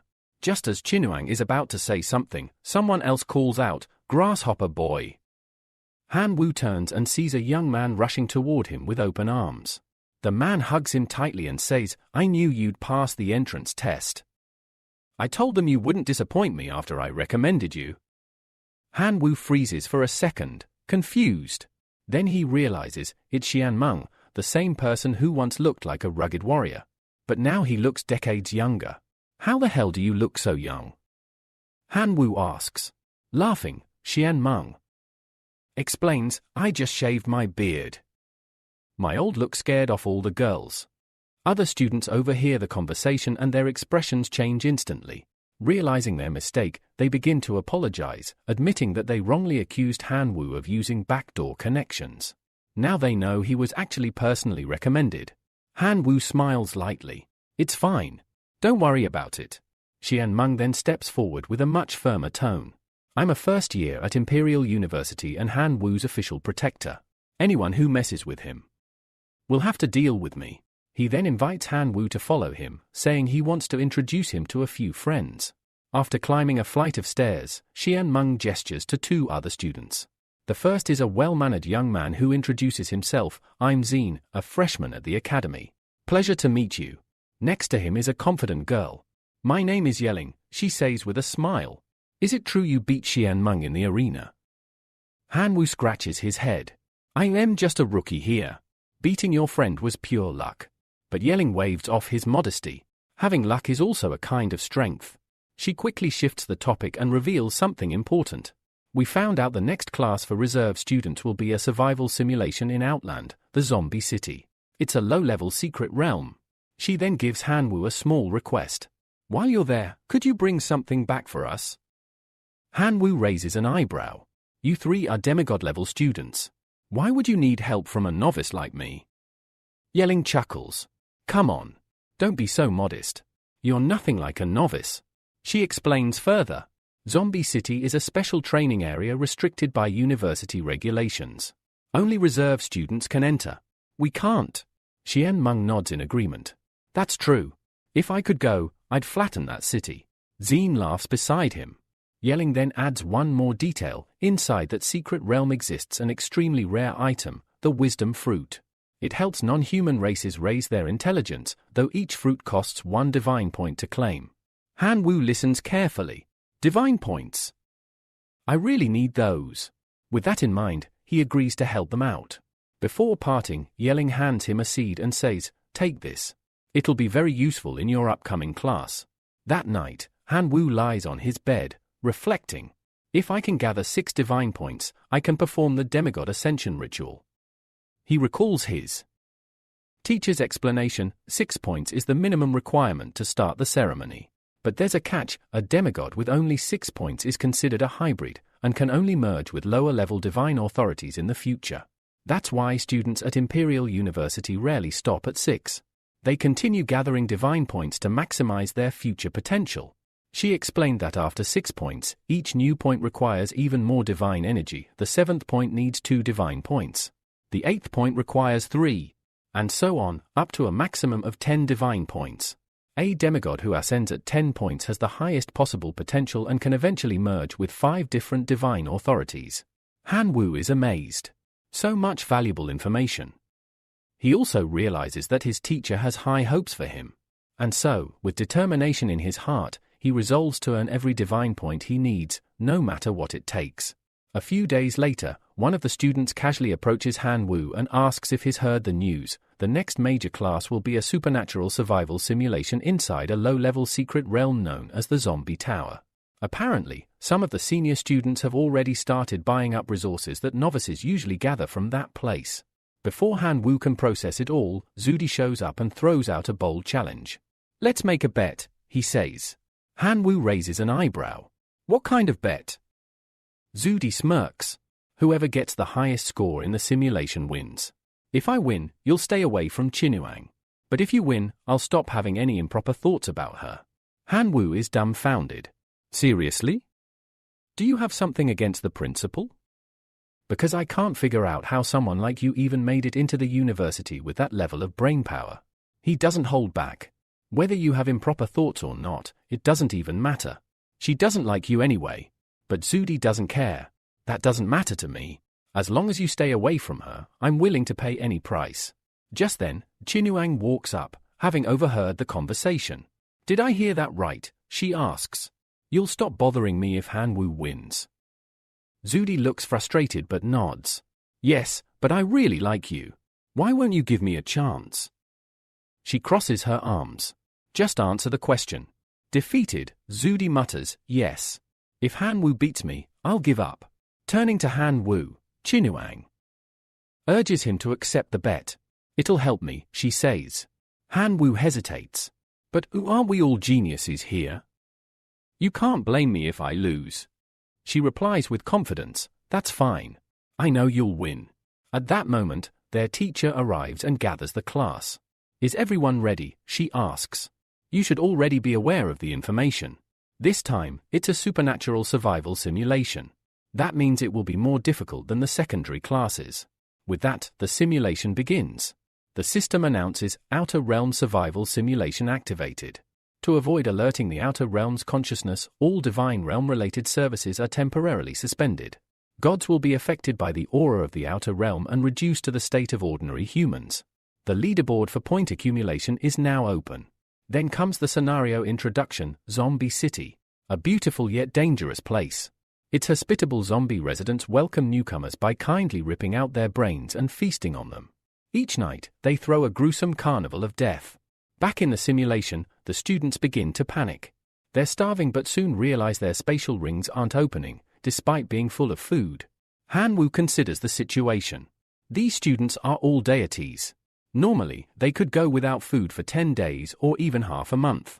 But now, with all divine artifacts suppressed, it's clear that this limitation is part of the survival challenge.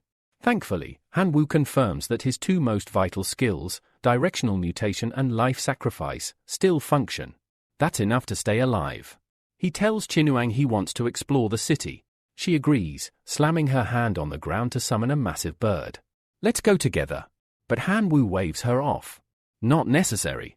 Transforming into his dragon form, he takes off into the sky. Chinuang quickly mounts her bird, and the two soar across the city together. Soon, they land in the middle of town. To their surprise, the city appears fully intact, complete with buildings, cafes, and restaurants. Suddenly, Chinuang's stomach growls loudly. Han-Woo bursts into laughter. Don't laugh, she snaps, embarrassed. Still chuckling, Han-Woo says, let's check out the restaurant. Maybe they've got something good. They head inside, where a bearded man greets them and offers a menu. Han-Woo explains, we're travelers from another city. Unfortunately, we're out of money. But the owner's expression darkens. He pulls out a weapon, growling, beggars. Get out of here. You think you're Jiangshi, wandering the streets at night. Chinuang clenches her fists, furious, but Han-Woo stops her. Calm down. We're just humans right now. If we get shot, that's it. Then he remembers something. Yelling had given him a strange seed, saying it would be useful in this realm. He reaches into his pouch and shows it to the bearded owner. Would this interest you? Instantly, the man's demeanor changes. His eyes widen in shock. I didn't expect to see something like this. He bows slightly and says, please, would you sell it to me? I'll offer 10 gold coins right now. After securing the deal for the rare seed, Han-Woo tells the restaurant owner to first prepare some food for him and Chinuang since they are starving. The man agrees without hesitation, and soon, the table is filled with an impressive amount of food that leaves both of them amazed. As they eat, Han-Woo seizes the opportunity to gather more information about the city. The bearded owner begins explaining. This place is a magical city, he says. Welcome to Jiang City, where humans and monsters coexist. Humans here hunt zombies for resources and profit. But be warned, these zombies feast on human brains. Every night, hordes of them roam the streets, chasing any living creature they can find. Sometimes, they even break into homes. He adds that surviving in this place requires more than just strength. People use swords, firearms, magical plants, and other items. Referring to the seed Han-Woo showed earlier, he explains that it appears to be a Tier 3 magical plant, something quite valuable. For this reason, the owner continues, please sell it to me. Han-Woo grows thoughtful. The whole setting feels eerily familiar to him. After all, he used to be a top player in his past life, and this scenario resembles a game he once dominated. He recalls that Tier 1 plants are equivalent to ordinary life forms, while Tier 3 plants possess power close to extraordinary creatures. Chinuang then asks how they could obtain more seeds like that. The owner answers honestly, you can buy them from the town shop, though they're expensive. Otherwise, you'll have to kill zombies, but they're not easy prey, they're strong and aggressive. Han-Woo realizes how dangerous it is to remain outside at night, especially in a place like this. They need to find shelter immediately. The restaurant owner suggests two options, either stay at an inn or visit the mayor's office to purchase a property, which would make them official residents of the town. Regardless of their decision, he warns them not to be out after nightfall. Intrigued by the idea of owning a home, Han-Woo and Chinuang decide to go check with the mayor. But just before they leave, another student bursts into the restaurant asking for food. The owner's reaction is immediate. He screams at the intruder and fires a shot, hitting the boy in the hand. The student panics, clutching his wound as the system interface shows a brutal penalty, -500 points. Chinuang turns pale and thanks Han Wu for stopping her earlier when she wanted to argue with the owner. If he could shoot someone without hesitation, she might have ended up the same way. Soon after, they arrive at the mayor's office, where the mayor evaluates their magical seeds.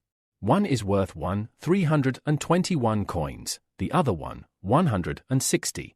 He informs them that the cheapest property in the city costs 200 coins. Chinuang looks troubled, she doesn't have enough money. But Han Wu reassures her, don't worry, I've got some extra. I'll cover it. Then the mayor presents another offer, you two could also purchase a house together. It's one of the most beautiful properties we have. Fully furnished. Includes a private pool. Price, 350 coins. They're both stunned by how luxurious it is and agree instantly. But the mayor suddenly mentions a condition. Because this is a traditional town, he says, houses purchased jointly by a man and a woman are only allowed if the two are married. So, would you like to get married? Both of them freeze, faces turning red in embarrassment. Sensing their hesitation, the mayor asks again, so, are you two unwilling to become husband and wife? If that's the case, I'm afraid the town won't approve the joint ownership. Chinuang struggles to respond, clearly flustered. Han Wu opens his mouth to say something, but before he can, she blurts out, it's fine. We'll get married. The mayor, thrilled, congratulates them. You're a perfect match, he says, handing them a registration form. Once filled, the two are officially considered married in the town's records. As a gift, the mayor gives them 130 pea seeds and 50 copper flower seeds, along with the key to their new home. As they leave, Chinuang turns to Han Wu, clearly still embarrassed. Let's get one thing straight. I only said yes because of the situation. Don't take it seriously. Han Wu bursts out laughing. I understand. Her face darkens in frustration at his carefree attitude. Still, thanks to acquiring property and becoming official residents, the system awards both of them 1,000 points, placing them at the top of the leaderboard. They soon arrive at their new house, and it is stunning. Han Wu can't hide his amazement. The mansion is grand, lavish, and more luxurious than he ever imagined. But Chinuang is unimpressed. It's nothing compared to my real house, she says casually before heading upstairs. I'm going to shower and rest. I'm exhausted. Left alone, Han Wu decides to inspect the pea seeds and copper flower seeds they were gifted. Curious about their abilities, he plants them immediately. After about an hour, he takes a walk through the house and heads toward her room, ready to share what he learned about the plant's special traits. Later that night, Han Wu goes to share his findings with Chinuang, but as soon as he opens her door, he finds her standing in nothing but her underwear. Completely flustered, he tries to apologize, insisting it was unintentional, but before he can finish, she kicks him out of the room without hesitation. Standing outside, Han Wu tries to distract himself, thinking aloud about how fast the seeds grew. If they grow that quickly, he mutters, they must be incredibly powerful. Just then, Chinuang walks out and hears him. Startled, he turns bright red. Noticing this, she becomes suspicious and asks why he's blushing. Han Wu tries to brush it off, saying, it's nothing. But both know exactly why, and she's dying of embarrassment. Still, she firmly states that there was nothing to see back in her room and insists he forgets what happened. Before the awkwardness can continue, a strange noise echoes nearby. Chinuang immediately uses her light technique to illuminate the area, revealing a horde of zombies approaching, each of them hungry and mindlessly charging forward. Han Wu, now focused, takes this as the perfect opportunity to test the power of the plants. Fire at will, he commands. However, when the pea plants launch their attacks, they barely budge the zombies, which leaves him disappointed. The plant's attack power is far weaker than expected. Realizing he needs an edge, Han Wu activates his darkness attribute bonus, instantly amplifying the plant's power. The mutated plants grow larger and stronger, and this time, when they fire, the zombies begin to fall one after another. With each kill, Han Wu earns points and occasional item drops. However, he soon realizes that using dark energy is mentally exhausting, and with the horde increasing, they're still in trouble. Chinuang urges him to act fast. She reveals that Suti, another player, has already reached 300 points, surpassing them. If they don't do something soon, they'll fall behind. Han Wu starts analyzing the plants. If they're reliving beings, then they should possess genes capable of mutation. With that idea in mind, he activates his directional mutation ability, triggering for evolutionary paths. Range mutation extends the attack distance. Firing speed mutation increases rate of fire. Multiple head variant allows one plant to shoot from several tips. Root mutation enlarges the root system for stability and strength.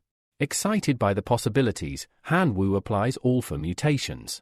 The pea plants begin to transform dramatically, becoming deadlier and more aggressive. The battlefield quickly changes as these mutant plants start massacring zombies with ease. Just then, a new zombie appears, larger and fiercer.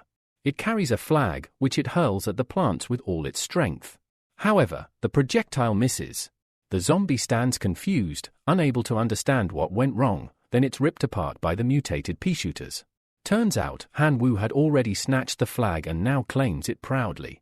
Remembering the copper flower plants, Han Wu decides to mutate those too.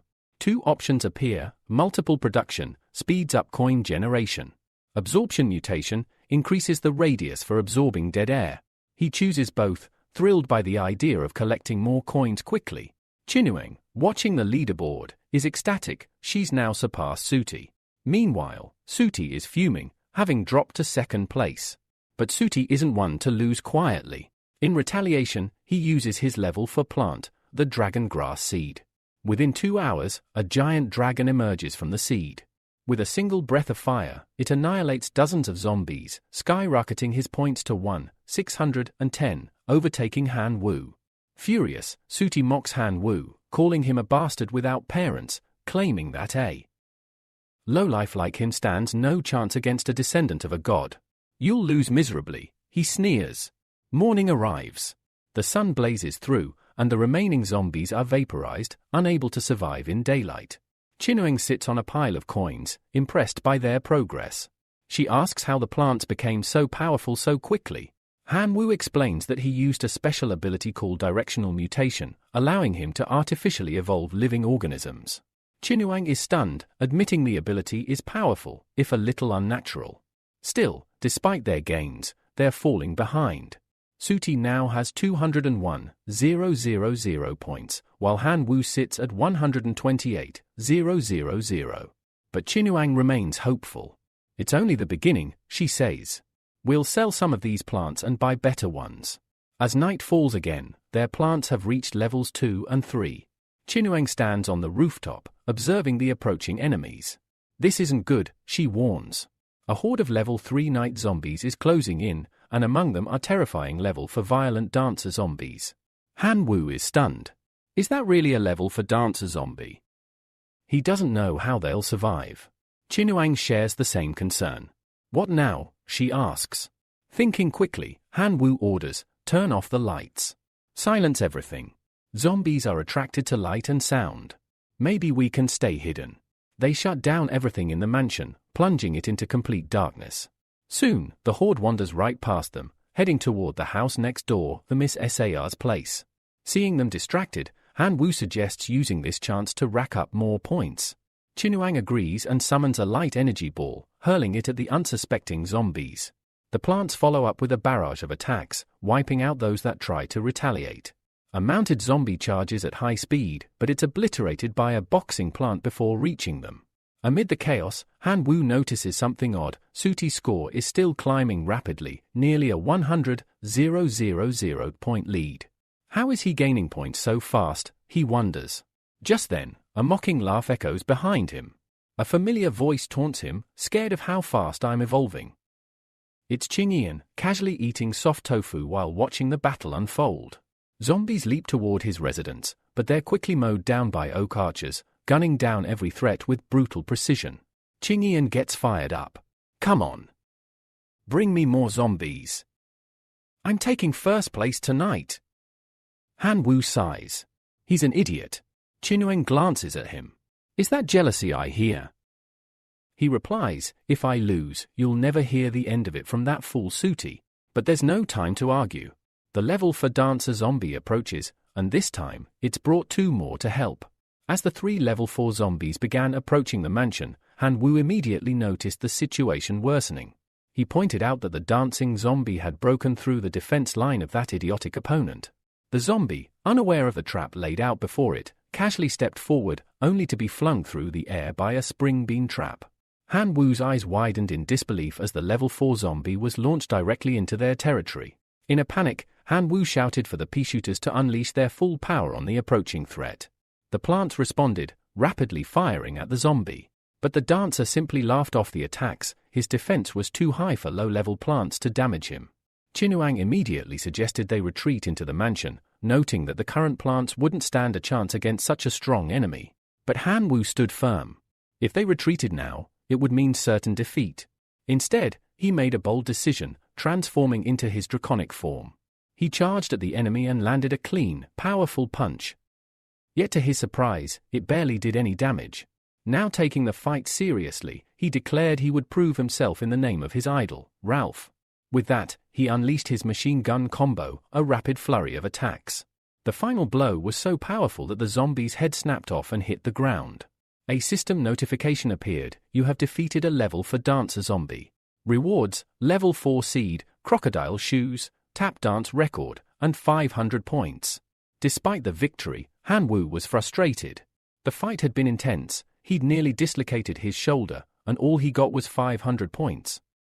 Elsewhere, a mysterious girl was observing him through binoculars. She was surprised at how well she could see the battle, but noted she couldn't check Han Wu's player ranking. Her friend took the binoculars, nodding in agreement. Both realized Han Wu had joined forces with the famous goddess of the reserve class. Intrigued by his progress, the girl expressed interest in whether Han Wu would be able to retrieve the Fruit of Wisdom, a rare and valuable item only obtainable through deeper exploration of the zombie city. If Han Wu thought this city was only for growing plants and killing zombies, then he might miss out on such treasures. Smirking, she declared her desire to beat Lena and earn full viewing rights. Suddenly, their teacher arrived, overhearing the conversation. Surprised, she asked who they were betting on. They hesitated but eventually admitted it was Han Wu. Lena was intrigued and offered to take them somewhere better, granting them access to the official viewing room. There, she projected a giant screen, broadcasting Han Wu's journey through the zombie city in real time. Back on the battlefield, Han Wu, still in his draconic form, commanded the explosive pea shooters to fire continuously. As bullets and energy blasts lit up the night, he flew above to avoid the chaos. Watching the display, Meng remarked that the firepower of those pea shooters was comparable to second-order plants, an impressive achievement. The girl watching finally understood why Mammoth had lost to Han Wu. He was simply too powerful. Still, she remained puzzled.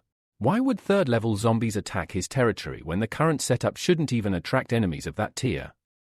Just then, another spring trap activated, launching zombies straight into Han Wu's area. The spectators commented that the tactic seemed a little dirty. Intentionally throwing enemies into another zone felt more like intimidation than defense. They began questioning who could be sponsoring such powerful reserve students. The teacher answered calmly, that student is named Qingnian. And no, he's not sponsored by anyone. The onlookers were shocked. How could someone be that powerful without any external support? Yelling, now visibly annoyed, criticized the state of the reserve class. To him, it was full of misfits who lacked both dignity and common sense. He was also baffled at how someone like Sudi could rank so much higher than Qingnian or even Han Wu. Curious, he requested to see Sudi's setup. The screen shifted to Sudi. His draconic plant was decimating hordes of zombies with ease. He appeared smug and full of confidence, openly challenging Han Wu to surpass him. The viewers were stunned. That's the fire dragon plant, someone said. They immediately realized Sudi was being sponsored by Shong Jun, a notorious figure known for slaughtering competitors in the zombie city to acquire high-level resources. Lena confirmed it. Sudi had signed a private deal. In exchange for Shong Jun's support, he was required to hand over 70% of the resources he earned. Everyone watching was appalled. Then, Shong Jun himself appeared, mocking them for gossiping behind someone's back. He deduced they were there to monitor a reserve student and smugly asked if they'd like to place a bet whose sponsored student would finish with the higher ranking. Meng dismissed the idea, stating that the bet was now meaningless. After all, they knew Sudi wasn't competing on his own strength. Shong Jun grew furious, insulting them for being cowards and mocking their useless club, despite them attending one of the best universities in the divine civilization. He couldn't understand how such weaklings could exist in the same year as him. Mammoth, enraged by Shong Jun's insults, prepared to charge forward, but his friend quickly stopped him. She understood that this provocation was happening right in front of a teacher, and reacting violently could bring consequences. Calmly, she declared that the so-called useless club existed to support students from poor backgrounds, helping them gather resources and survive. Then, with unwavering confidence, she accepted the bet, deciding to see which preparatory student would achieve the highest score. Song Jun smirked, only asking one thing, "Will you bet 10 divinity points?" Without hesitation, Yelling agreed. Lena, acting as the witness, reminded them both there would be no turning back or crying over the outcome. Meng, uneasy, asked if they were truly going through with this, especially knowing how powerful Sudi had become thanks to his sponsorship. But Yelling stood firm. She knew the sponsorship they had given Hanwoo was just as valuable. The teacher chimed in with one last warning: if Hanwoo was the first to uncover the truth behind the zombie city, he would have a tremendous advantage. As the second day of survival arrived, Hanwoo received an additional 2,000 points. Exhausted, he collapsed onto the ground, barely able to move. Chinuang commented on how well he was doing and offered to clean up the battlefield. She added that they were lucky Hanwoo's unique skill from the estranged world remained intact, or they would have lost the fight the previous night. Smiling, Hanwoo playfully called her his dear wife. Annoyed, she kicked him and barked, "What the hell are you saying?" Hanwoo, still grinning, told her not to be so violent, it wasn't good for their relationship. She rolled her eyes and walked away. Suddenly, a voice interrupted them. It was Ching. Smirking and mocking their flirting. She sneered, noting that even without trying too hard, Hanwoo was only in third place. She quickly checked the rankings and gasped. The gap between him and the top had grown to over 200,000 points. "What are you going to do?" she asked urgently. Hanwoo grinned. "Everything is under control," he said with confidence. He then insulted the top player in a crude way, saying, "That thing between his legs is about to snap." Ching was disgusted. "You're gross," she muttered. Offended, the boy at the top ranking fired back, warning that he'd leave several special gifts in Hanwoo's mansion that night. Hanwoo simply waved him off, until something on the ground caught his eye. It was a level 4 seed, specifically, an enchanted mushroom. This rare plant emitted a hypnotic gas capable of brainwashing zombies, making them attack their own allies. Even more terrifying, any zombie that ate it would be completely converted into the mushroom's puppet. Beside it was another treasure, the 4th-order corn cannon, a high-powered weapon capable of instantly destroying 3rd-level zombies and dealing devastating area damage. Hanwoo was stunned. These two plants alone had the potential to dramatically turn the tide. One created zombie puppets, the other acted like a mortar launcher. Both were perfect for harvesting massive points. Chinuang suggested they head to the store to sell off the night's loot and buy high-level seeds. Hanwoo agreed, once again teasingly calling her wife, but quickly corrected himself, opting to say her name instead. Flustered, she wondered aloud why he didn't just stick to calling her wife, since it was clearly on the tip of his tongue. An hour passed, and they exited the store. Hanwoo expressed disappointment over the tap dance record dropped by the level 4 zombie, thinking it was a rare treasure. But the shop didn't even want it. Chinuang explained that last night's earnings had brought in 243 gold coins, which wasn't bad at all. Plus, the shopkeeper mentioned that the mayor, a collector of melee weapons, might be interested in trading for the pole weapon they had. Hanwoo playfully replied, "Whatever the lady of the Han family says goes." She quickly corrected him, saying it should be the Chin family, as he would eventually inherit her name. He grinned again. "If we were at the Chin mansion, wouldn't that make me the son-in-law instead?" Infuriated, she accused him of taking advantage of the situation. Hanwoo raised his hands and yelled, "No domestic violence here." Soon after, they visited the mayor's residence. Mayor Schwarzenegger admired the weapon they brought and offered to let them choose from his collection. Hanwoo scanned the room until his eyes locked on a beautiful sword. The moment he touched it, he felt a deep resonance in his dragon blood. This sword was calling to him. He declared, "I want this one." The mayor nodded. It was an excellent choice. But the pole weapon alone wasn't enough. He asked what else Hanwoo had to offer. Hanwoo replied that he still had the tap dance record and 2 third-level seeds. The mayor dismissed the record as worthless, but was intrigued by the seeds. He then added a helpful tip: while the tap dance record meant nothing to him, his neighbor, the former dance queen of the city, might treasure it. Hanwoo thanked him for the information and suggested they go meet Chinuang's mother. As they walked, they passed in front of Sudi's residence, marveling at how lavish and grand it was. Sudi, spotting them, taunted Han Wu. The gap between them was growing, and he was now in first place while Han Wu had slipped to third. He mocked him, suggesting he should just admit defeat and, maybe then, he'd allow Han Wu to study with the goddess of the study hall. Unfazed, Han Wu wrapped his arm around Qinuang and said loudly, "Wife, is this idiot your friend?" Qinuang coldly replied that she had no idea who Sudi was. That response hit him like a slap. Furious upon hearing Han Wu call her wife, Sudi snapped, warning them that he would not just defeat Han Wu, he would cut off his hands. But Han Wu and Qinuang paid him no mind. Hand in hand, they walked away, leaving Sudi stewing in rage. After a short walk, Han Wu and Qinuang arrived at the home of landlady Hannah. She emerged accompanied by Qin Gan, and upon spotting Han Wu, she asked if he was the new neighbor. Hannah explained that she'd already heard about the previous night from her dear one, and she warned them bluntly, if Han Wu had come to demand compensation, he should leave immediately, she wouldn't pay for someone else's incompetence. A blonde boy nearby urged everyone to stay calm, but Han Wu cleared the air. He smiled and said she misunderstood him. He wasn't there to demand anything. In fact, he had only come to witness her elegance in person.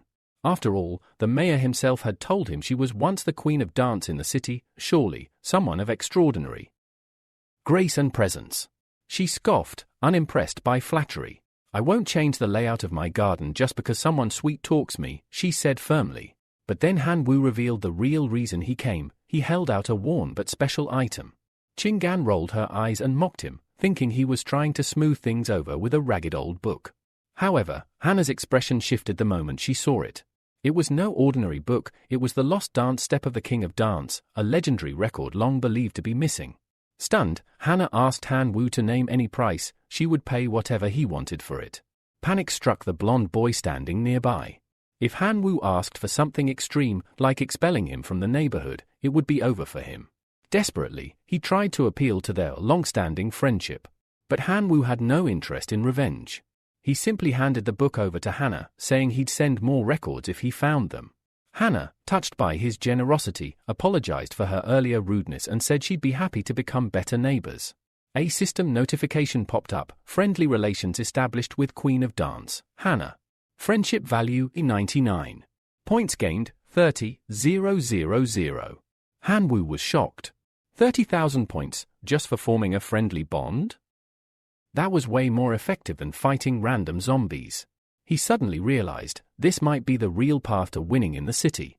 Qinuang asked what he had done, saying she had also received a notification. It turned out she too had formed a friendly relationship with Hannah, unlocking her personal shop and earning 10,000 points. Han Wu was intrigued. It seemed that because they were a couple, Qinuang was sharing in the rewards. Being a good husband really was profitable. Flustered, she walked ahead, calling him shameless. Curious about the shop, Han Wu checked it out. 10 friendship points, level 3 clover seeds 20 points, dance class 35 points, divine dance outfit 90 points, fruit of wisdom. He was impressed, especially with the last item, the fruit of wisdom. It was exactly what his seniors had been looking for.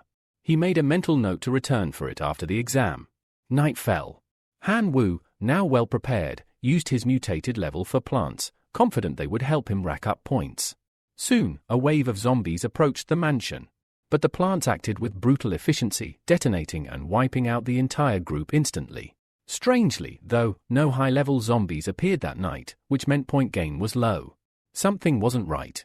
That's when he looked across the property and saw Hannah waving. She called out cheerfully that she had removed the beans as a friendly gesture, so no strong zombies would come his way. Han Wu was stunned. Her good intentions had actually backfired for him. So, he transformed into his draconic form and soared into the night sky to hunt down zombies himself. Flying above the city, he found a few scattered groups and unleashed his new sword upon them.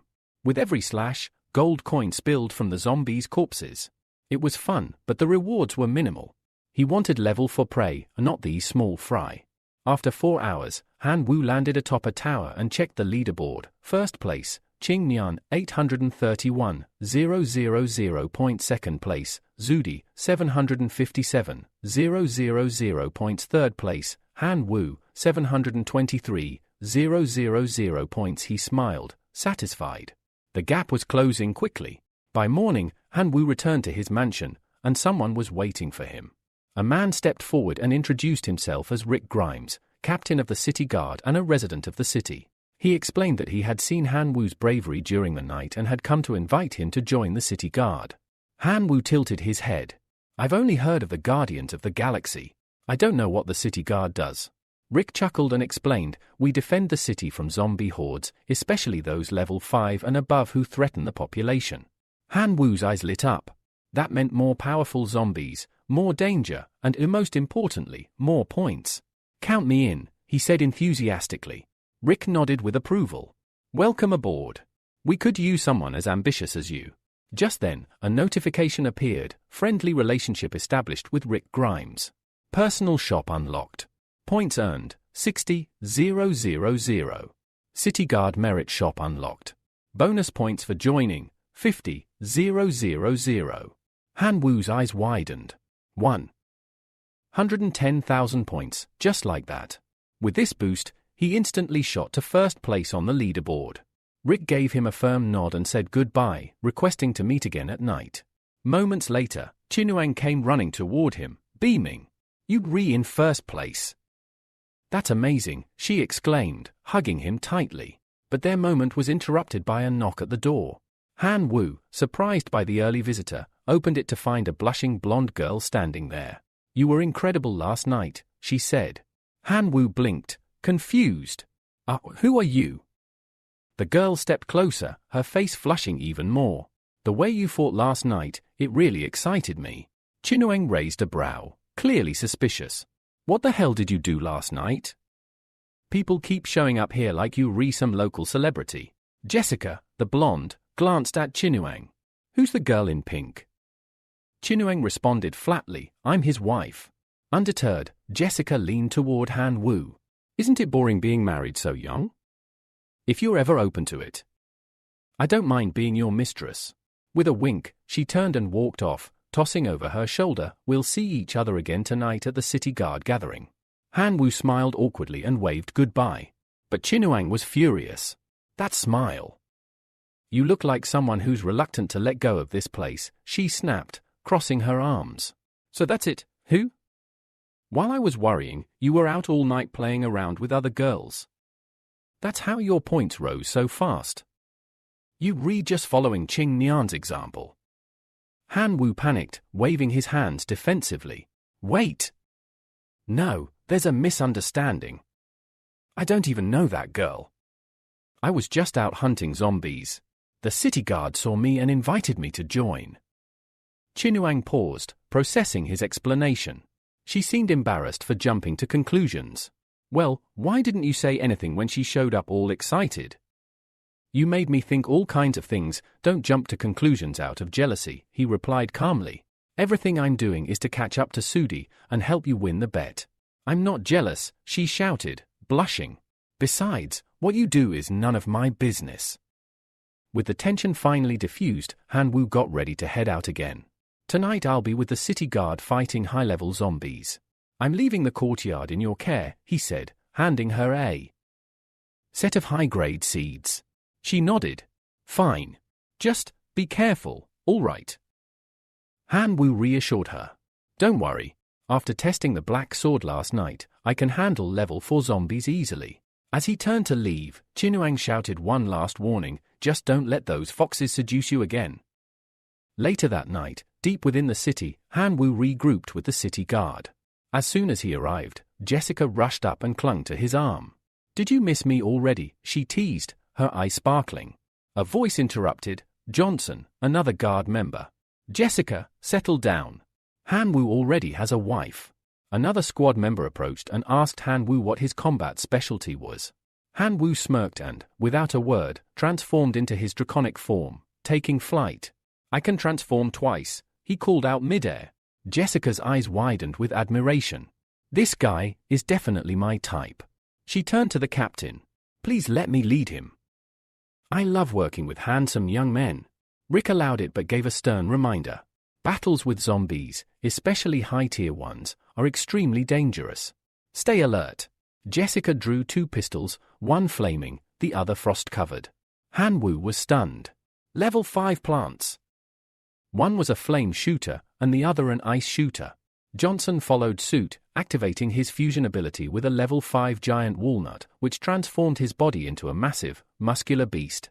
Then the blonde swordsman summoned his sentinel tower pine tree to fuse with as well.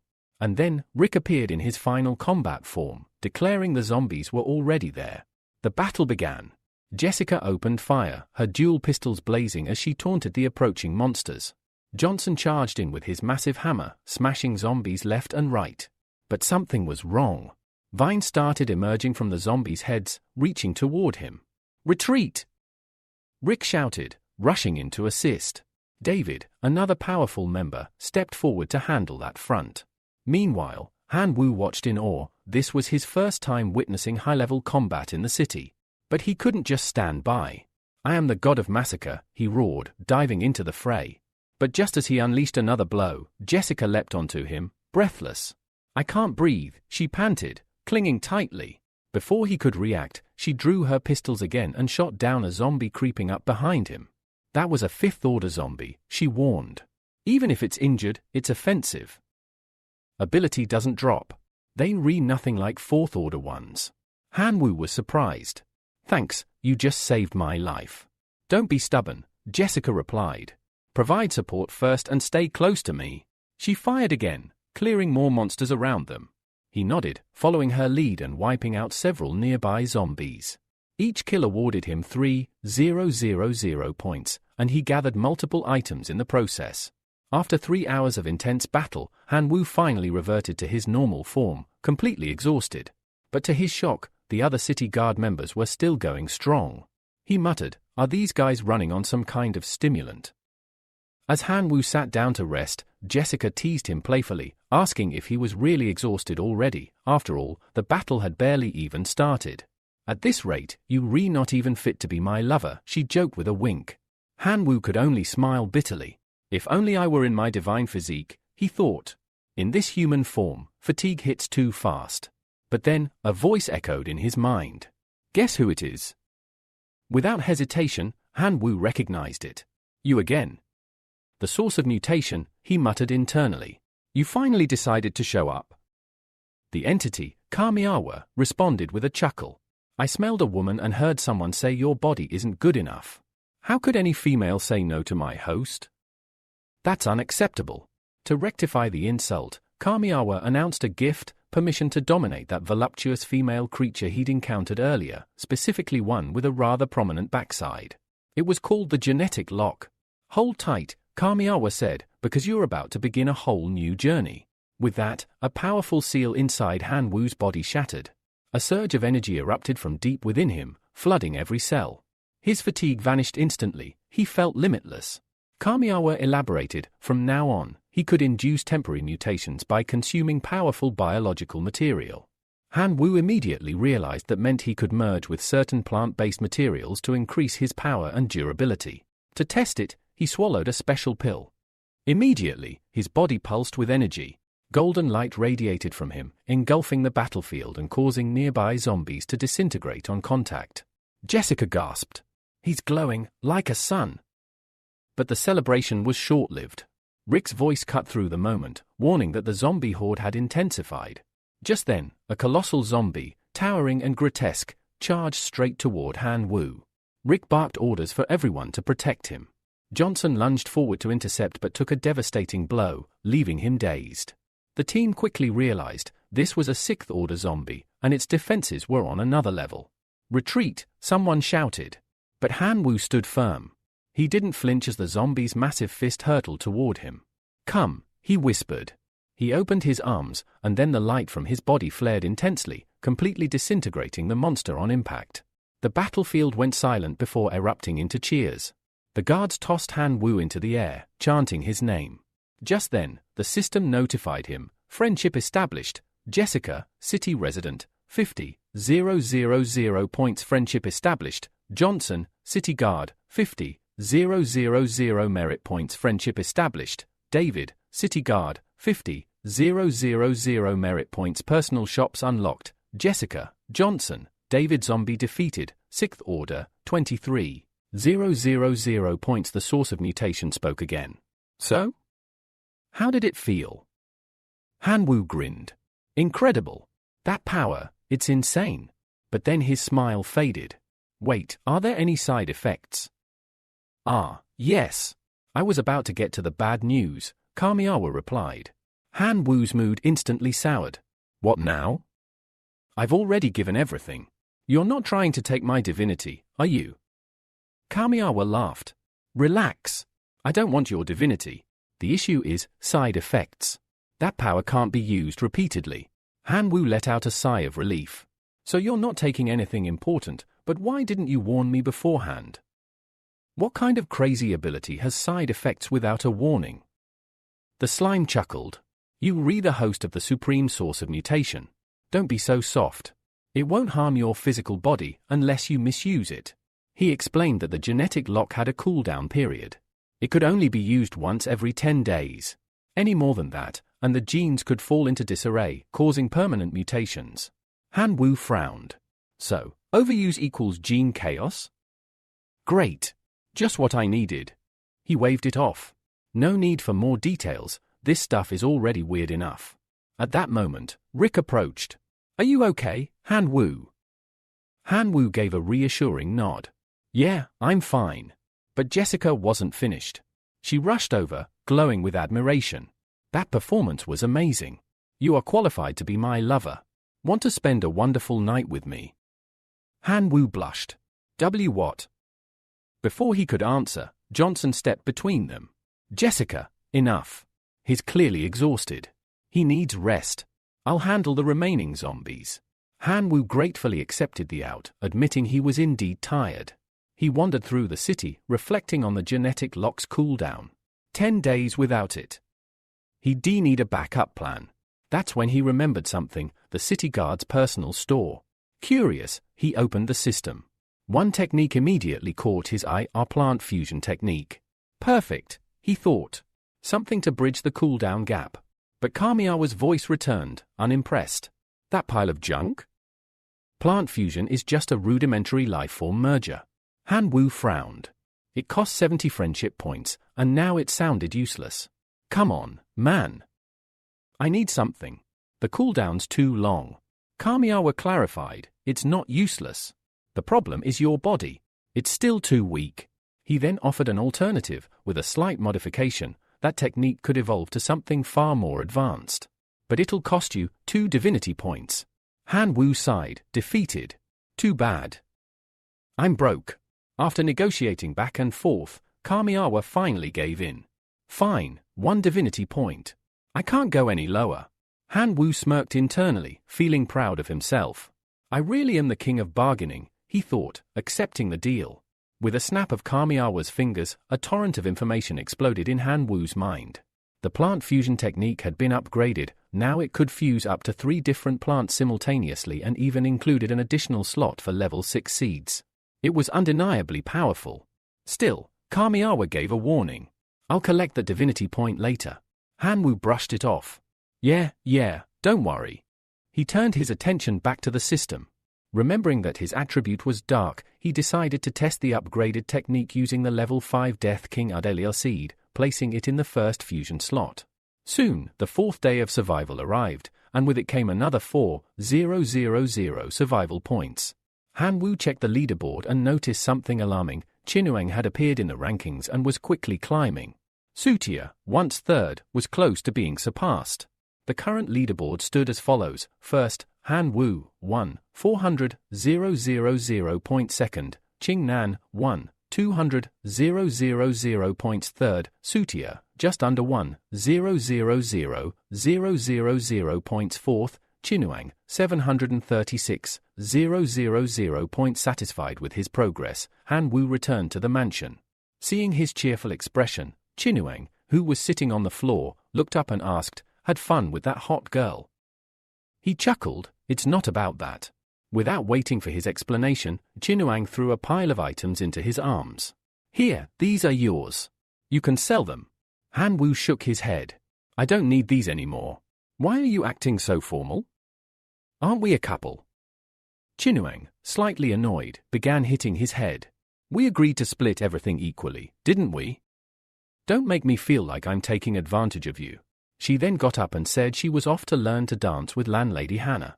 Fine, he smiled. Just come back early. Internally, he admired her. She really is a clever woman, he thought. She knows how to earn points by connecting with city residents. I'm proud of her. 9 days later, Han-woo regrouped with the city guard squad. But something felt off, everyone looked tense. He asked what had happened. Jessica explained solemnly, tonight's a lunar eclipse. It happens once a month, and with it, the zombie invasion gets far more dangerous. Last time, a girl named Jasmine was lost. We couldn't save her. Rick stepped forward, his voice heavy. Her death was my responsibility.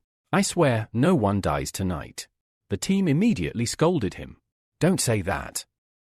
Jessica walked over and held Han-woo's hand. Listen, tonight I may not be able to protect you. If things go south, promise me you'll run. Han-woo paused.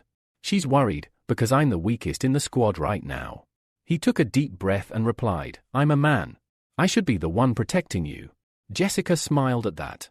Then be careful. Fully aware of the looming threat, Han-woo rushed to the point shop, searching for anything useful to aid in the coming battle.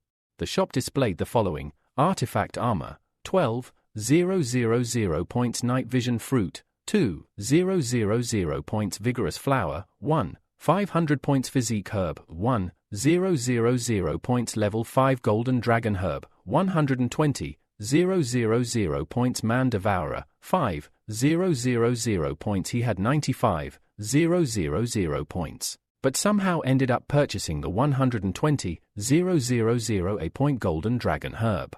Screenwriter's note, we don't know how he bought it either, but let's go with it. He slotted the plants into the fusion system provided by the source of mutation. As soon as the Golden Dragon Herb merged into his body, it began to react. The blood of the black dragon inside him started to awaken. His body began to transform. A draconic form emerged, his aura now exuding a dark and sinister power. Rick looked to the sky and shouted, Time's up. The eclipse has begun. All around them, the zombies began to stir violently. The eclipse empowered them, mutating them into stronger, faster, and more terrifying creatures. Rick gave a grave warning. The zombies are mutating, their levels will keep increasing. Everyone, prepare for a brutal fight. Jessica clenched her fists. I'm ready. Johnson and David echoed her determination. The squad took their defensive positions. Then, without warning, the first wave of mutated monsters charged. The captain gave the order to attack, and the battlefield erupted into chaos. Jessica fired relentlessly, but the enemies tanked her attacks. Johnson barked orders, telling her and David to stick to long-range attacks while he reinforced the defensive line. Han-woo didn't hold back. I can't fall behind. He unleashed a powerful slash at a colossal zombie. As it fell, other zombies rushed at him, forcing him to fight up close. One by one, he cut them down. Rick called out, praising his efforts. Excellent job, Han-woo. But the fight was far from over. As the moon darkened overhead and time dragged on, wave after wave of mutated zombies kept coming, each more dangerous than the last. An hour had passed, and the squad was still holding the line. The true test of survival had just begun. The people stopped running, turned around, and stood their ground once more. Their courage returned, and Han-woo smiled. It worked. With that, he charged full speed toward the mutant zombie, determined to end the battle. Just then, a massive vine lunged toward Han-woo, wrapping around him and sending a wave of fear through his body. Jessica panicked upon witnessing this scene and instinctively rushed toward him. However, Rick quickly stopped her, warning that charging in without preparation would be certain death. Instead, he emphasized that they must advance strategically, layer by layer. Rick then shouted to Han-woo, assuring him that he would come to his aid soon. But the main character, losing his patience, unleashed his power. He broke through all the surrounding vines and soared into the sky, distancing himself from the zombie horde. Despite his efforts, exhaustion set in. Theoretically, he only needed to retrace his flight path to return to the city. Yet, even after half an hour of flying, he found himself disoriented. None of the directions made sense. At that very moment, the source of the mutation spoke. It calmly stated that if he hadn't realized it already, he was trapped. Unsettled by this revelation, Han-woo asked if there was any way to escape. The slime replied that while escape was possible, it would require one divinity point to ensure a safe passage. Hanmu confessed that he had no divinity points left but offered his life in exchange. Kamiawa, the super gene, coldly replied that such exchanges didn't work that way. He was on his own. However, Kamiawa still offered a piece of free advice: do not wait until morning to leave. Time had stopped for him the moment he entered the fog. This startled Hanmu. If time had indeed frozen, then he was in grave danger. But no matter which direction he turned, north, south, east, or west, none were correct. That left only two options: the sky or the ground. As he pondered this, an idea sparked in his mind. He decided to ascend. He didn't believe the fog was endless. After flying upward for a full minute, he encountered something bizarre: an enormous barrier. Frustrated, he drew his sword and shouted, challenging the idea that a mere barrier could trap him like a turtle inside a jar. Even his most powerful strike only left a small crack. Unwilling to back down, he began launching a flurry of simultaneous attacks. Eventually, the crack widened until a gaping hole formed in the barrier. Beyond it stood a colossal tree, one that shouldn't have existed. Suddenly, a voice echoed within his mind, welcoming the outsider. Shocked, Hanmu tried to understand what was happening. Was this tree the creator of the strange environment? How did it know who he was? And worse, did it know he was a foreigner? Could his simulation test identity have been exposed? If so, he might be in serious trouble. The ancient tree, sensing his alarm, reassured him. It had no intention of harming him. Instead, it required a favor to help save the world. Curious, Hanmu wondered if this favor involved killing all the zombies. But the tree quickly corrected him: the true task was to expel the residents. This puzzled him. There had to be a deeper story here. So, he calmly sat down and asked the tree to explain further. The tree introduced herself as the Tree of Wisdom, the guardian of this secret realm. She revealed that she had lived for over 10,000 years and that the realm had always been peaceful. But everything changed when an outsider discovered the realm and seized it by force. That person sent numerous followers to harvest seeds from the special plants she had nurtured. These seeds were then sold as rare resources. She could not bear to see her descendants traded like commodities. Since she possessed no combat ability, she was helpless against the invasion. Desperate, she sought the god of death, offering worship in exchange for strength and vengeance. From that moment onward, she gained the power to turn living beings into zombies. A war between humans and zombies erupted. Over the course of 1,000 years, zombies increased in number while humanity's resistance crumbled. Then, 30 years ago, she launched a grand offensive, confident in their impending victory. That was until a powerful figure descended like a comet. This mysterious individual had somehow cultivated potent level 4 plants, such as the fire dragon grass, that halted their advance. Over time, she realized that this savior of the city might have been an outsider himself. During her most recent assault, she observed Hanmu and noted his extraordinary powers. She now suspected he was one of them. Hanmu acknowledged her story and guessed that she wanted him to betray the city and assist her instead. The ancient tree confirmed this. In return, she offered 10 fruits of wisdom. The offer stunned him. 10 fruits of wisdom meant 10 divinity points. That was incredible. But that wasn't all. She also promised him 3 divine bodies. Although they had been dead for 1,000 years, they were still active.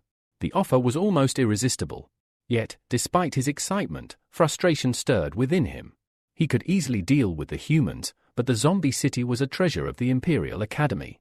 The god who presided over it was likely a high-ranking figure within that institution. Helping her would bring him into direct conflict with that powerful being, a risk he could not ignore. With that in mind, he politely declined and began to explain his reasons. But before he could finish, the tree interrupted. She added one final enticement: if he helped her, she could recommend him to the Great Lord of Death. Hanmu froze in disbelief. This was a chance to obtain the divine position of death, an elusive and revered level 5 title. If he succeeded, he would be worshipped by gods. The tree asked him once more, was he willing? Hanmu replied that he would do his best to help. But first, he needed to contact the divine realm and rally his followers. Without them, he wouldn't be able to accomplish much alone. The ancient tree considered this. After a moment, she said it was possible, but only if he made an oath to the god of death.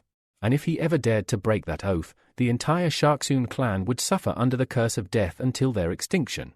The main character begins to suspect that the ancient tree is genuinely afraid of him. After all, if he gains enough power, he might very well dominate the entire secret realm. Clearly, the tree is underestimating the allure of the level 5 divine position of death.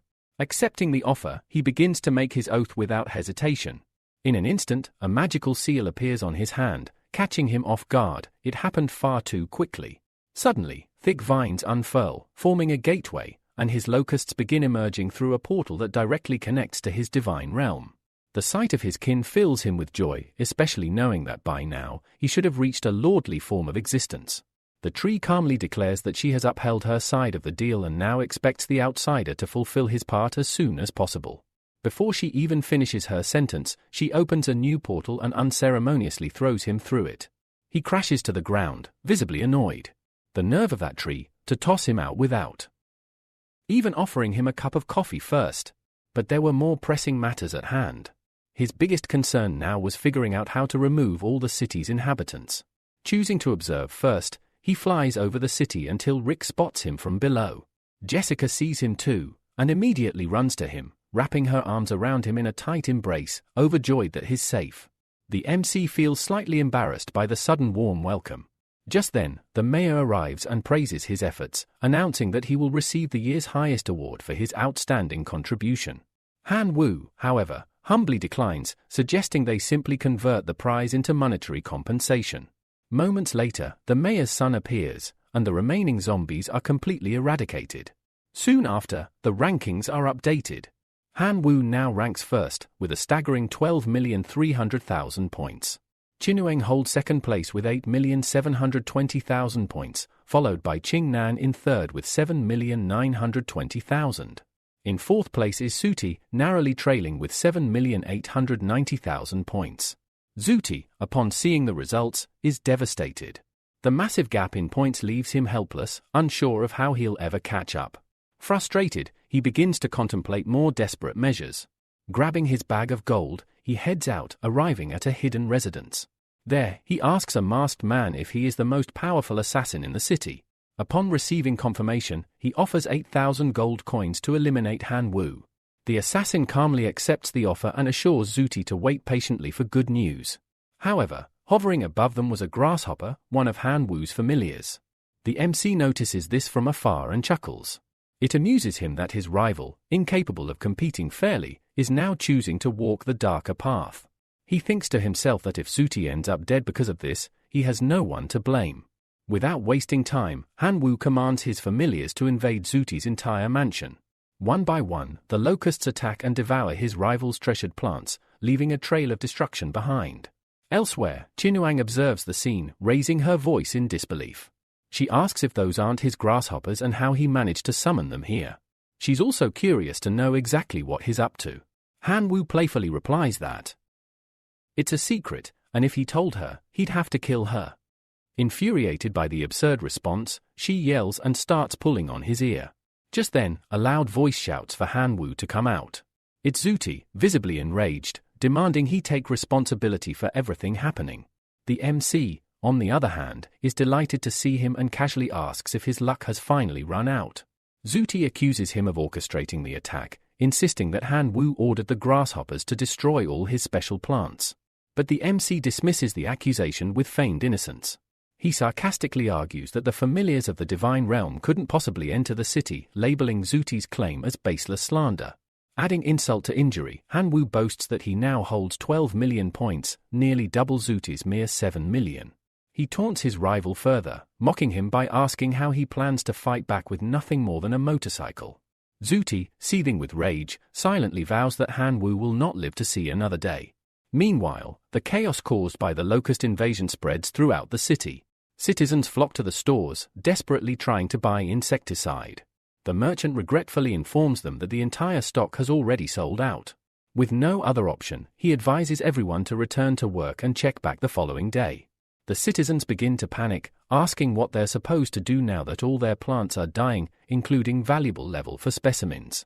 Just then, Schwarzenegger appears and announces that the city is officially activating its emergency shelter plan. He tells them all they need to do is endure through the trial of the coming night. Meanwhile, Han Wu observes from a distance, pleased that his plan is working exactly as intended. If the citizens are no longer at home, his locusts can devour the plants far more efficiently. Once all the plants are gone, the people won't be able to resist the zombie attacks. So, even if they're unwilling to leave now, circumstances will eventually force them to relocate. As night falls, Han-woo meets with the city guard. Rick greets him and assures that tonight's mission will be relatively easy. He explains that the zombie army suffered heavy losses the previous night, so they can expect a peaceful shift. Jessica rushes to Han-woo and tells him that if he wants to stay by her side, she'd be more than happy. But he politely declines, saying he actually needs to take a walk to buy a few things. While heading off, a grasshopper familiar reports to him that Zuti and the assassin are about to make their move. Han-woo simply nods, saying that's perfect. He had just been looking for a quiet, deserted place to wait for them. Time passes. When he finally spots the two approaching, he smirks and says, "You're finally here. Took you long enough." Zuti immediately glares at the masked assassin and accuses him of leaking their plans. The assassin takes offense, insisting that while people can insult his character, they must never question his professionalism. Zuti then declares that this is Han-woo's final night, he must die. But Han-woo asks if he's truly prepared for this, reminding him that the entire encounter is being recorded by the Academy. So how exactly does he plan to explain it? Zuti calmly replies that the assassin will be the one doing the killing, it has nothing to do with him. The masked man, growing impatient, tells them to stop chatting so he can get to work. Summoning thorny vines and a ghostly shadow, he draws his sword and lunges forward. But the moment the blade strikes, it shatters in half. His weapon simply isn't strong enough to pierce Han-woo's draconic form. The MC mocks him, asking if those 8,000 gold coins were really worth it. Zuti immediately retreats, shocked. "How did you know the exact amount?" he cries out. The assassin looks at him, furious. "Are you seriously going to betray me like that?" he demands. But Han-woo has already summoned his locust men. "Now, it's my turn to play," he declares. Zuti is terrified at the sight of the familiars. By all logic, they should not have been able to manifest here. Before he can react, Han-woo gives the order, his locusts swarm the assassin, tearing into him. As the killer is dealt with, Han-woo turns his attention to Zuti and soars toward him. "Let's have a bit of fun," he says. Zuti backs away in fear. "Wait! You can't kill me." The Academy is definitely recording this. "You'll have to explain it to the administration." Han-woo simply smiles. "That's fine with me." And with that, he throws Zuti directly into a horde of zombies. Zuti tries to flee, begging Han-woo not to get closer. But it's no use. The MC, still in his draconic form, instantly closes the distance and slams him to the ground. "Please, stop. If you keep this up, my family will never let it slide." Zuti screams. But Han-woo remains unmoved. "I'm not a coward." Then he lifts the student once more and hurls him straight into the undead. After the screams fade, Han-woo examines the aftermath. There's barely anything left. "That was brutal," he mutters to himself, then turns to his locusts and tells them to take a well-deserved break. By the next day, the city's citizens gather around the mayor. Their outrage is palpable. Their plants are being devoured, and if things continue like this, it will become impossible to live in the city. They also note that the church shelter is far too small to hold everyone. Schwarzenegger grows anxious. He doesn't know how to solve this crisis until Han-woo steps forward and says he has an idea. He proposes that all the residents leave the city and move to another world. The citizens are stunned. "Are you serious?" they ask. "We can't keep living like this. We can't even sleep through the night because of the constant zombie attacks." The mayor sighs and replies, "Honestly, we'd be willing to go. But the portal was destroyed during the monster war. So we don't even know how we'd get there." Han-woo reassures them. In truth, he was afraid they might reject the idea. But now that they're on board, the only issue left is the portal, which can be fixed. He reveals that Duolong City would be the perfect new home for them, and all he needs is a little time to rebuild the gateway. Schwarzenegger is relieved and pledges full support to the plan. With that, Han-woo flies to the ancient tree to report. He explains the situation and requests only one thing, that the portal be repaired so he can evacuate the citizens and leave the city free of human presence. The tree is pleased. "You've kept your word," she says. "So I will keep mine. Enter the dense forest when the moon is full. That night, the portal shall open." As night falls, Han-woo gathers all the residents and leads them to the edge of the forest. The mayor turns to him and asks, "Are you sure the portal will appear just because it's a full moon?"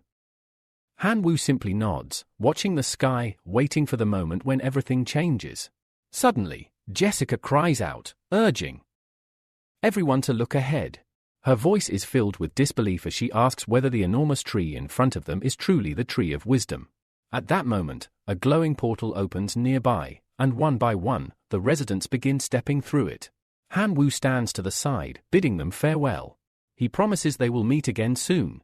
The people shed tears of joy. They can finally live in peace, all thanks to a benefactor who changed their fate. Before stepping through, Jessica runs back and kisses Han Wu on the cheek, asking him not to forget her. Then, with a smile, she vanishes through the portal. Han Wu feels a deep sense of satisfaction. The evaluation is finally complete. Just then, Lena's voice echoes through the students' minds. She announces that the survival assessment in the zombie city has officially ended. A moment later, all participants are teleported back into the classroom. Lena congratulates everyone who successfully returned and solemnly announces that 2 students lost their lives during the trial. She wishes for greater strength in their next lives, making it clear that dying in the secret realm means dying in the real world as well. The realization hits Han Wu hard. It's a cruel truth. However, he's shocked to see Zuti alive and well. How on earth did that guy survive? He mutters. Before he can dwell on it, the teacher calls for silence and begins reading out the assessment results. Han Wu is named first place with a staggering score of 16 million points. Second place goes to Chinuang with 12 million and third to Qingnon with 10 million points. Before Lena can continue, a student named Judy suddenly stands up and accuses Han Wu of cheating. Calmly, Han Wu turns and asks, "Do you have any proof?" Judy insists that he saw Han Wu summon a locust swarm during the trial and that others witnessed it too. Several students back him up, claiming they saw the same thing. But Lena cuts in firmly.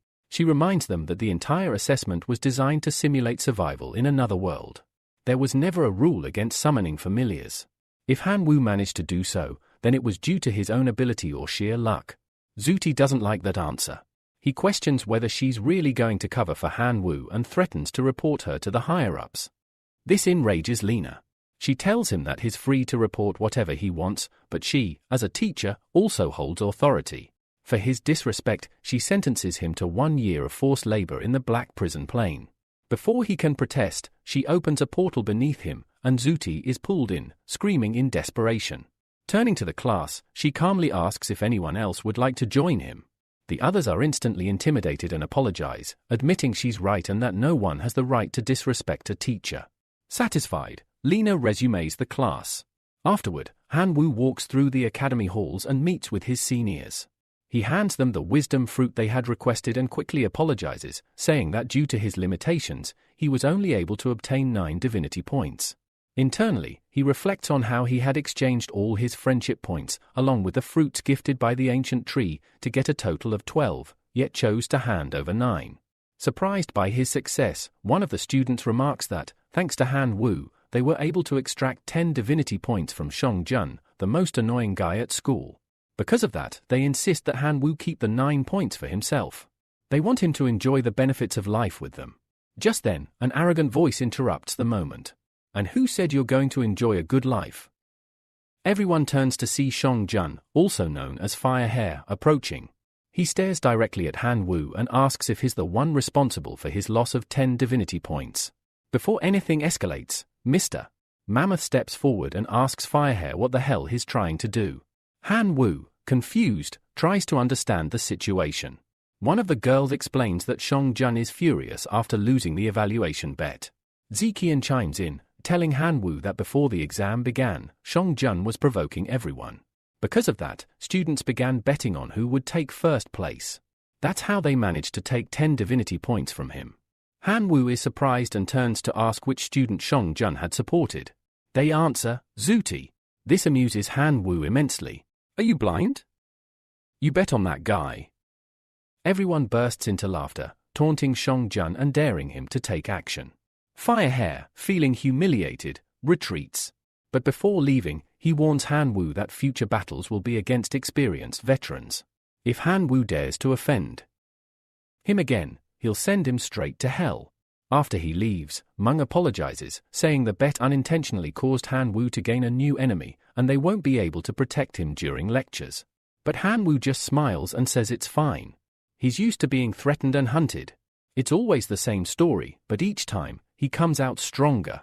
He adds that he gained a lot from this trial and will now focus on further improving himself. The seniors nod and tell him to come to them if he ever needs anything. They'll always have his back. Meanwhile, in a distant realm, someone informs the king that a demigod is requesting an audience. The monarch orders that the visitor be brought in. A man steps forward and introduces himself as Gang. He states that he is there to report a lead related to the Divine River, one he strongly suspects to be genuine. The king, intrigued, tells him to speak. If the information proves valuable, Gang will be rewarded handsomely. Gang then opens a box and reveals the corpse of a locust. He claims to have discovered it among the ruins of the Divine River and believes it is tied to a high school student named Han Wu, who possesses such creatures. He adds that Han Wu is currently a preparatory student at Imperial University and has no known family. The king's expression turns furious. How could a mere divine-level creature infiltrate the Divine River and defeat 6 of my demigods? He roars. Gang quickly bows, begging the king to calm down. He admits that he, too, couldn't believe it at first, but the evidence points to Han Wu. Somehow, that boy is far more dangerous than anyone could have imagined. As the mysterious man named Gang concludes his investigation, he firmly asserts that all traces point directly to Han Wu. Through a radiation or merchant, he discovered that Han Wu had indeed made a purchase, and furthermore, the login records confirmed his presence in the Divine Domains Inn. With this evidence, Gang stands by his claim that Han Wu was involved with the events at the Divine River. Hearing this, the king lets out a furious roar, making it clear that if any of this turns out to be false, Gang's life will be forfeit. However, he allows him to take the reward and leave. Then, the king orders a subordinate to bring out the signal device. He wants to test it on Han Wu to determine whether he truly is the one who stole his treasure. If the result is positive, the king vows to reduce him to ashes. Meanwhile, back in the real world, Han Wu sneezes and remarks that the weather is turning cold. Wanting to prepare for his next lesson and level up quickly, he opens a container given to him by Professor Lena. Inside is a unique vase, an incredible artifact that can bond with a jade flower seed. With every growth cycle, the vase will produce a seed of that plant. The higher the classification of the plant, the longer the cycle, and the greater the resulting power. Han Wu chooses to test a level 6 Shadow Ghost Vine and applies the plant fusion technique. This combination will allow him to unleash a formidable Phantom Flash ability. And with the seed bound to the vase, he'll be able to regenerate the plant continuously. Afterward, he turns his attention to divine corpses. These can be refined into flesh and blood divine energy. The catalyst he uses works especially well on his grasshoppers, and if he feeds them the fruits of wisdom, their strength will skyrocket. Suddenly, Lena calls. When Han Wu answers, she delivers troubling news. The zombie city, which had been donated to the Academy by Professor Shu Hai, one of the top 3 god-level professors at the Imperial Academy, has been destroyed. The coordinates have been lost, and unfortunately, Shu Hai has identified Han Wu as the one responsible. Panic grips Han Wu as he asks whether this means expulsion. Lena reassures him that it doesn't, as no school rules were broken. However, since the professor is furious, he's issued a challenge for a duel the next day, with Lena herself as the referee. Relieved, Han Wu jokes that he's not too worried as long as she's there to stop him from being beaten to death. Lena responds seriously, urging him to give it his all. That night, Han Wu lies in bed, knowing he cannot escape this fight. All he can do now is rest well before facing the battle of his life. At the training field the next morning, his seniors gather, cheering him on and telling him to surrender quickly if things look hopeless. Lena soon appears, instructing Han Wu to formally greet Professor Shu Hai. The two face each other. Shu Hai declares that he will not use divine arts or skills. Instead, he will deploy 1 million members of his Divine Realm army. Victory or defeat does not matter to him, he simply wants to avenge the destruction of his secret realm. Han Wu respectfully states he has no objections and will give it his all. Lena announces the terrain will be mountainous and allows both sides to summon familiars. With that, the duel begins. Shu Hai summons his army, thousands of powerful puppet-like creatures. Mang is stunned by their overwhelming aura and asks what they are. Zekan explains they're sapiens, a rare human subspecies born with immense intelligence and potential. With effort, they can evolve into heroic life forms. Even though no heroic life forms are present, their aura is still overwhelming. The mammoth yells at Han Wu to surrender immediately, warning that even with half the army, the professor remains a prophet. But Shu Hai cuts him off and questions whether Han Wu will summon his own familiars. Calmly, Han Wu opens a portal. What follows leaves everyone speechless. A tide of colossal grasshoppers floods the arena. Shu Hai's eyes widen in disbelief. Not only are these extraordinary life forms, but among them are Lord-level entities. Behind the swarm marches an army of red dwarf goblins, led by a Lord-level commander. And then comes the Minotaur clan, also boasting a Lord-level presence. Next, Jan Fun steps onto the field, another Lord-level life form from the Sword clan. Shu Hai, stunned, demands to know how many races Han Wu commands. He doesn't get time to process, because the Skeleton clan arrives next. 5 Lord-level life forms appear, followed by a bone controller whose combat strength rivals top-tier heroic life forms. Shu Hai stands dumbfounded. Even a demigod would struggle to assemble such a force. Can this boy really still be only at the divine level? From the sidelines, Mang watches with wide eyes, finally realizing that his previous duel with Han Wu had never been close. He had no chance. His friend agrees, no other freshman in their class could field such a terrifying army. Yelling, one of the seniors observing from the sidelines, feels immense pride as he watches Han Wu's terrifyingly powerful army. He declares that if Han Wu officially joins the university, he is destined for greatness. Alongside him, the other 2 seniors begin cheering loudly, encouraging Han Wu to show them his true strength. With determination in his eyes, Han Wu decides to take the initiative. He commands his massive swarm of grasshoppers to charge. As they surge forward, the humanoid puppets on Shu Hai's side suddenly bring their hands together and erect a radiant, nearly impenetrable barrier that nullifies all external attacks. Han Wu is left stunned. He can hardly believe what just happened. In response, the puppets counterattack by launching a barrage of fireballs. Han Wu quickly realizes the danger and orders his grasshoppers to either retreat or set up a defensive formation. The insects swiftly create a protective barrier, but Professor Shu Hai simply scoffs. He loudly proclaims that such a shield is far from enough to withstand the might of his army. With a booming command, Shu Hai shouts for his army to rise. In response, a gigantic energy sphere begins to form, a massive spiritual bomb of extraordinary power. Witnessing it, Han Wu is left speechless and jokes nervously, asking whether the professor has been watching too much Dragon Ball.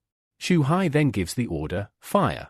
The energy sphere hurtles toward Han Wu's army, but he refuses to stand by. He immediately calls upon the Red Goblin and shouts for the Divine Hammer to join the battle. The Red Goblin leaps forward with his weapon drawn and smashes his massive hammer into the energy sphere, causing colossal cracks to ripple through it. The barrier is breached. Han Wu doesn't waste a moment. He commands his grasshoppers to charge once more. The swarm floods forward through the opening in the barrier, pressing the attack. The veterans observing from afar are amazed by the tide of battle. Some begin to wonder, could Han Wu actually win this? Yet Shu Hai simply chuckles and remarks that the real game has only just begun. As the grasshoppers press the assault, Han Wu watches their progress carefully.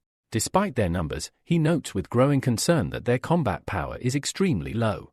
Even if they can take down 1 sapien for every 10,000 grasshoppers, the odds remain stacked against him. Still, Han Wu is not without options. He commands his skeletal lord to enter the battlefield. He acknowledges that the sapiens are indeed powerful, each one's combat abilities are maxed out. The problem is, too few puppets have been eliminated, and time is slipping away.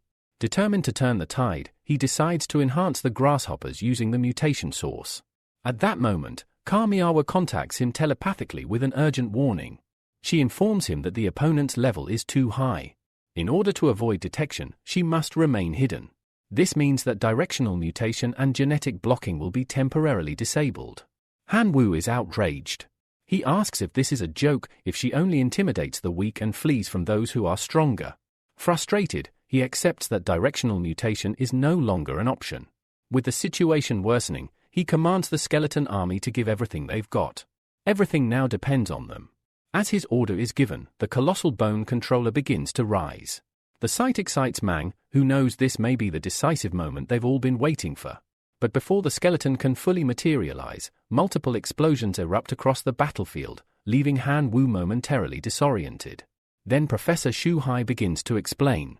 He reveals that the undead race once had a terrifying advantage in war, using invasion-based tactics that terrorized civilizations tens of thousands of years ago. But those days are long gone. Over time, researchers and players within the divine realm have developed countless countermeasures. In fact, most beings above the true god level now possess trump cards that are completely unaffected by the undead. He warns Han Wu that if this is truly his ultimate move, he's in for a long and difficult path. Han Wu watches with growing concern. His grasshoppers deal minimal damage. The summoning of skeletal reinforcements is constantly disrupted. Even his thousands of dwarfs and minotaurs are not enough to shift the tide. Watching Janfeng and the Minotaur Lord slowly becoming surrounded, he begins to seriously consider surrendering. If this continues, they might truly fight to the death. Unwilling to let that happen, Han Wu shouts for the Black Locusts to launch their assault. The Locusts prepare their dark arrows, charged with corrosive energy, and fire high into the sky. As the arrows rain down, some break through the barrier and pierce the Sapiens. The MC observes that the fruit of wisdom must be incredible. The Black Locusts had only eaten a small amount, yet their evolution was remarkable. Janfeng and the Minotaur Lord continue to press forward with unrelenting force, cutting down any puppet in their way. However, the enemy keeps rising again and again. Han Wu realizes with dread that this race recovers too quickly. Then, as if responding to his desperation, Han Wu sees a familiar silhouette.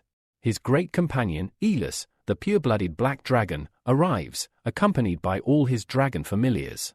Yelling, watching from the sidelines, can hardly believe what he's seeing. He exclaims that Han Wu had hidden something so rare and precious from them all along. Elis, a creature with the potential to ascend to the level of a king, has now joined the battle. Watching from the sidelines, Meng begins to grow frustrated. The more he observes Han Wu's army in action, the more certain he becomes that, had they truly duelled in the past, he would have stood no chance. The scale and strength of Han Wu's force is simply overwhelming. Professor Shu Hai silently evaluates the situation as well. He realizes that even in the preparatory stage, Han Wu possesses tremendous offensive capabilities. His army seems endless, filled with all the most powerful races. Not only is their combat strength remarkable, but their recovery rate is even more impressive. Though neither side can clearly foresee who will emerge victorious, the professor suddenly addresses Han Wu, asking if they should call a truce. Han Wu pauses, genuinely considering the offer. Does he really want to end the battle now? Before he can respond, Elis, the mighty black dragon, roars in defiance, rejecting the ceasefire. The veterans watching are stunned. They never imagined that a being like Shu Hai would be the one to suggest ending the battle. Some of them even begin to wonder, is God Shu Hai actually afraid of Han Wu? Yelling, for one, feels proud. He's curious to see how Han Wu will respond. But Lena scoffs at the veteran's speculation. She reveals that they're completely mistaken. Professor Shu Hai isn't afraid, he's simply holding back. If he had truly unleashed his full power, Han Wu wouldn't have lasted a second. What they've seen so far was nothing more than a show of mercy. She goes on to explain that Han Wu's performance was indeed impressive enough to earn the professor's acknowledgement. He now considers Han Wu a valuable talent, one he does not wish to waste. Back in the arena, Professor Shu Hai walks up to Han Wu. He says he has calmed down and explains that continuing the fight would only result in unnecessary casualties. To that end, he offers the remaining Sapien Legion as a gift. The Black Dragon tries to protest, clearly wanting to continue the fight, but Han Wu silences him. Turning to the professor, he asks if he is truly serious. Professor Shu Hai confirms that he is. However, the gift comes with one condition: once Han Wu officially joins the university, he must become Shu Hai's disciple. Han Wu is stunned speechless. That's when Lena appears again, urging him to immediately accept the offer. She tells him that Shu Hai is one of the 3 most renowned mentors at the Imperial University, a god-level teacher whose fame is unmatched. Every year, an enormous queue forms with students hoping to become his disciples. Han Wu finds this detail curious. If the line is about 500 meters long, and assuming 2 students per meter, that would mean approximately 1,000 people are trying to become his disciples each year. Lena confirms this, adding that the Imperial Academy only enrolls 2,500 students annually. This statistic leaves Han Wu astonished. Without hesitation, he runs to the professor, bows deeply, and proclaims that he is willing to become a student, or even a disciple, immediately. Professor Shu Hai smiles and interprets this as an agreement to the condition. He then instructs Han Wu to take the remaining 820,000 sapiens to his divine kingdom, calling it a small symbol of his personal support. However, he makes it clear that Han Wu must wait until official enrollment to begin any form of learning. He further clarifies that he holds no interest in others, but for someone to become his disciple, the standard must be extremely high. He tells Han Wu that to qualify, he must ascend to the level of a perfect demigod. Han Wu nods. He already knows that to do so, he will need to accumulate the maximum value of 10 divine points. Shu Hai agrees, but adds another condition: Han Wu must also seek out and obtain insights into the authority of the god of death, directly from the god himself. This, he explains, will serve as a final test. If Han Wu can accomplish both, he will officially be accepted as a disciple. As the professor finishes, the veterans step forward to congratulate Han Wu on an incredible battle. Shu Hai asks if they enjoyed the show and reminds them sternly that everything discussed here must remain a secret, especially from other teachers. Sayakin assures him that he needn't worry. They are well aware of their teacher's temperament and wouldn't dare share anything. Just to be certain, the professor tosses them some gifts. Overjoyed, the trio swear that they won't speak a single word, even if they are beaten to death. Lena chuckles and calls them bold, commenting that they're insane to be extorting even a god-level professor like this. The next day, Han Wu is called over by Qinuang. She walks with him and explains that she needs a favor. Her family, it seems, is arranging a marriage alliance with Sudi's family, and unfortunately, she is the chosen sacrifice. Han Wu is taken aback. He asks if such traditions still exist and if her parents truly support this. She explains that while her parents recently gained the authority of the gods of light, they are powerless to defy her great-grandfather, who happens to be the only true god in their family. His decree is absolute. Originally, the marriage was intended to be with Sudi himself. But after he was expelled from class, the proposed groom changed to his older brother, Shuang. Han Wu listens quietly before saying he understands. It's clear that the Shu family is determined to go through with this. He then asks how he can help, sincerely offering to do whatever he can.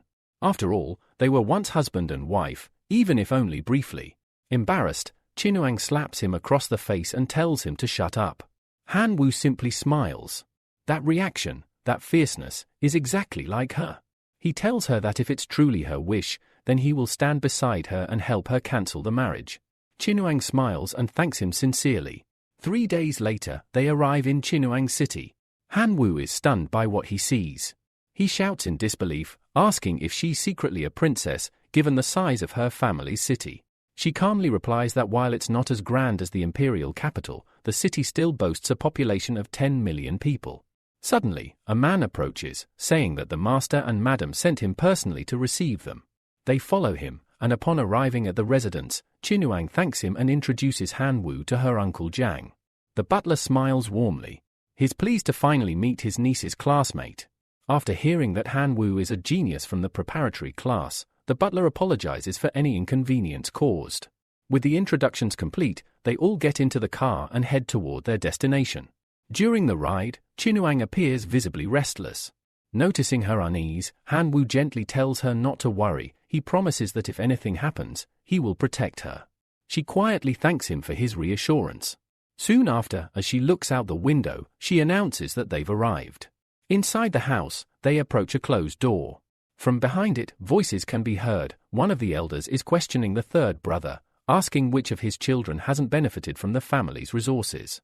He argues that since Qinuang used those resources and leveraged family connections to enter the reserve class, she is the most suitable candidate for marriage. Han Wu mutters to himself that these families are truly ridiculous, treating their children like trade goods. Before the conversation can continue, Qinuang steps forward, knocks on the door, swings it open, and boldly shouts that she refuses to marry into the Shu family. A man dressed in red immediately rebukes her, telling her not to speak such nonsense and reminding her that she should never interrupt her elders.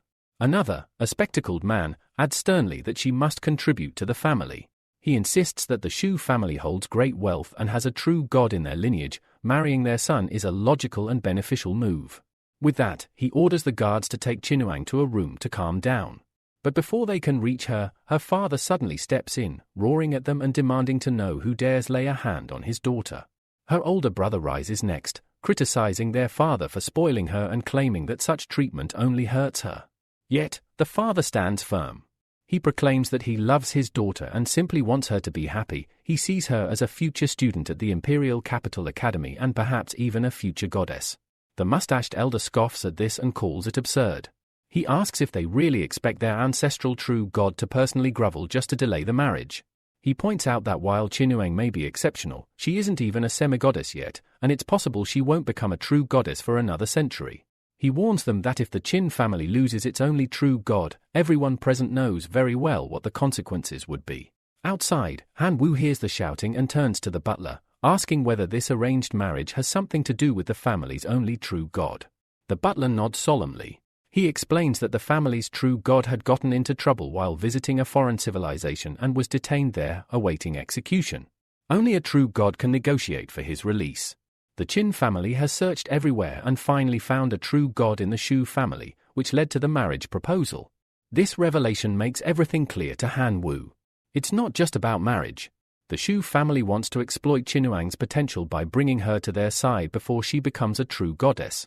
Then, another realization hits him: Yuan Jiang isn't actually a true god. Without hesitation, Han Wu makes a call.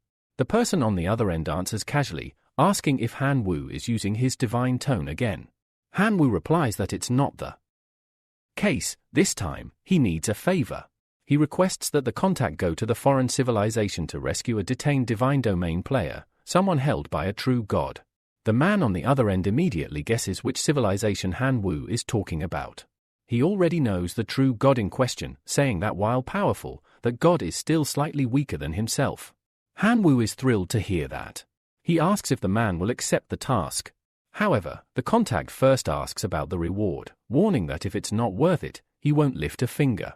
Han Wu knows that hiring a true god comes at a steep price, and having the Qin family pay such a cost won't be easy. But in the grand scheme of things, it would be well worth it. So, he tells the contact that the reward will be a divine artifact. Curious, Han Wu asks how much he would require. The man instantly brightens and says that repairing his divine spear would cost about 30,000 units of divine artifact source. He'll accept that amount as payment. Han Wu agrees immediately and promises to send the coordinates to finalize the deal. Back inside the residence, the argument continues. One of the family members bellows that Chinuang is being selfish and acting against the family's interest. But just then, a new voice interrupts. It's Han Wu. Everyone stops and turns. Shocked, the elders demand to know who this stranger is and how he got into the old Qin residence. They order that he be thrown out at once. But Chinuang steps forward and shields Han Wu, stating firmly that he is her classmate and is only here to help her. The mustached uncle glares at him, accusing her of having a romantic relationship with this schoolboy and using it as an excuse to refuse marriage into the Shu family. She angrily tells him not to speak nonsense. Yet her uncle insists she is a descendant of a true god and should marry someone of equal status. He then turns to Han Wu and asks, point blank, if there is a true god in his family. Han Wu simply smiles and replies, my family only has me and no true god, not even a semigod. But we do have plenty of bottles of water. The uncle scoffs. He says that marrying into a family without divine lineage is like walking into poverty. He then pulls out a card and declares that it holds 500 million units of divine power, more than enough to live comfortably. With that, he offers Han Wu the card and tells him to leave Chinuang alone. But Han Wu continues smiling. He accepts the card, not to walk away, but to use it. He tells them that this amount will serve nicely as funding to hire a true god to rescue their great family ancestor.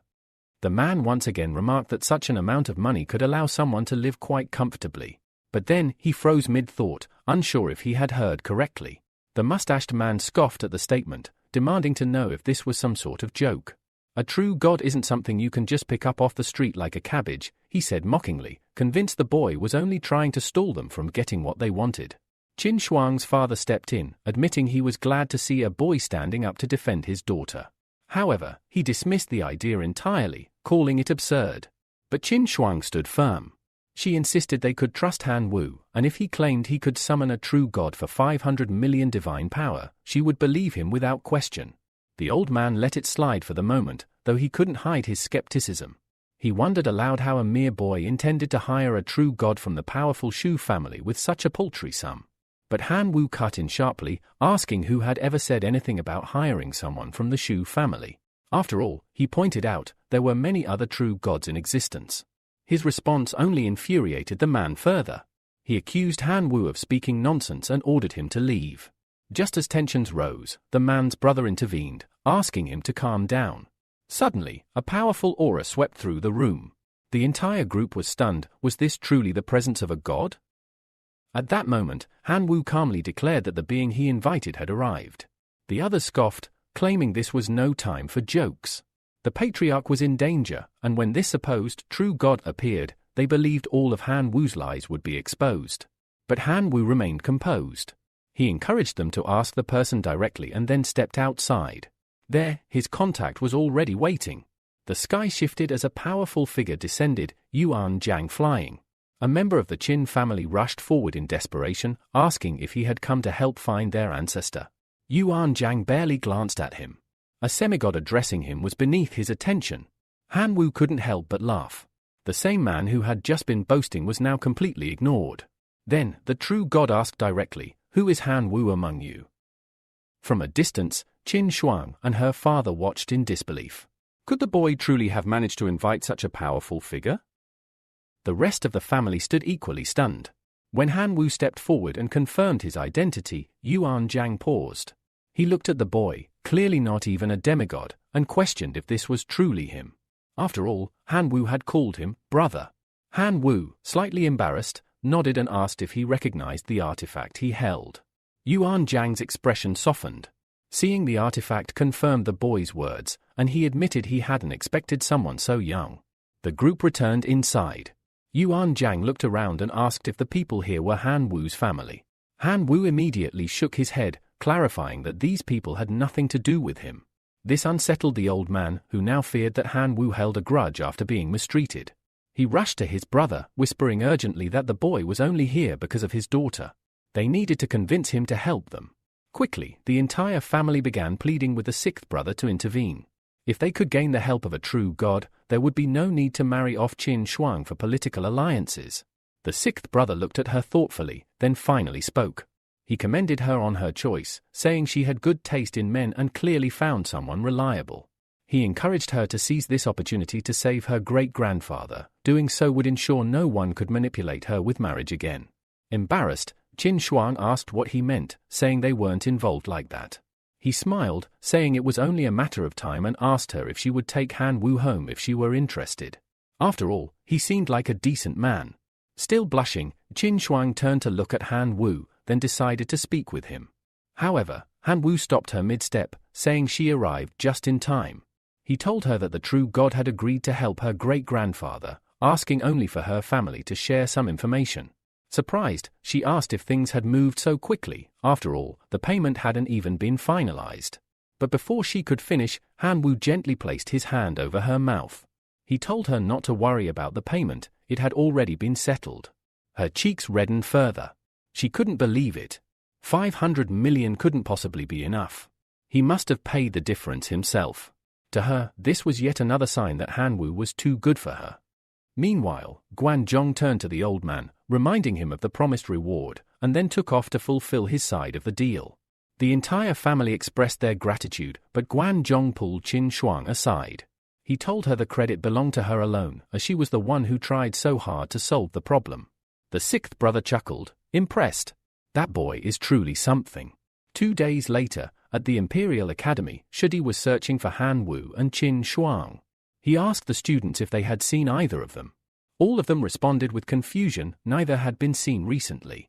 Enraged, Shudi assumed they must be hiding at the Qin family's residence. He swore he wouldn't let this go and immediately returned to the family's fortress.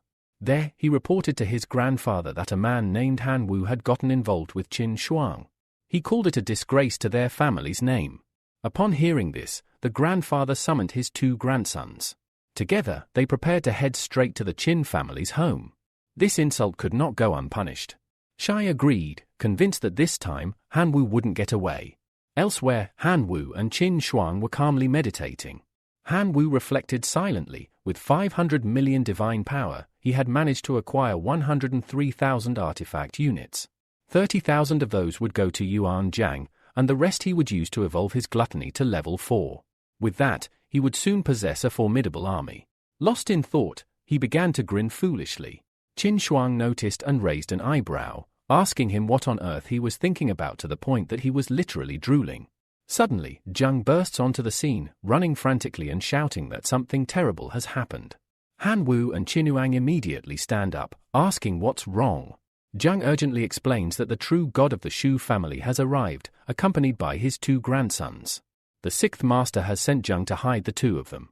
Meanwhile, back at the Qin family residence, the elders are holding a tense meeting. Qin Shan, clearly agitated, requests to annul his daughter's arranged marriage now that the family patriarch will be returning. His brother, however, replies that such a decision is far too simplistic. He warns that the true god from the Shu family is not someone they can afford to provoke.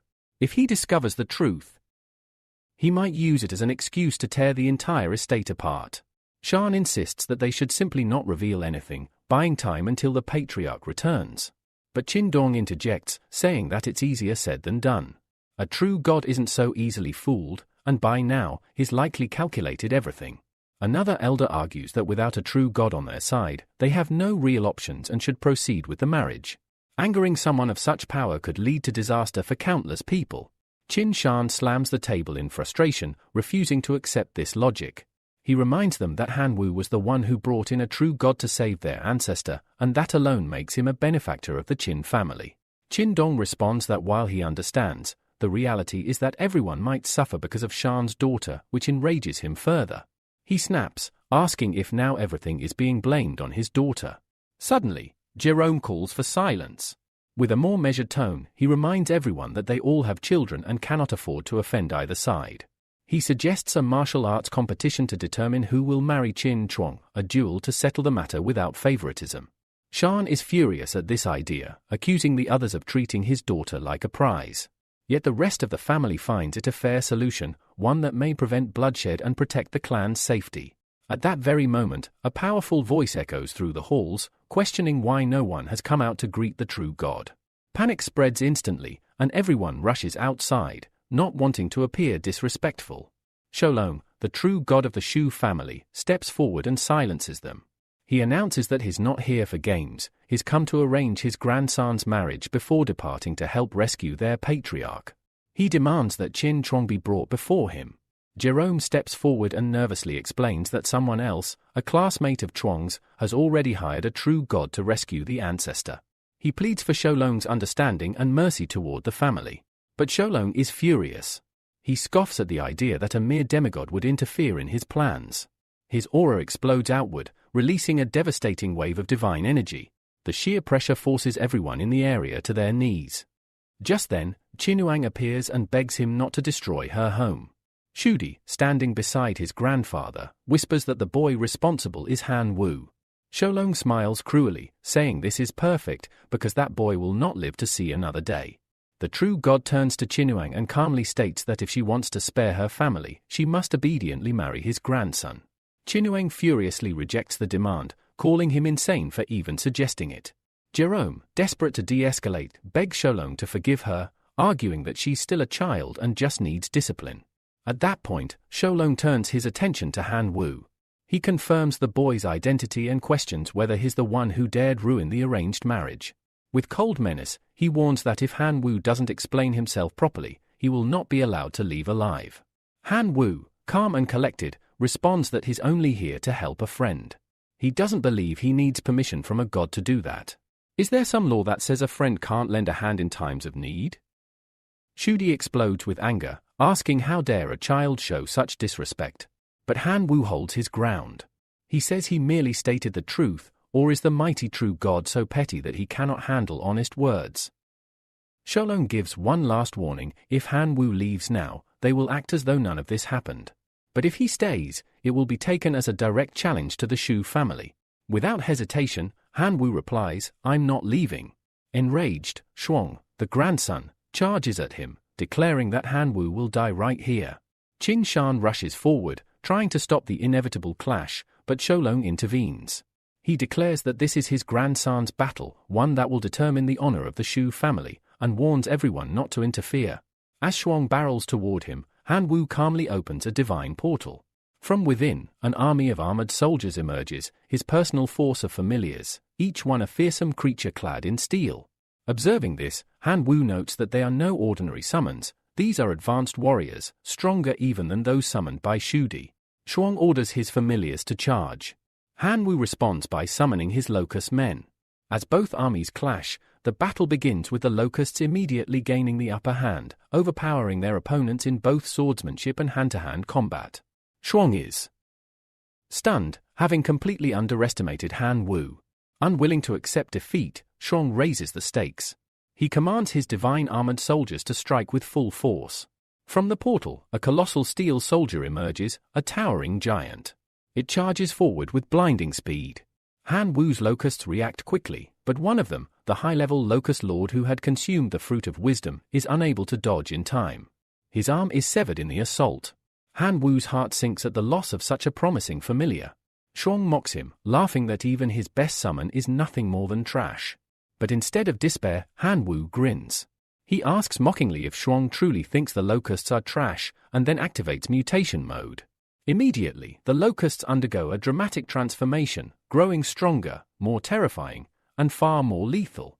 Shuang is frozen in disbelief, unable to comprehend what he's witnessing. Han Wu seizes the moment, ordering his swarm to attack again. The newly mutated army charges straight for the divine soldier. In response, Shuang commands the familiar to activate its divine armor. A protective shield forms around it. But Han Wu simply smiles.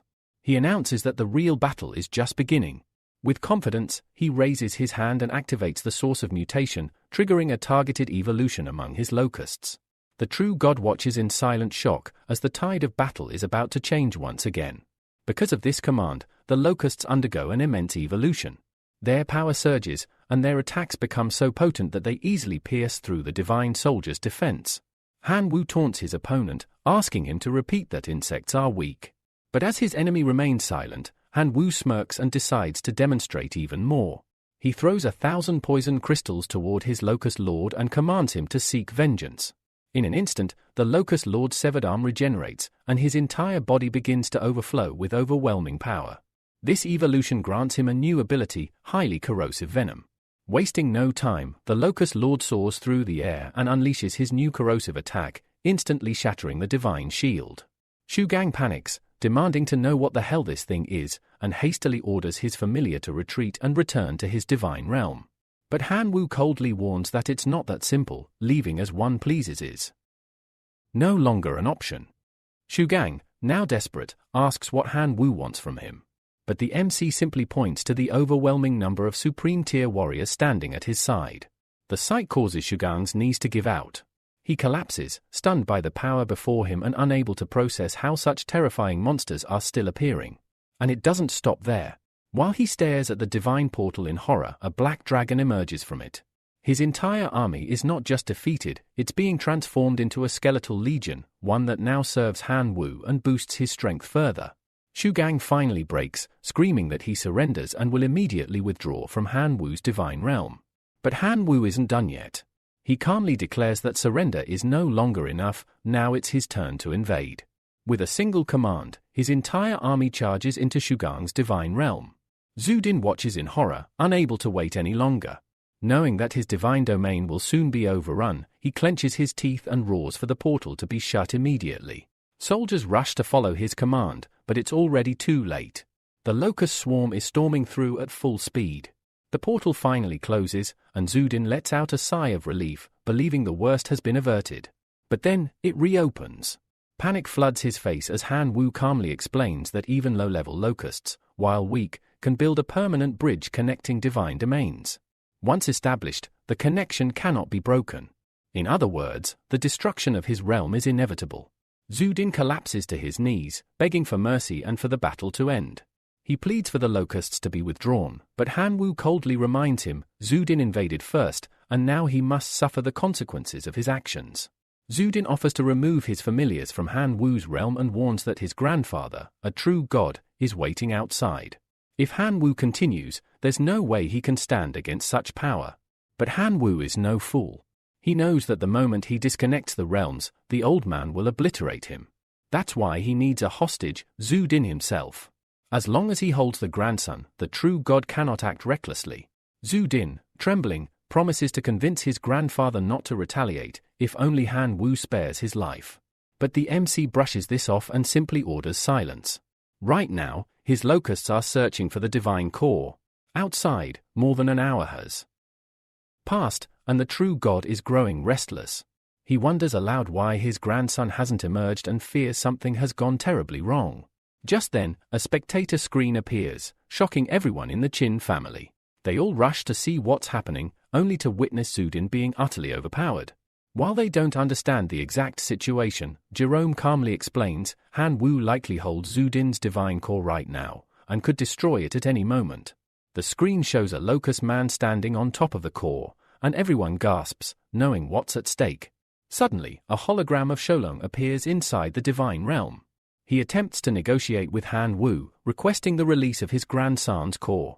But Han Wu is already annoyed at the intrusion and coldly orders his locusts to accelerate the slaughter of the remaining steel-armored soldiers.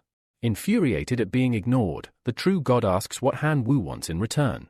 But Han Wu counters that there's been a misunderstanding, they are not negotiating his surrender, but rather what he should offer if he wants to leave. The old man is furious. In his mind, once his grandson is released, he will torture this brat for 3 days and 3 nights before killing him. Suddenly, a bolt of divine lightning strikes down, and true god Yuan Zhong appears. Han Wu brightens at the sight, knowing his ally has finally returned, and he's not alone, he's accompanied by another true god. The entire Qin family is overjoyed to see their ancestor back. Jerome cheerfully tells Sholong that it's a fortunate day and invites him to stay for a celebratory banquet. But Sholong declines. Inside the divine realm, Han Wu informs him that now that their true god has arrived, he will release the grandson, but only once his friend stands beside him. After all, you never know what a smiling true god might do in a moment of vulnerability. Right on cue, a hologram of Yuan Zhong appears within the divine realm. He solemnly declares that he has returned, and as long as he is present, no one will lay a hand on his friend. Furthermore, the true god of the Qin family finally arrives, his voice booming across the divine realm as he demands to know what's going on. Han Wu, now protected by his own true god, calmly orders the venomous grasshoppers to release Zudin's divine core along with the captured army. Zudin, humiliated but trying to maintain some pride, warns Han Wu that he'll remember this moment. The next time they meet, one of them might not walk away. But Han Wu is unfazed. He coldly suggests that Zudin should first focus on rebuilding his obliterated steel-armored soldiers, or he won't even be eligible for another fight. As Zudin exits the divine realm, he's immediately slapped by his grandfather, who berates him for embarrassing the family and still talking nonsense. Without another word, the old man grabs both his grandchildren and flies away at full speed, unwilling to endure any further disgrace. The true god of the Qin family watches them flee and scoffs, calling the elder a scoundrel for daring to threaten their family while he was away. With that, he declares that all ties between the two families are severed and the alliance between Qinuang and Zudin is cancelled. No one speaks as the trio disappears into the sky. Turning back, the true god throws a glowing item toward Han Wu. It's a gift, a token of gratitude for contacting Yuan Zhang and saving him. Han Wu catches it and examines it closely. It's an original slate, capable of helping any creature return to the ancestral bloodline of their origin. Reading this, Han Wu's eyes widen.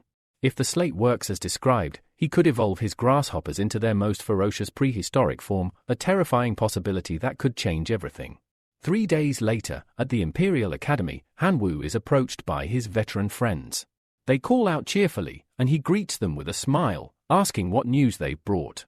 Meng steps forward and explains that the next major evaluation class is about to begin, and that Shang Jun is guaranteed to target him. Anticipating this, they've compiled a detailed intelligence manual on the student. Despite everyone's dislike for him, Meng admits that Shang Jun is the top first-year student, and Han Wu must proceed with caution. Flipping through the manual, Han Wu is surprised to learn that Shang Jun's lineage traces back to ordinary goblins. That means everything he's accomplished is the result of pure genius, not privilege. One of the girls notes how the grasshoppers seem stronger than ever, and Ziation agrees.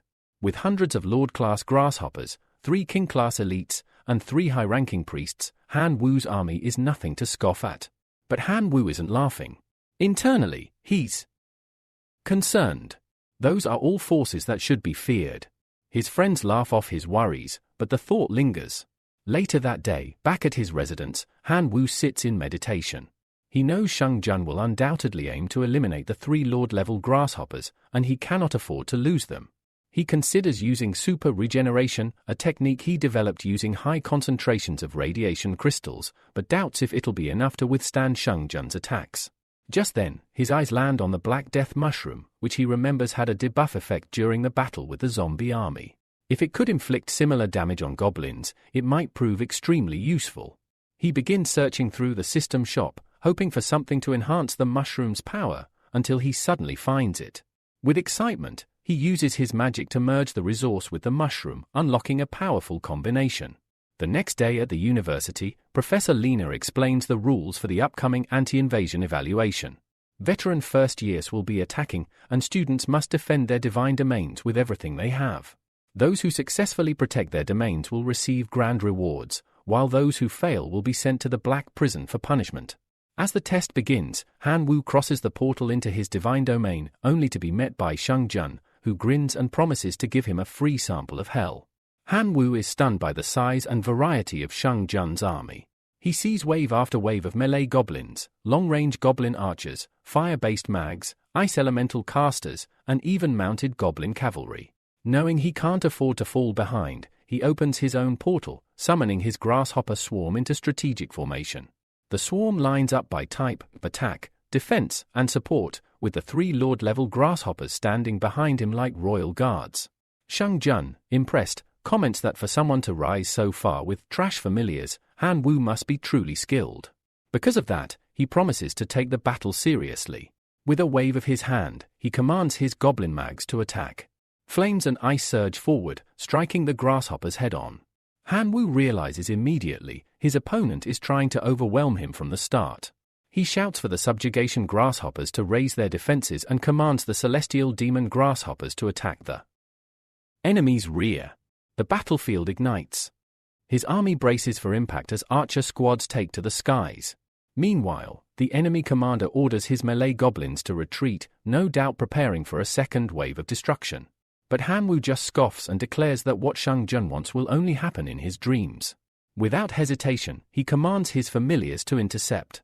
At his word, the grasshoppers swiftly surround the advancing goblins, and Han Wu bellows for them to seize the opportunity. They must annihilate the ranged attackers first. Shang Jun narrows his eyes, clearly displeased, but grins with confidence. "I'm not Mong," he sneers, "and certainly not Ziyashin." With that, he raises his arm and unleashes his true power.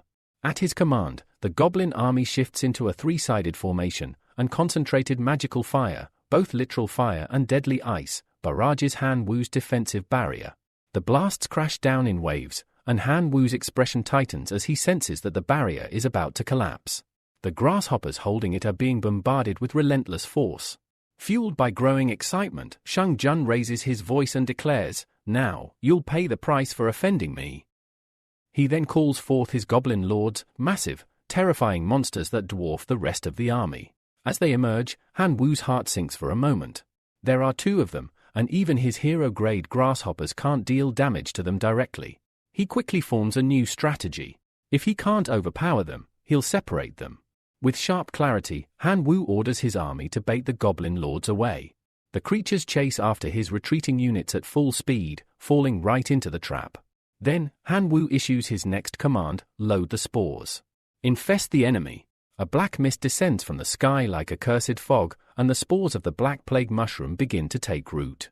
The goblins start to panic as black fungi bloom across their bodies, leaving even the fire element units utterly confused. They have no idea what's happening. But Han Wu knows. It's almost time. He smiles, watching as the chaos spreads. Suddenly, explosions ripple through the enemy ranks. Goblins are tossed into the air, crying out in confusion. Shang Jun, startled at first, begins to laugh. "I almost got worried there," he says mockingly. "But that barely tickled." Han Wu simply smiles and replies, "That's called the sustainable regeneration chain cannon." He explains that the explosions will not only continue, but intensify with every cycle. The more the goblins resist, the worse it will get. As if on cue, another blast shakes the battlefield, far stronger than the last. Goblins fall in droves. Shang Jun's face twists in fury. With no choice, he activates his divine healing technique, restoring the injured goblins in real time. Han Wu watches curiously. "Is your army healing each other mid-battle?" he asks, half amused. "Are you sure they're not just friends holding hands?" The taunt stings. Shang Jun snaps, "You afraid? My healing nullifies your bombs. This won't go anywhere." But just as he speaks, a colossal explosion erupts. The ground trembles, and a massive portion of his army is obliterated. Shocked, Shang Jun stumbles back, demanding an explanation. "I was told each explosion only grows a little stronger. This is impossible." Han Wu's eyes gleam. "That's true. But it seems your divine healing actually accelerated the mushroom's growth, feeding the chain reaction. Now, the mushrooms have expanded to grotesque proportions, covering every part of the goblins' bodies." Han Wu warns, This is bad. If it keeps going at this pace, your army will be wiped out in the next round." Shang Jun's expression darkens. This was supposed to be a demonstration, a chance to show dominance to the rookies. But if he can't even defeat a single opponent, he'll walk away in disgrace. Gritting his teeth, he admits, "You're strong, but not strong enough." And with that, he plays all his trump cards. First, he unleashes a new technique, boosting morale, increasing movement speed, and dulling pain receptors.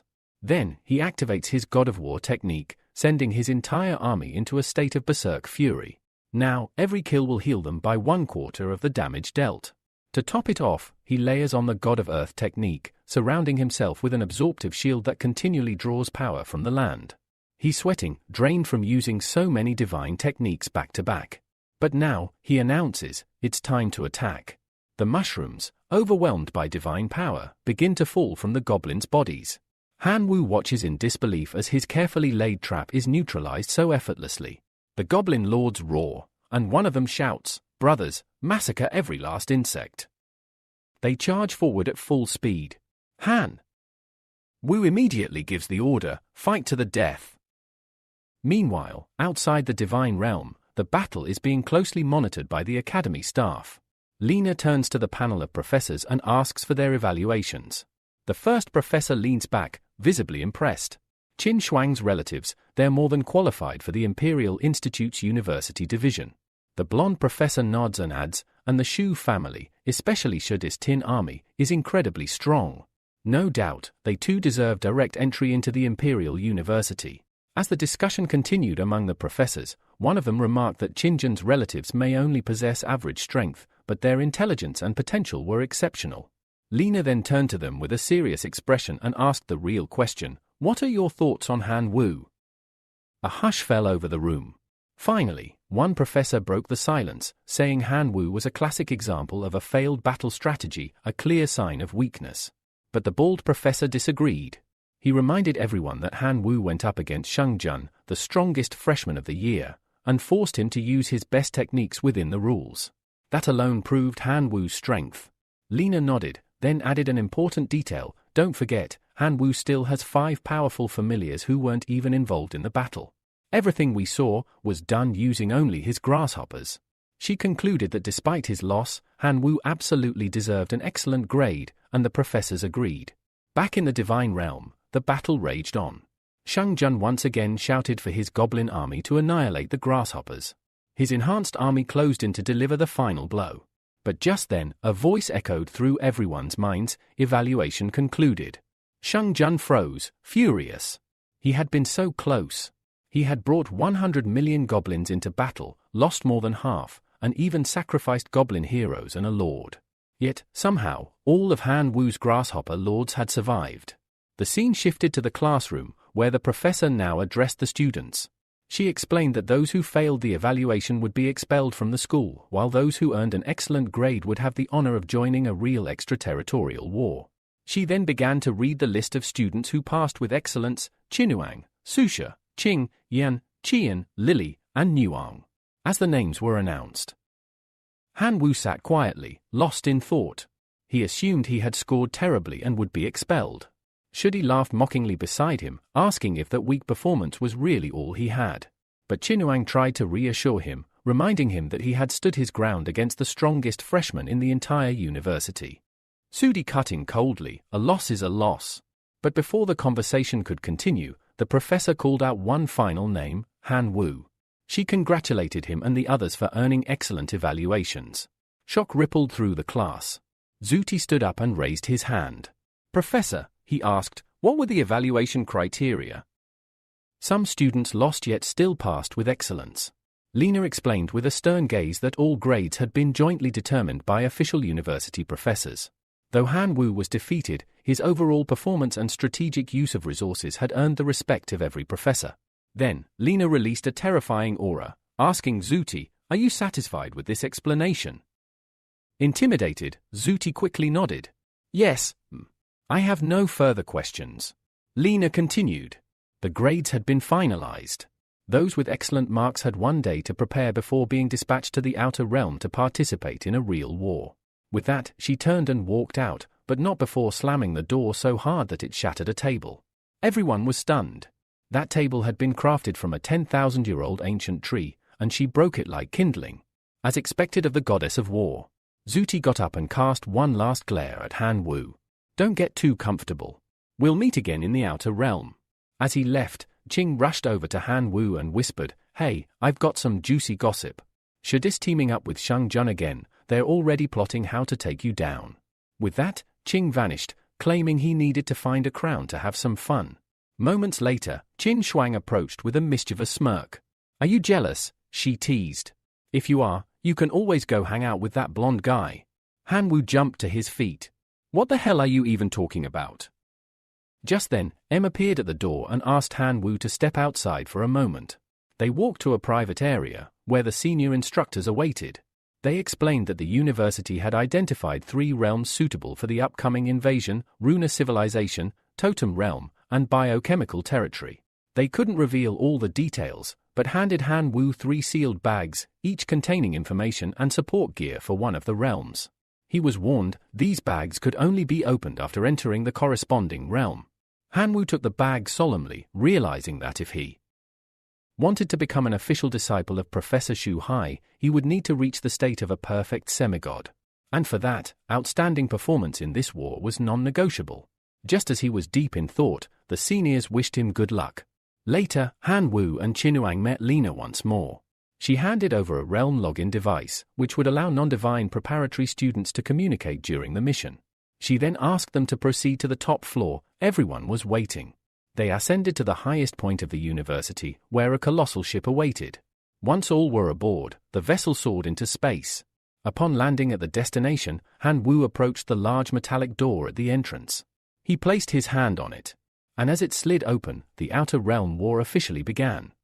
Now in a new location, the main character opens the bag he received from the veterans. However, he quickly realizes something strange. There were supposed to be 3 items, but only 1 remains. Curious, he opens the small pouch and stares at its contents in confusion. It's something unfamiliar. After reading the instructions, he learns that they're called dry cards, designed to store a type of energy known as dimensional origin. This mysterious power source enhances the will of the plane. The more dimensional origin one accumulates, the more advanced life forms they can create. In the brutal war of the outer domain, dimensional origin serves as a crucial consumable used to communicate with the divine realm. The most common way to collect it is through hunting and exploring native life forms. Realizing this, the main character hurls all the cards into the air and, with a sinister gleam in his eyes, commands a massacre to begin. 1 hour later, he laughs dryly to himself. Despite the chaos, he has only managed to gather 5 units of dimensional origin. He still doesn't fully understand the point of it all. Determined to push further, he decides it's time to invest more. Summoning his grasshoppers, 5 cards of which still remain, he spots a nearby camp and yells for his familiars to destroy it completely. Elsewhere, Shui admires the gift he received from the veteran Shang Jun. It seems incredibly powerful, imbued with a demonic force at the Lord level, strong enough, Shui believes, to finish off Han Wu. According to the instructions, he only needs to place a strand of Han Wu's hair inside the jar and then aim at the target to eliminate him. Without hesitation, Shui places the hair inside. Immediately, a demonic aura begins to overflow from the container.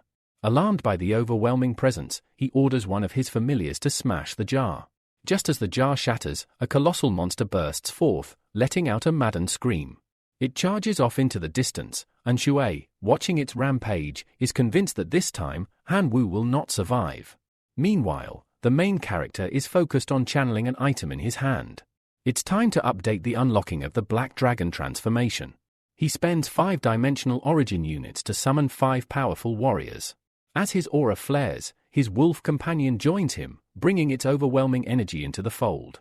Han Wu immediately orders his strongest monsters to launch their attack. The camp falls swiftly under their combined might. Later, inside the Wolf King's cave, the main character reviews the rewards he has received. Among them, he finds a scroll inscribed in a runic language. He carefully aligns the runes in the correct sequence. The system confirms the scroll's effects: an increase of 10% in strength, a 20% boost to physical defense, and a 20% acceleration in wound recovery. For blade-type weapons, it adds a 20% chance to cause bleeding, a 15% increase in attack speed, and a 10% lifesteal effect. Without hesitation, Han Wu removes his shirt and applies the runes to his body. Almost instantly, he feels a powerful shift within himself. But just as he's adapting to this new strength, something strange catches his senses. He takes to the sky in his draconic form and rushes to the disturbance. Upon arrival, he sees his familiars being attacked by wild feline-like creatures. One of them strikes down a grasshopper with a single blow. Han Wu grows concerned. These are no ordinary beasts. They are demonic cats, lord-level life forms. His army continues to fight but is quickly overwhelmed. One of the familiars, using a fake body, manages to distract the enemy. The beasts, enraged, turn their attention to Han Wu. He welcomes the challenge. As the demonic cat charges at him, Han Wu readies his power. He delivers a devastating punch straight to its cheek, felling the monster in one clean blow. The system promptly announces the elimination of a lord-level life form and rewards him with 2 units of dimensional origin. Han Wu smirks. At this rate, he may soon be able to summon small skeletons, and if this momentum continues, he could become a demigod in the outer domain. 3 days later, while scouting the area, one of his grasshoppers informs him about a fire crystal mine located nearby. Han Wu orders his familiars to advance. But as they approach the cave, he becomes wary. There's a human aura inside. Someone has already discovered this location. Nevertheless, he enters. Almost immediately, he feels intense heat emanating from the cave's depths. Then, a massive lion appears, charging straight at him. Han Wu transforms into his draconic form, preparing to engage the beast. But just as he braces for the attack, the lion is yanked back. Someone is pulling its tail. A horned woman appears, shouting at the lion, demanding to know why it's running so recklessly. Han Wu immediately recognizes her. He asks, "Are you Nuang?" Without much conversation, she coldly tells him to leave. It's her territory now. Han Wu responds to the horned girl without backing down. He declares that regardless of whose territory it is, he could easily take it for himself. Then, with an arrogant smirk, he challenges her, asking what she plans to do about it. His words enrage her. In a flash, she releases the flaming lion's tail and charges straight at him. Her voice thunders with fury as she warns him to leave immediately, or face death. Suddenly, a green energy begins to surge around Han Wu's body. A thick vine spirals upward, wrapping itself tightly around him. The girl stops mid-charge, startled by the unfamiliar power. She demands to know what it is. Han Wu answers coldly, this power was made specifically to kill her. Ignoring his words, she slams her fist into the ground, triggering a massive explosion that shakes the entire cave. But before she can recover, something flashes through the air: Han Wu's sword. It slices cleanly through one of her horns. Shocked and frozen, she hears his chilling warning, the next strike will be at her neck. Realizing she's completely outmatched, she surrenders. Reluctantly, she declares that the flaming lion is his. But Han Wu doesn't care about the beast. After all, it's merely a Lord-class life form, not nearly valuable enough to yield much dimensional origin. What he truly wants is the fire crystal ore deep within the cave. Nong, now calmer, sees an opportunity. She agrees to his terms and even suggests future cooperation. But Han Wu gives her no real answer. Instead, he simply orders his skeleton army to march into the cave and begin mining the fire crystals. Suddenly, a thick black cloud materializes in the sky above, and a massive portal opens at the cave entrance. Nong is stunned. She turns to Han Wu and accuses him of summoning it. But he quickly denies it, admitting that the sheer size of the portal nearly made him wet his pants.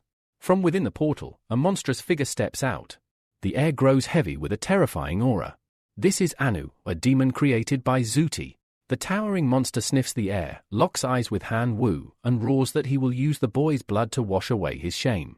Han Wu, completely confused by the accusation, doesn't waste time. He immediately activates his plant fusion ability, Golden Dragon, and launches a powerful attack. But Anu effortlessly nullifies it, not even flinching. Alarmed, Han Wu switches tactics, using Ghostly Flash, a more elusive strike. At the same time, Nong supports him with a massive fireball. Watching how the demon absorbs their attacks, Han Wu begins to suspect that perhaps only the destruction attribute can truly counter it. He makes a bold move, summoning Warhammer, the Crimson Forged Dwarf. He commands it to destroy the demon. The Crimson Dwarf responds instantly, charging up all its energy. The demon scoffs, calling it a pathetic worm, and retaliates by launching a barrage of deadly spikes. But the dwarf counters by unleashing a torrent of serpentine lightning that pierces the demon's body, leaving holes everywhere. Then, with a full-force leap, the dwarf slams its giant hammer down in a direct hit, causing a catastrophic explosion that rocks the battlefield. Han Wu, seeing this, begins to celebrate. The battle is turning in his favor. But he remains cautious and urges Warhammer not to give the monster even a moment to recover. The dwarf complies, delivering blow after blow in a savage onslaught. Eventually, the once terrifying demon is reduced to a pulpy mess, virtually unrecognizable. But even now, Han Wu senses something strange. The demon's body may be ruined, but its soul remains intact. He frowns. If he lets this creature live, there's no doubt it will come back for revenge one day. So, Han Wu decides to have the bone controller devour its soul. Hearing this, Anu panics. He begs for mercy, claiming he surrenders and is even willing to become Han Wu's servant, so long as his soul is spared. But Han Wu isn't swayed by empty promises. He tells the demon that he'll only consider it under one condition, a binding contract. Anu agrees without hesitation. As Han Wu drafts the terms, Wong peeks over his shoulder. She's stunned. His contract is so cunning, it could outwit even the most ruthless merchant alive. Once both parties agree, the contract is sealed. Only then does Han Wu finally ask about Anu's abilities. The demon explains that he is an iron rust demon and possesses the power to transform his body into rust, corroding both metal and living organisms alike. Han Wu admits that it's a potent ability. However, he also points out the glaring flaw, fire. Many players in the Divine Realm wield fire-based abilities, and fire completely counters rust. That weakness could become a major liability. Anu, now desperate to prove his worth, offers an alternative. He suggests serving not as a warrior, but as a bloodline weapon, a sword made from iron rust that can corrode any weapon it touches. Han Wu is intrigued. He accepts. Anu transforms into a rust-forged blade. Holding it, Han Wu can feel his combat potential surge. With this new weapon, his chances of reaching the level of a perfect demigod skyrocket. His next goal becomes clear: resume the hunt for powerful creatures, gather more dimensional origin, and expand his forces even further. Days pass. Deep in a dense forest, a man moves quietly through the underbrush. But as he steps forward, his eyes widen in horror. In the clearing ahead, a massive army of undead stands tall, at least 500,000 strong. Panic grips him. Without delay, he rushes toward the city. He storms into the castle, breathless, and immediately reports everything he's seen. Back at the royal castle, the king listens closely as his subordinate kneels before him and delivers the grim report. He asks again, just to be sure, "Are you absolutely certain that there are 500,000 undead soldiers marching toward us?" The subordinate nods solemnly. His count is accurate, and the legion is stationed only dozens of miles away from the castle. The king's expression darkens.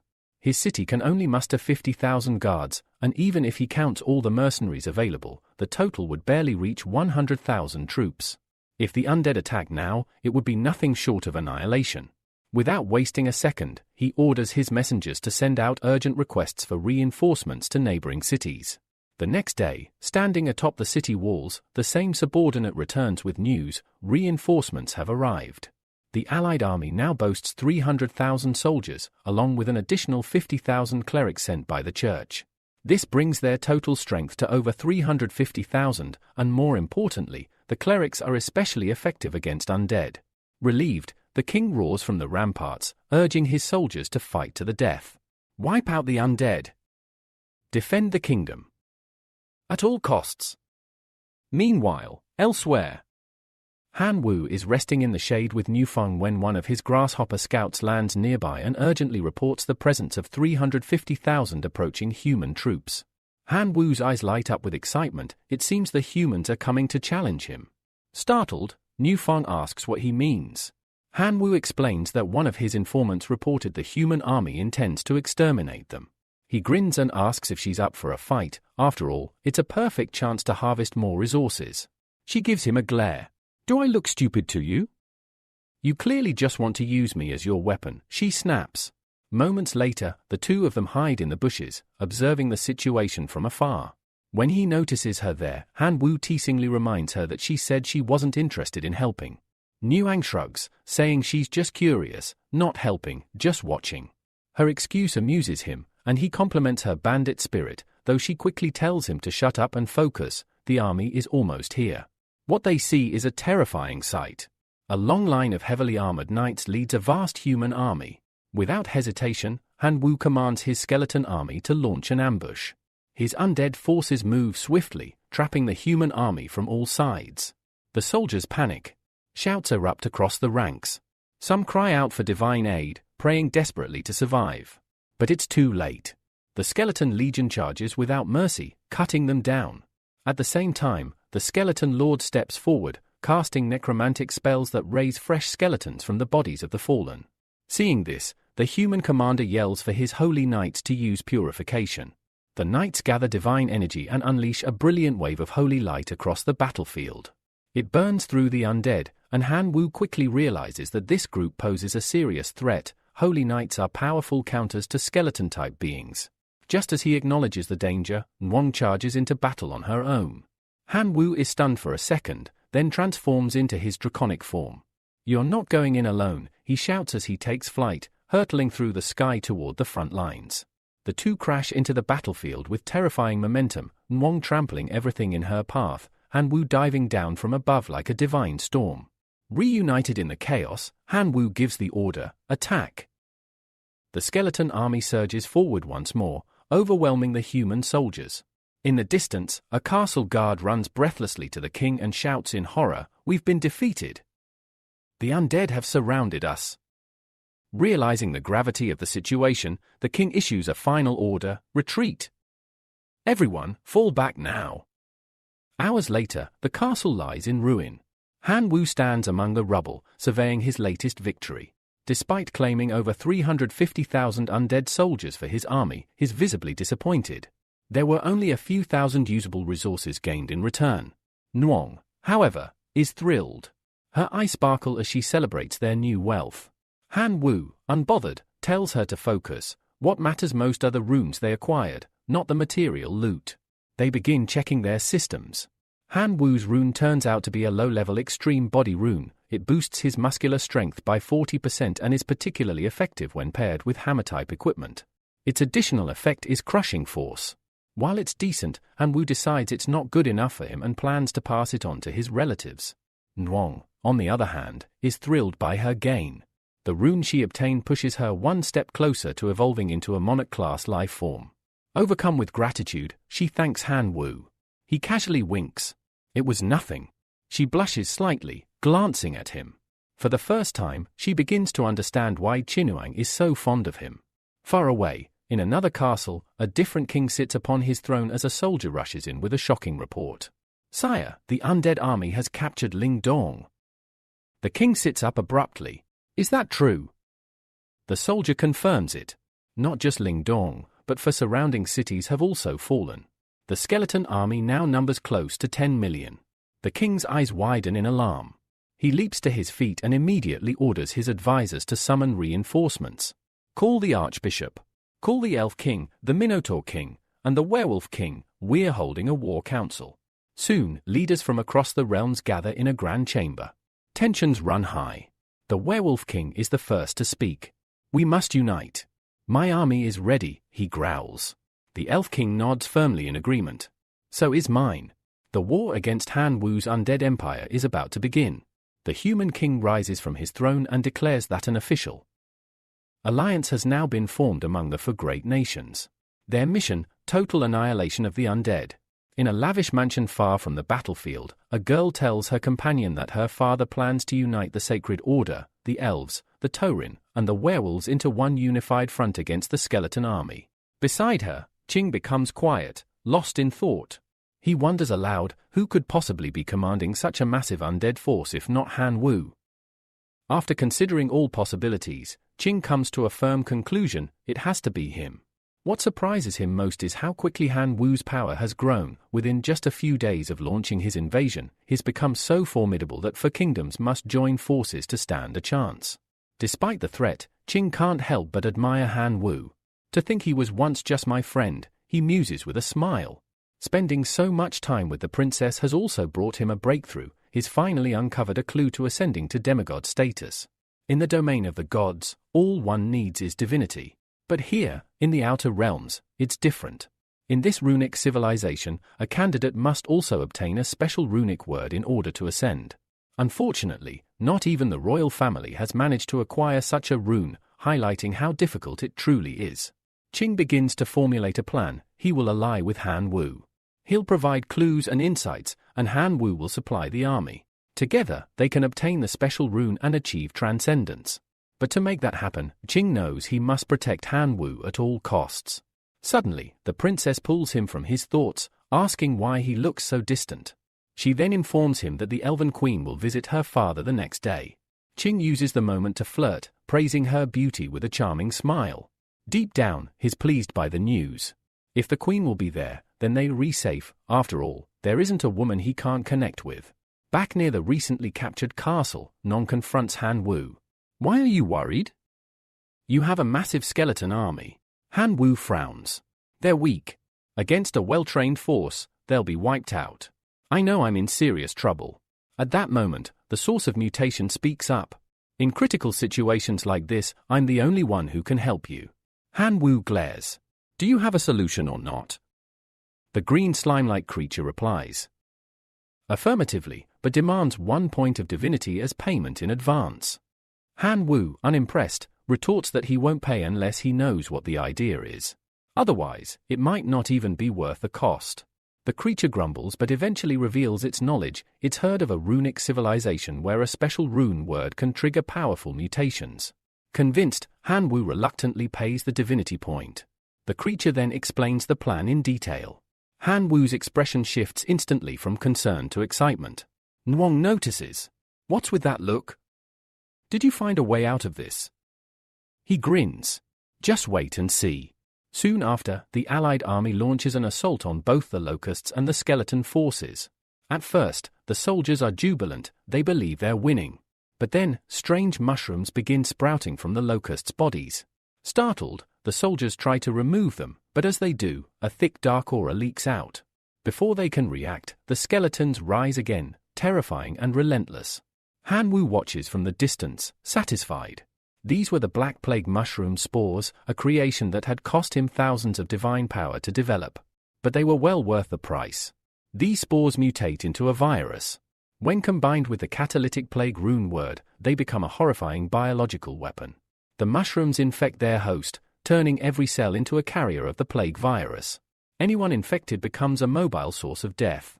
With this, Han Wu makes his final declaration: let's end this once and for all. He orders the skeletons to finish off the army.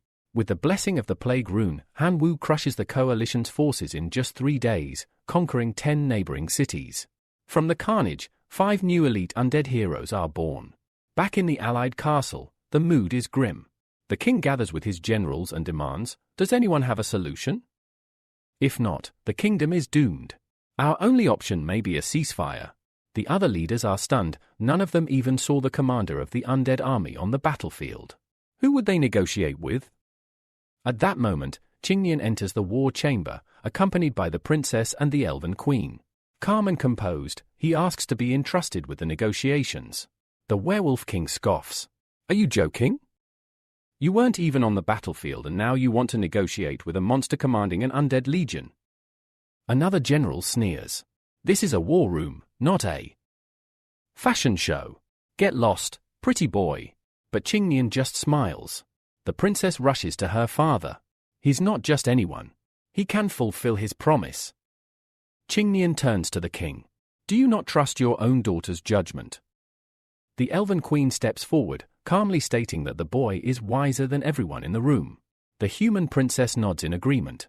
The king considers their words, then rises. We have no other options. Let him try. Soon after, the blonde youth arrives in Han Wu's territory. The moment Han Wu senses his presence, a smirk appears on his face. He's pleased. So, you came all the way here into the outer domain. Qingnian replies that it's a long story and promises to explain everything later. For now, he's here as the official representative of the four kingdoms and the church to negotiate terms. Han Wu listens with interest. I'm open to a truce, he says casually, depending on what price you're willing to pay. Qing looks at Han Wu and calmly asks, what exactly do you want as a reward? Han Wu doesn't hesitate.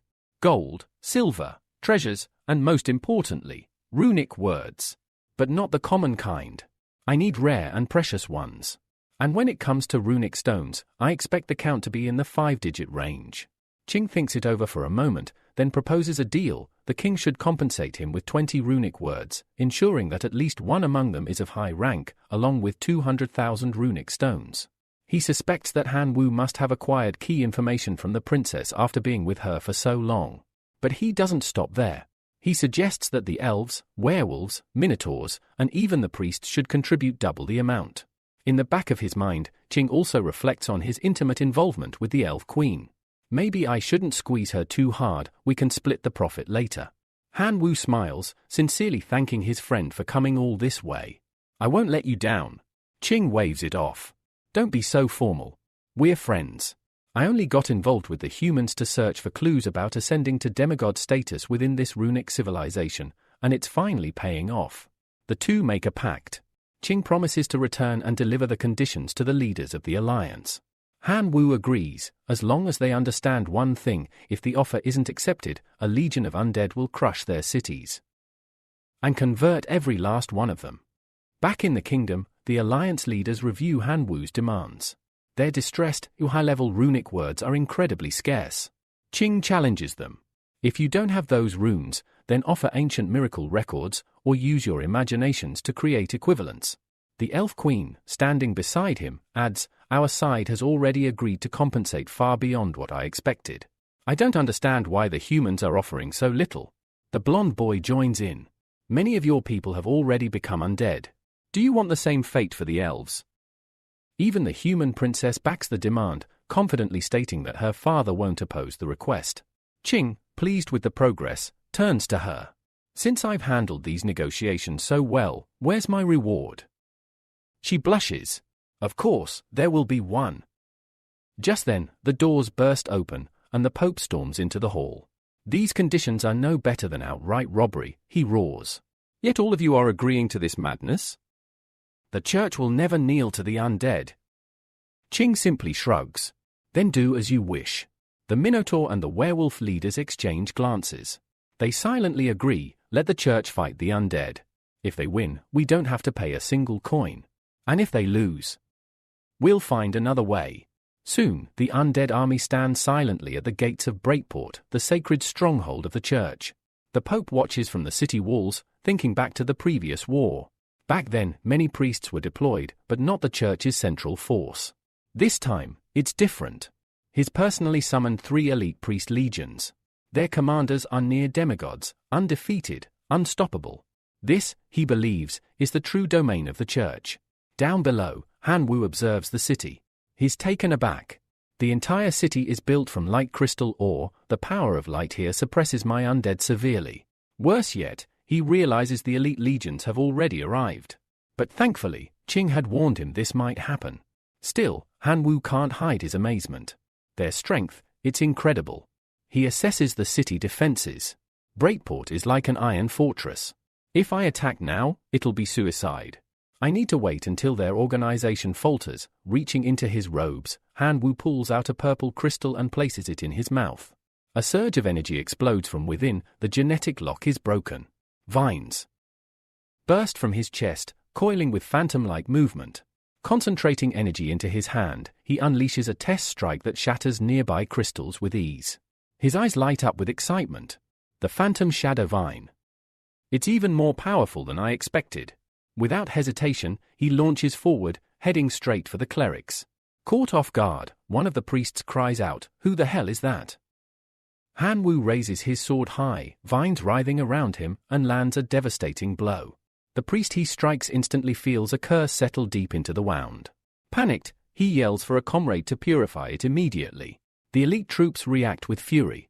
Attack now! Don't let him get away, one of the commanders bellows. An axe swings toward Han Wu, fast, powerful, unrelenting. But just before impact, he vanishes. The commander strikes the ground with full force, stunned. What? I was sure I had him. Suddenly, Han Wu reappears, his sword landing a direct strike on one of the elite soldiers.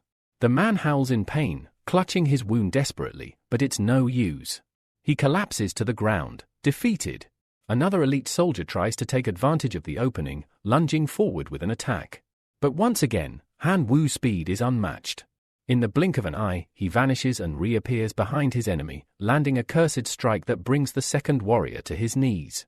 Han Wu narrows his gaze toward the last remaining elite soldier. Only one left, he mutters. But this final opponent is different. A sacred light surrounds him, restraining the dark aura of Han Wu's undead powers. It makes him hesitate. He realizes he might not win in a direct confrontation. Just then, the surrounding priests notice a vulnerability and shout, "Immobilize the intruder." Han Wu grits his teeth. If I wait, it'll be worse. I need to act now. He dashes forward to strike first, but his opponent reacts quickly too. Their clash narrowly misses landing a fatal blow. Still, Han Wu manages to curse several of the priests and quickly retreats using a massive vine. In his retreat, he commands his skeleton army to attack.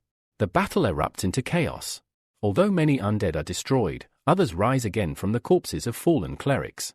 The conflict is brutal and unrelenting. In this horrific clash, over 2 million clerics fall, and the church's 3 elite legions are completely annihilated. But victory doesn't come without cost. The undead also suffer heavily, losing 15 million skeleton soldiers permanently. From his command post, the Pope watches in despair. Was I wrong, he wonders bitterly. If I had agreed to their conditions from the beginning, would we have avoided this disaster? Now, he's left with only 2 choices: continue fighting and risk total annihilation, or surrender. Suddenly, a voice interrupts his thoughts. I can help you push back the undead. Startled, the Pope turns. Who's there? It's Zudi. Meanwhile, the remaining healers are doing their best to treat the wounded. But panic surges as they scream, the undead are returning. Han Wu, tired of the drawn-out battle, coldly orders, attack with full force. His army surges forward like a tidal wave, tearing through the defenders. But then, a projection appears midair. The Pope, broadcasting his voice across the battlefield, warns them, monsters. Cease your advance and leave the Port of Light now if you wish to survive. The gods shall pass righteous judgment upon you otherwise.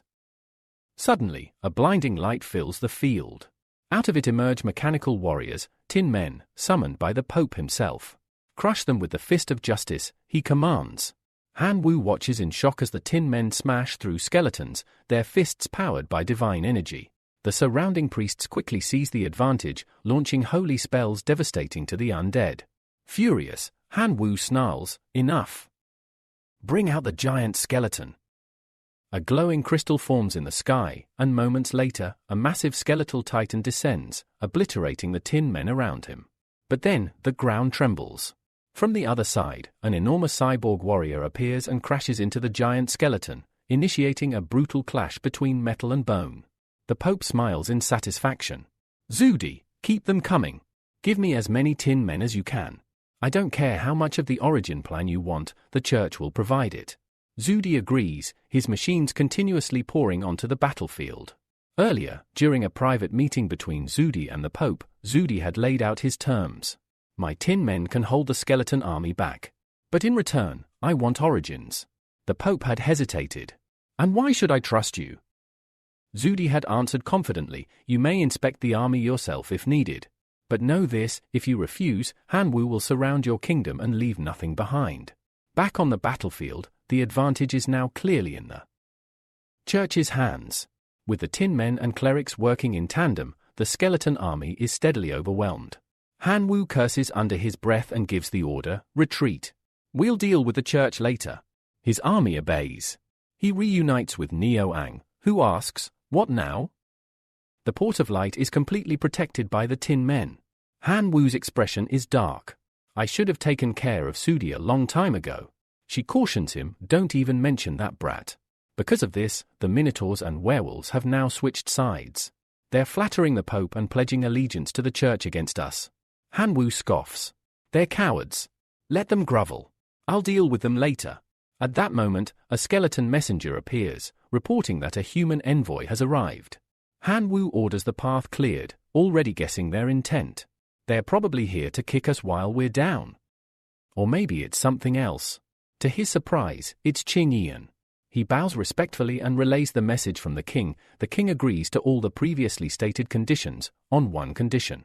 There must be no more war waged on human lands. Han Wu smirks. Now that's a smart king. Very smart indeed. I can accept that. After the battle, one of Han Wu's companions asks the question on everyone's mind, what are you going to do about the church? Han Wu smirks. Let the Pope enjoy his short-lived victory. I've got unfinished business elsewhere, especially with those who used to follow me. Qing steps forward, offering to join him. He reveals that he's discovered a divine relic and is ready to move whenever Han Wu gives the word. Once replenished and reorganized, Han Wu leads the remaining skeleton legion straight to the werewolf kingdom. The battle is brutal, lasting 5 days and 5 nights. The werewolves are completely outmatched, unable to resist the power of resurrection or the Black Death mushroom virus that spreads like wildfire across their forces. In the end, the werewolves fall. Over 12 million elite warriors are claimed and resurrected into the undead legion. Their once proud kingdom? Erased from the map. Witnessing this destruction, the Minotaur kingdom immediately loses its nerve. Their alliance with the church shatters. Terrified of facing the same fate, they surrender unconditionally to Han Wu. But Han Wu isn't ready to forgive. Do you think it's that simple? He sneers. Unless you double the original compensation, there will be no mercy. The Minotaur king doesn't hesitate. Agreed. Anything. Just spare us, he pleads, already regretting his previous alliance. We should never have sided with the church. They let the werewolves die without lifting a finger. With the battles concluded, Han Wu turns his attention to the high-level runes he received. He knows they're powerful treasures, but also understands his limitations. He must choose carefully.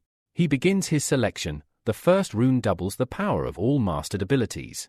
When applied to the body of fire, he awakens the rune word of the skill Emperor, pushing all levels up to embody the Emperor's dominant aura. His physical strength increases drastically, granting him the Maniac of Battle trait, where the more enemies he eliminates, the deeper he comprehends his passive skill. His senses are enhanced, and when he sees red, his combat level can spike up to 5 times its normal power. He gains the ability to communicate telepathically with all life forms. And finally, he draws strength from nature itself, amplifying his raw power even further. After reciting and applying these runes, a violent tornado of power erupts from his body. Han Wu feels invincible. With new strength surging through his veins, he shouts to his army, "We march on the Port of Light." It's time to take revenge, and this time, Zudi won't escape. When they arrive, confusion. The clergy are already dead. Not a single soul remains. Bodies lie sprawled across the holy ground. Even Qing is stunned. How can this be? Han Wu examines one of the fallen clerics and sees the signs, massive fist-shaped wounds. They quickly deduce the truth. It was the Tin Men. Zudi's army had turned on the church. Suddenly, a faint voice calls out. They follow it and find the Pope, still clinging to life. Han Wu wastes no time. Where is Zudi? With his final breath, the Pope confesses, he's gone. He emptied the church's origin plan and killed everyone. Qing shakes his head. This is what happens when you trust a stranger so easily, but it's too late. The Pope dies, leaving behind a crumbling faith and a ruined stronghold. Han Wu scoffs. So that's why the church didn't care when the werewolves were slaughtered. Zudi must have done the same to them before. Qing sighs and tries to move them forward. Forget them. Our priority is the divine relic. This place is just ruins now. Han Wu agrees, but not before making one final declaration.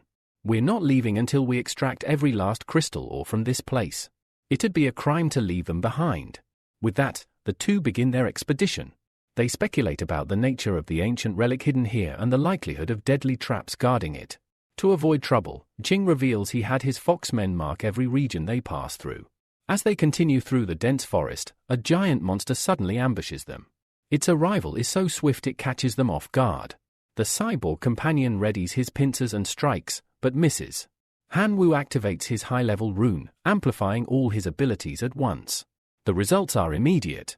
The monster collapses to its knees, overwhelmed by sheer power. Ching praises him. That rune word really made you a monster. But Hanwoo brushes it off. Don't waste your breath. Let's keep moving. Deeper in the forest, they come across more modified tin men. Hanwoo decides it's time to unleash his power again. Focusing his energy, he leaps and lands a crushing blow, obliterating one tin man in a single punch. Come at me, he growls. But the more they fight, the more enemies seem to appear. Soon, they feel overwhelmed, surrounded by an endless wave of enemies. Hanwoo grins darkly. Now the fun begins. He summons his skeleton army.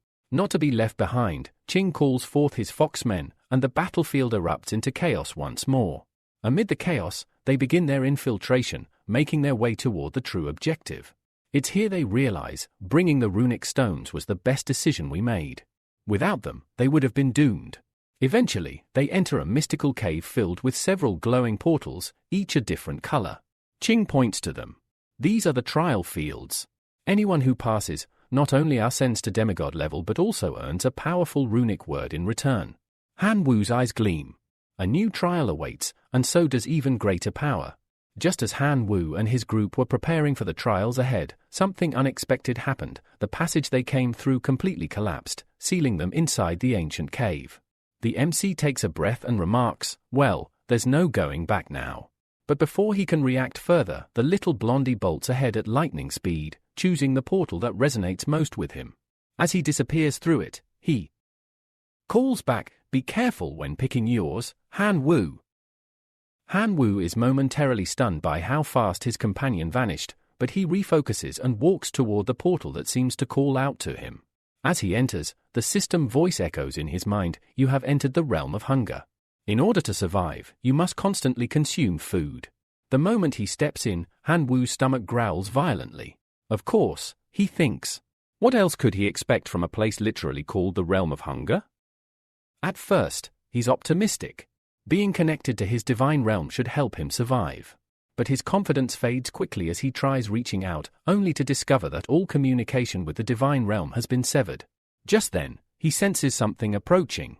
Turning around, he comes face to face with horrifying creatures known as the miserable hungry ones, undead beings who had once been human, now reduced to ravenous monsters after dying of starvation. The trial is cruel, survive their attacks while also not starving to death. Hanwoo clenches his fist, realizing the terrifying possibility that he may be forced to resort to unspeakable acts just to stay alive. But his resolve hardens. One of the creatures lunges toward him, but before it can strike, it's instantly destroyed by one of his loyal skeleton soldiers. Wasting no time, Hanwoo tosses sprouts onto the barren ground. In seconds, an enormous flower blooms, towering over him. He knows he might need to eliminate enemies, but eating human flesh is out of the question.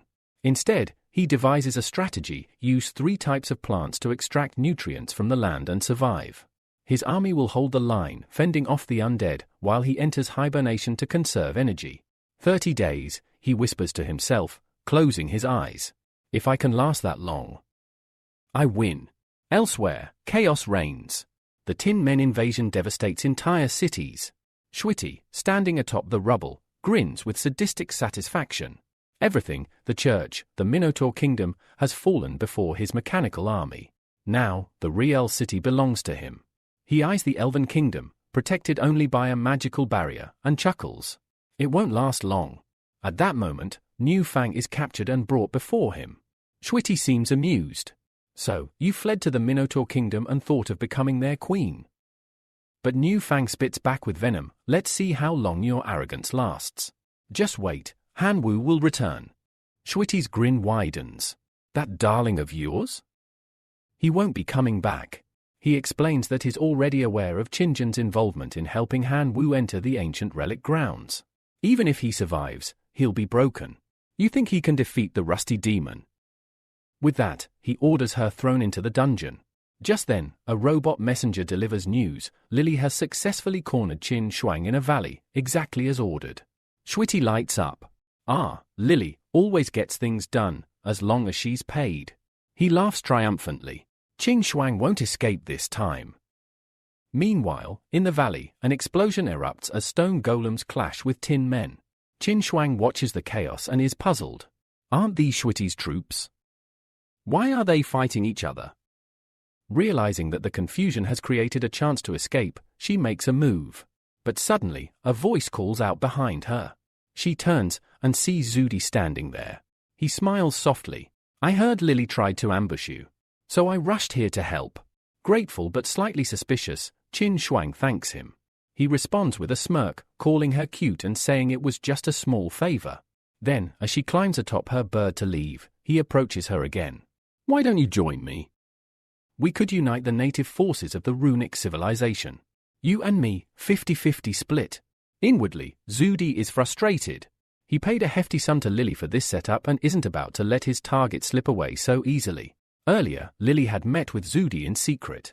I led her into the valley as you asked, she reported. Now pay the final installment. Zudi nodded in approval. You did well. But there's one last task before the deal's done. She raised an eyebrow. What now? Your army must be destroyed. By the Tin Men. Lily stared at him in disbelief. You've got to be kidding. I summoned 2 million stone giants for this and spent a fortune on the origin plan. But Zudi remained unfazed. I'll summon 30 million Tin Men. Let's have a proper conversation. Lily, her voice shaking, tried to negotiate. Then let me keep at least 5 million stone giants, and you'll have to double the payment for the loss I'll suffer. The cold glint in Zudi's eye said it all. This deal was far from over. As Lily debated with Zudi, she was careful not to show too much resistance. Deep inside, she knew very well she couldn't afford to fall out with this man. Her army of stone giants may have been powerful, but the Tin Men's numbers were overwhelming. If they clashed for real, not only would she lose every single one of her giants, but she'd also forfeit the payment she was promised. Zudi, his eyes glinting with sinister delight, was pleased with her silent acceptance. Back in the present, Qin Shuang politely thanks Zudi for his earlier help. But she quickly adds that she still has unfinished business and is taking her leave. Zudi raises an eyebrow. Unfinished business? You mean going to meet Han Wu? He delivers the blow coldly. That guy's already been defeated by the Rust Demon. Qin Shuang stops in her tracks and firmly replies, You underestimate him. He's too strong to lose. He commands a devastating army, an army of skeletons. Zudi scoffs. Those bone puppets? They wouldn't last a single strike from the Tin Men, let alone the Rust Demon. Not wanting to argue any further, Qin Shuang simply turns to leave. But her steps halt when she spots the Tin Men grabbing her bird mount. Eyes wide, she glares at Zudi. What are you doing? He responds with a smug grin. Just ensuring you stay with me a little longer. After all, I'm the strongest now. You'll do as I say, or you're not leaving this valley. Suddenly, Zudi grabs her by the neck. Where do you think you're going? He sneers. Qin Shuang starts crying out, shouting for Han Wu to save her. Far away, in the realm of hunger, Han Wu's eyes snap open. Gasping, he shouts her name, drenched in sweat and surrounded by blooming flowers. He wonders, was that a dream? Or a memory? Having been in isolation for so long, he wonders how Qin Shuang must be doing. But as he tries to sit up, he's shocked by his own reflection. His hand, his body, has grown alarmingly thin. He looks out and notices his skeleton army being overwhelmed by monsters. But instead of fear, he smiles. So, 30 days have passed already, he whispers. With determination in his eyes, he activates a powerful rune word, Fulma, engraving it onto his own body. This mysterious power grants him control over the digestive functions of living beings. He focuses his energy on his forehead and smiles with relief. It worked. He has successfully ascended to the demigod realm. A portal soon materializes nearby. Believing it to be the exit, Han Wu doesn't hesitate. He and his surviving army step through. On the other side, he immediately checks his progress. His system confirms, demigod of the outer domain 3rd tier super gene warrior, significant upgrades across his divine abilities, faith, core energy, and more. While proud of his growth, he admits feeling a bit underwhelmed. He gained only one new divine ability. However, one perk stands out, his mutation has reached level 2, unlocking the genetic block skill. Still, it's ascending to demigod status that excites him most. With this, he'll soon fully absorb divinity and evolve into a perfect demigod.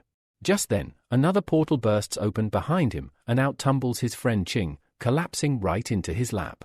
Qing groans, dizzy but grinning. I finally became a demigod. Hanwoo gently moves him aside. Sleep a bit, you look like hell. Suddenly, an explosion shakes the area. Hanwoo rushes out to investigate, only to find Lily standing there. Confused and alert, he demands, "What the hell are you doing here?"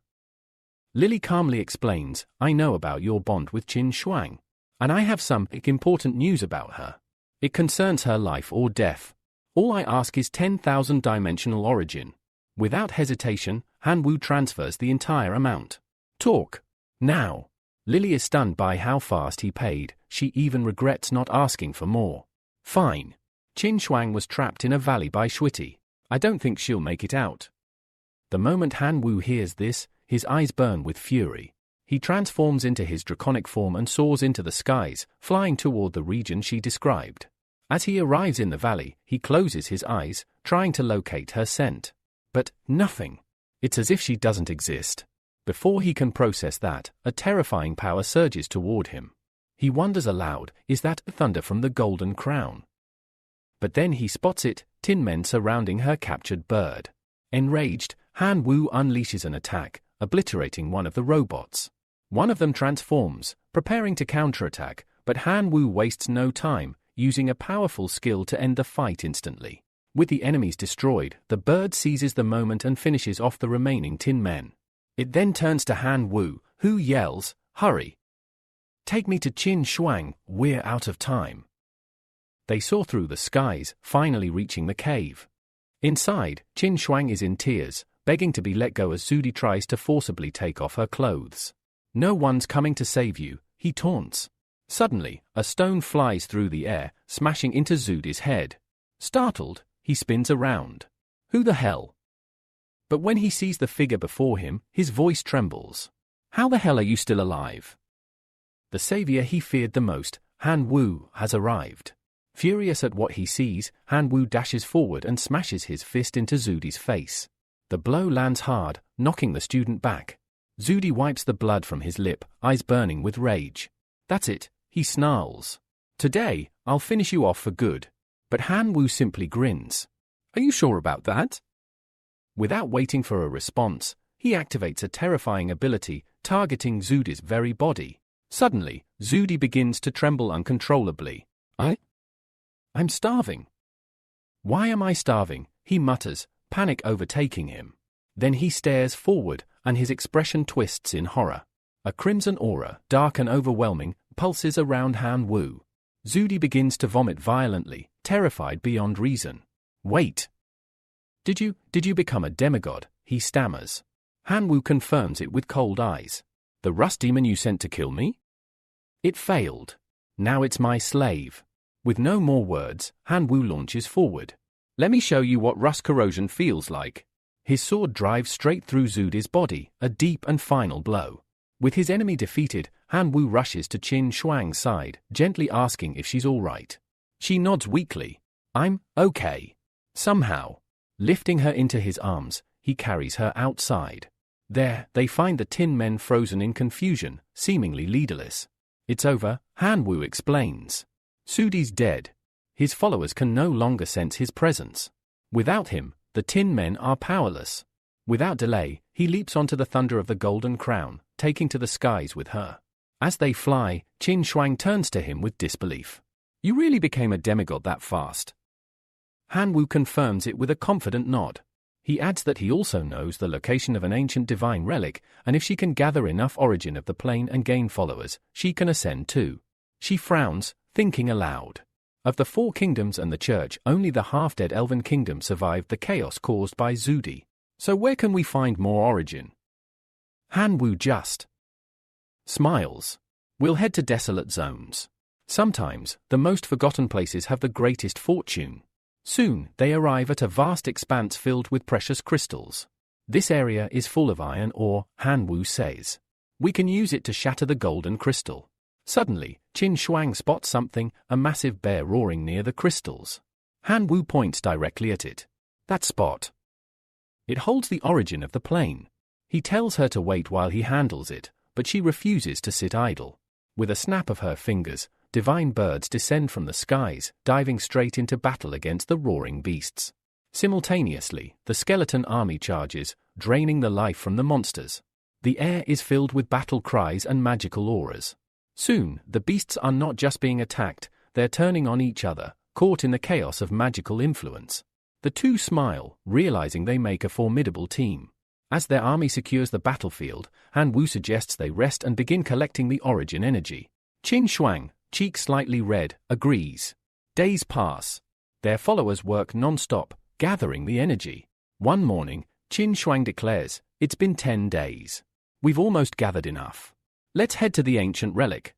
But Han Wu urges her to slow down. "Your wound's only just healed. Don't rush it." Suddenly, Qing Nian bursts into view, shouting, "That was the best sleep of my life." Startled, Han Wu turns sharply. Where did he even come from? Qin Shuang greets him warmly. It's been a while. But Qing Nian looks around confused, clearly having no idea where he is or how he even met them. Han Wu frowns. This guy could have woken up earlier, or later.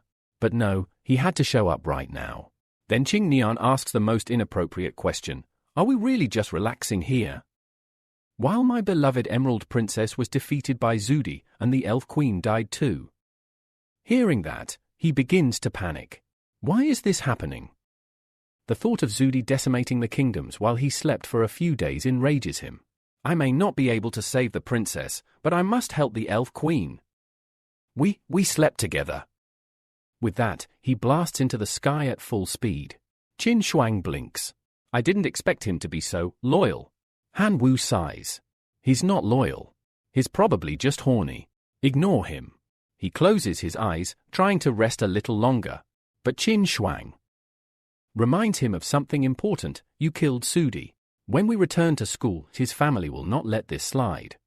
Han Wu opens one eye. I'm not afraid of the Shu family. What really worries me is whether the academy will punish me. As soon as he says this, a teacher suddenly appears in their communication crystal. Han Wu, Qin Shuang, return to school immediately. There are serious matters to discuss. They both acknowledge the call and agree to return soon. Back at the academy, a table is slammed with furious force. It's Sudi's parents, his mother and father, boiling with anger. That boy Han Wu must pay for what he did, they shout. He killed our son, we want justice. Meanwhile, on the hills, Han Wu looks at Qin Shuang and gently reassures her, your wounds are healed. And as for the Shu family, don't worry about me. I'm not afraid of them. As the wind brushed gently across the portal entrance, Qin Shuang turned to Han Wu with a determined look. This isn't about you, she said firmly. Even before I became a student at the Imperial Academy, my dream was always to ascend to demigod. Han Wu blinked in surprise at her words, but before he could respond, she softly pressed a finger to his lips. Don't worry, she smiled. You've already given me all the maps and relic information I need. I will succeed. With that, she stepped confidently into the portal. Han Wu called out, I'll wait here for you, let's go back to school together. He then summoned a group of skeleton soldiers, commanding them to protect her with their lives. 30 days passed. Han Wu remained stationed in front of the portal, watching, waiting, but there was no sign of Qin Shuang. He grew increasingly uneasy. Not even the skeleton soldiers he'd sent had returned. Something was wrong. No longer able to bear it, he leapt into the portal himself. Instantly, he was confronted by a swarm of monsters blocking the path. Without hesitation, he activated his draconic transformation, his form now radiating power. His dragon-infused might tore through the monsters with devastating precision. Moving deeper through the cave, he soon encountered a strange sphere radiating energy. He placed his hand upon the magic stone and realized the gate to the trial realm. It sealed from the inside. He tried attacking it, but nothing worked. Could it be those who've passed through once can't enter again? Changing strategy, Han Wu began channeling the full force of his demigod energy. His aura surged as he unleashed it. All onto the magic stone, obliterating it in a single blow and unlocking the path forward. Inside, countless floating portals awaited, just like during his own trial. He scanned the area, searching for the one that felt the strongest. It must be the blue one. But before he could act, a body was suddenly flung from the portal. It was Qin Shuang. Han Wu immediately dashed forward, catching her mid-air before she could crash to the ground. Relieved, he smiled. "Are you hurt?" he asked. But distracted by her safety, he tripped over a small rock and fell flat, landing inches from her face, almost kissing her. Blushing furiously, she shoved him aside. What do you think you're doing?" Regaining her composure, she proudly showed off her newly acquired power. Her lightning attribute had reached the special grade, and all thunder-based skills had now increased by 500%. Hanwoo was genuinely impressed. "With this energy, you're close to surpassing even monarch-level beings." Just then, their teacher's voice interrupted through a magical call. "Hanwoo, return to the academy immediately. That's an order. No room for discussion." The call ended abruptly. A portal opened before them, and Qin Shuang offered to go back with him. On the other side of the portal, 3 officials stood waiting, and one immediately shouted, "Arrest Hanwoo at once." Before anyone could move, Qin Shuang stepped forward. "Director! Zudi tried to assault me. Hanwoo was only protecting me." Zudi's parents snapped back, "Don't speak nonsense. You're just making excuses to protect him." Desperately, she pleaded, "Please, read my memories. That cannot be faked." The director agreed and raised his hand, casting a mind-reading spell. In seconds, the truth played out, Zudi harassing Qin Shuang and Hanwoo intervening to save her. Zudi's parents protested, but the director silenced them. "Enough. Everything is clear. Leave the room." Once they were gone, he turned to Hanwoo with a stern gaze. "Even though your intentions were noble, you went too far. Taking a life, no matter the reason, cannot go unpunished. You are hereby suspended from all classes until the college entrance examination." Outside the chamber, Qin Shuang approached him with a heavy heart.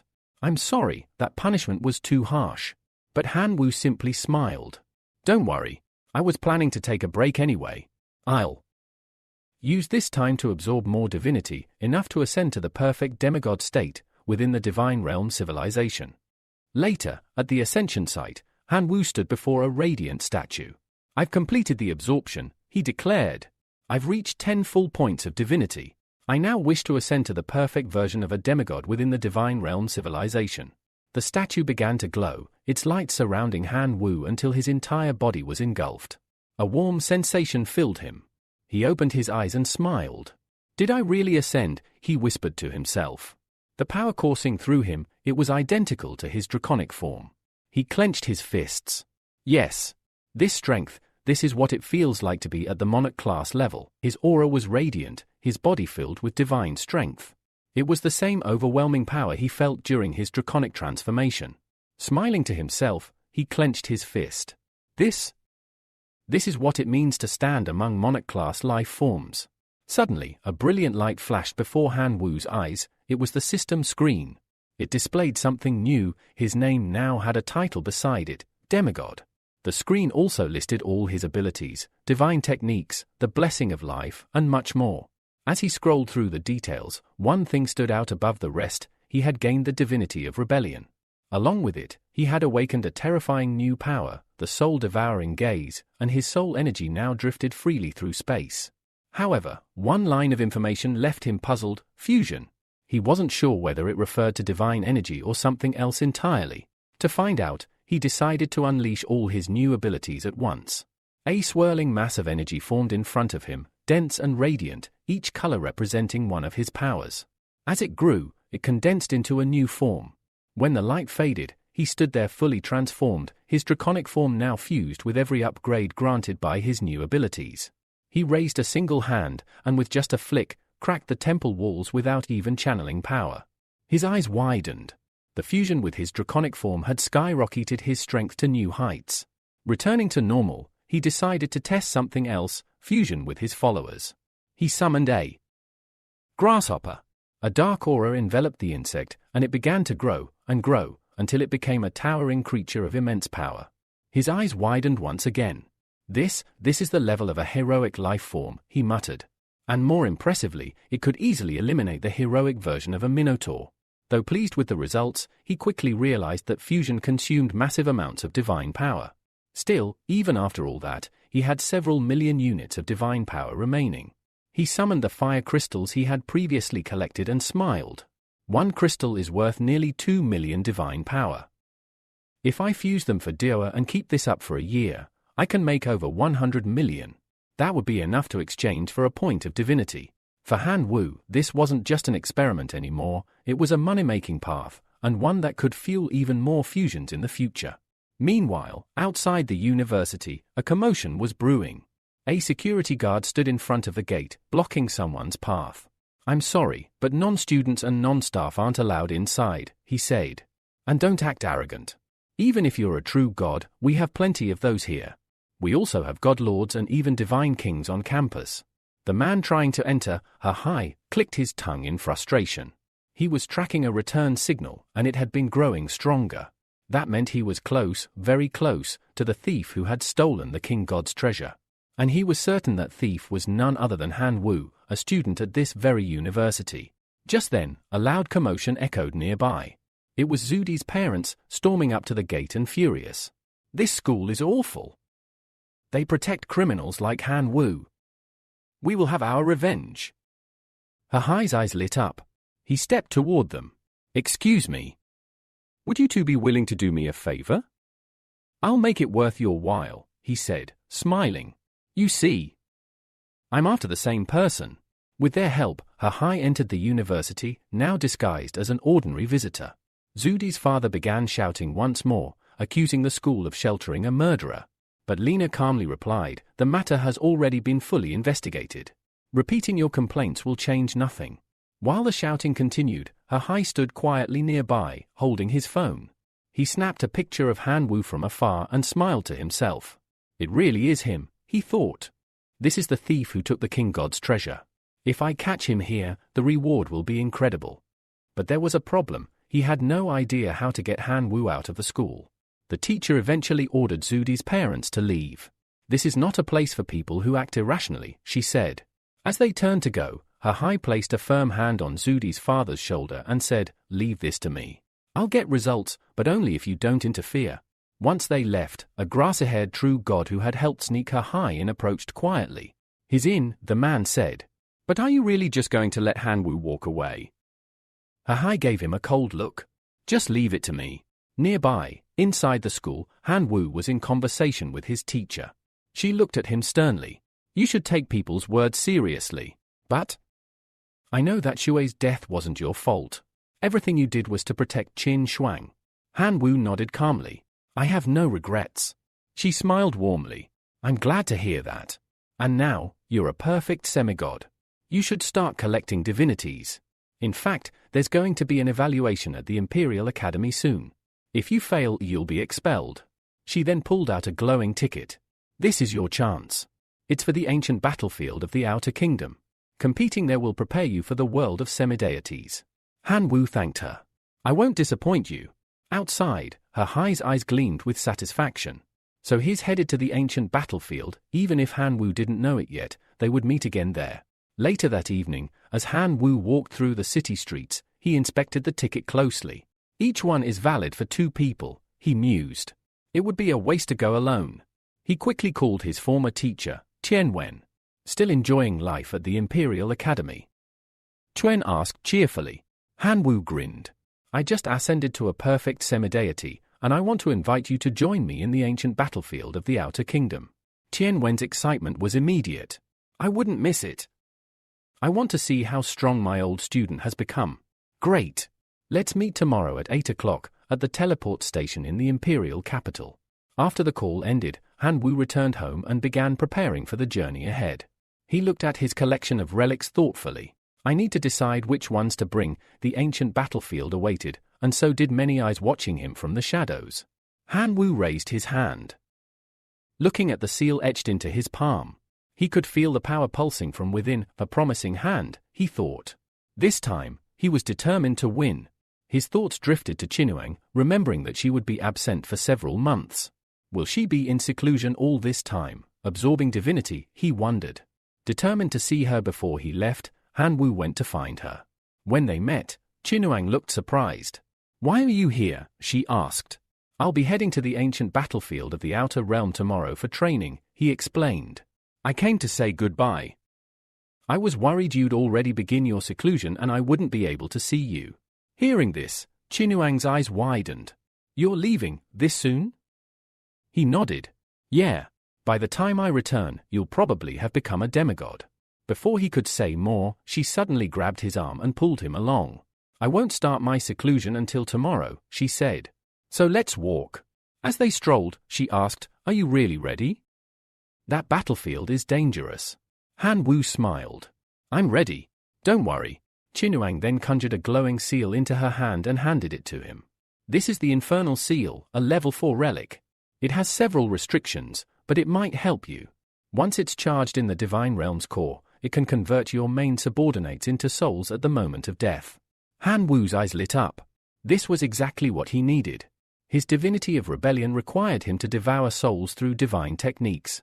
The more soul energy he absorbed, the faster he would grow stronger. This is perfect, he said, grateful. Thank you, this is going to be incredibly useful. She stepped forward and hugged him gently, her voice soft with emotion. I wish I could go with you. Please, be careful out there. Without thinking, Han Wu placed a hand on her shoulder and kissed her. To his joy, she didn't reject him. Instead, they stood there, arms wrapped around each other, both a little embarrassed. Wait for me, he whispered. I will, she said, her voice low. Just promise me you'll come back safe. The next morning, Han Wu arrived at the teleport station and found Tuen Wen already waiting. You're here early, Han Wu said, surprised. I couldn't sleep well, the professor admitted with a chuckle. I was too excited. Han Wu pulled out the teleportation token.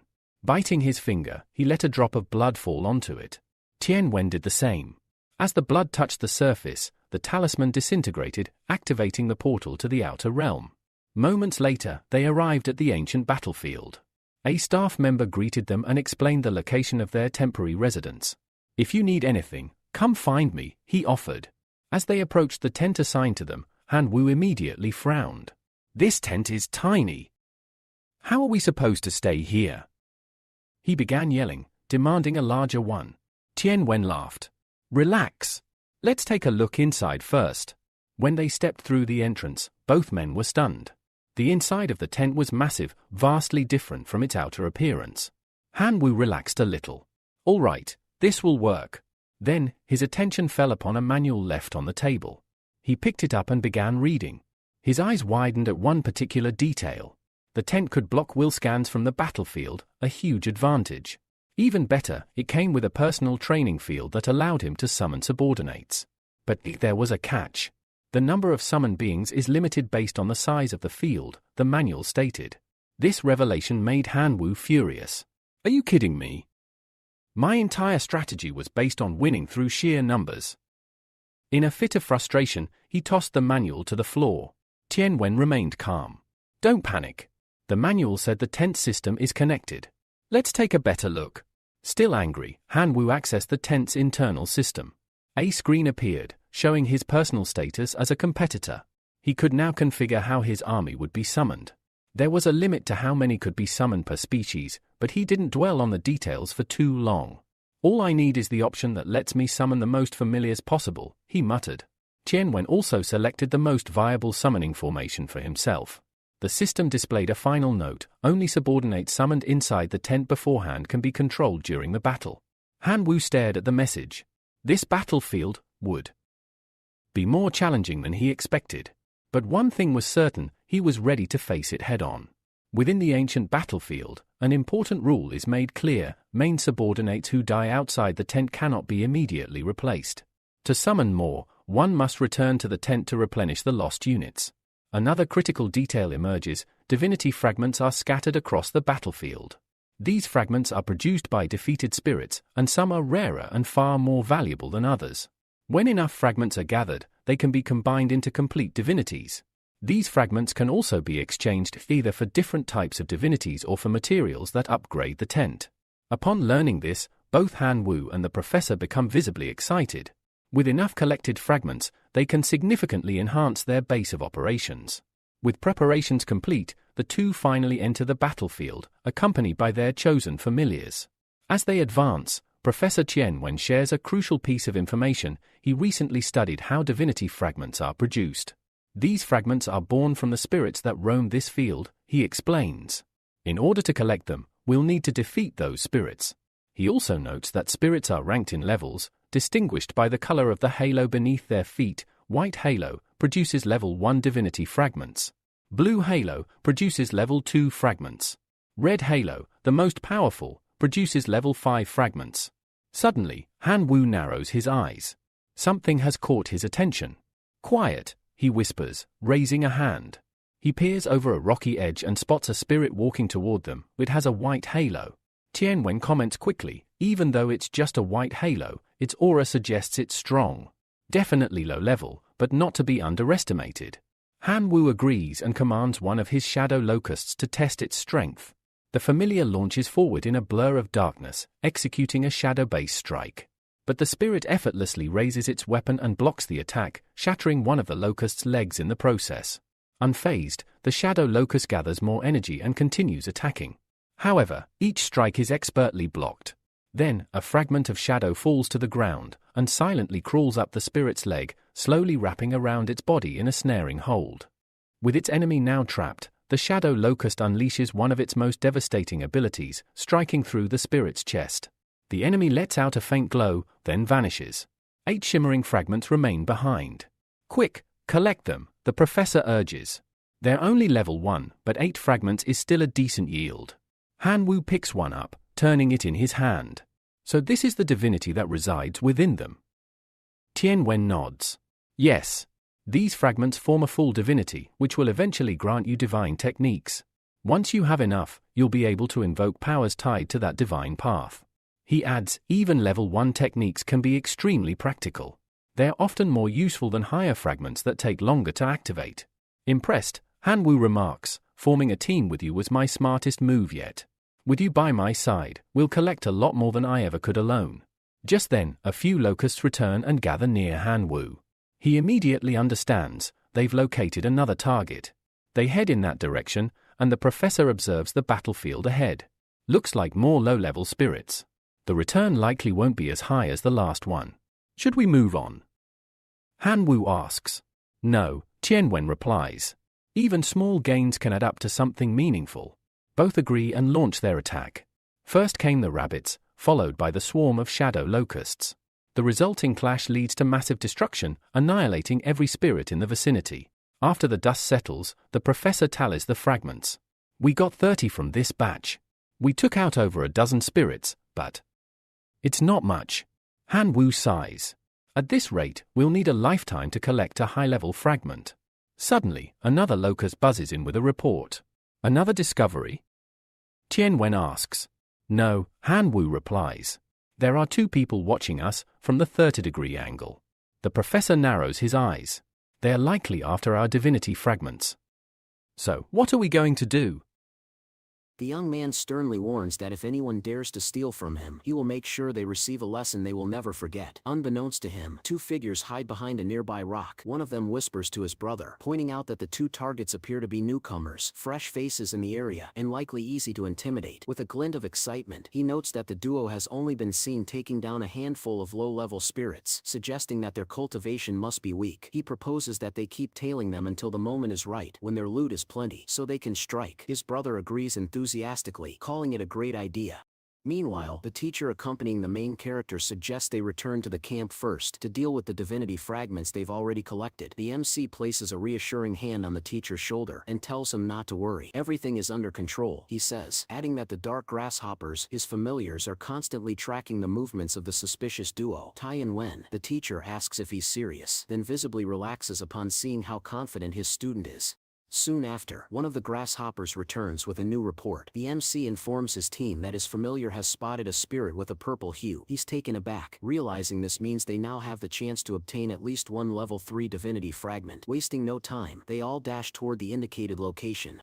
Upon reaching the mountain, they're met with a grim sight. Several defeated players strewn across the ground, while an imposing purple spirit stands tall among them. Hanu immediately deduces that the spirit had engaged in a fierce battle. Tianwen agrees and observes that the spirit had managed to take down several high-level servants. He also notes that it appears to possess a wind element, but expresses confidence that his rabbit warriors can still fight it. The MC suggests they engage the spirit in a war of attrition. Tian Yuan nods and proposes using a combination of cloning, thunder, and self-destruction techniques through their familiars. He plans to launch a barrage of carrot missiles to exhaust the spirit. However, Han Wu just smiles, saying that such a spirit isn't worth dragging things out. Without another word, he transforms into his draconic form and takes to the skies, flying full speed toward the enemy. The spirit, seeing this, prepares its fan and retaliates with a fierce sandstorm. But Hanwoo unleashes his hungry dead skill, catching the spirit off guard. As the spirit reels, the MC draws his sword and unleashes a powerful black dragon slash, cleaving the creature into pieces that scatter through the air. Hidden nearby, the two infiltrators are thrilled as some of the shattered fragments land near them. They recognize them as level 3 divinity fragments and celebrate their luck. However, their joy turns to anger when they realize the MC now holds 8 fragments, far more than they managed to collect. The chubbier one grumbles, acknowledging that there's nothing they can do after witnessing the overwhelming power of the draconic transformation. They decide it's best to retreat. They've gotten enough for free already. Just as they begin to flee, a massive shadow looms behind them. It's the MC, his presence thunderous. As he asks where they think they're going with his fragments, the two quickly retort, saying that this is a battlefield, and that any fragment on the ground belongs to whoever picks it up first. They demand proof that the fragments are his. The MC doesn't bother arguing. With a flick of his arm, he unleashes a giant dragon slash, triggering a colossal explosion that slices both thieves into pieces. The fragments they carried float gently in the air, and Hanu retrieves them, amused that such weaklings dared to steal from someone like him. Tianwen approaches, gathers the fragments using his power, and instructs Hanwoo to sell them at the camp. He explains that doing so will help improve their base facilities, especially their tent. Meanwhile, back at the camp, a glowing portal opens. Through it, steps teacher Letty, and alongside his group, one of his men remarks in awe about the demigod's resourcefulness, noting how rare it is to obtain a ticket to the battlefield. The man simply waves off the praise, saying it's nothing special. After all, it's just a basic ticket to the ancient battlefield. He reflects on how his fortunes changed after providing intel to the God King, a move that granted him access to valuable resources. Just then, something catches his eye. The MC is speaking to his professor about expanding their tent to a radius of 2 kilometers. Now that they've gathered enough fragments, their ambition to gather even more is clear.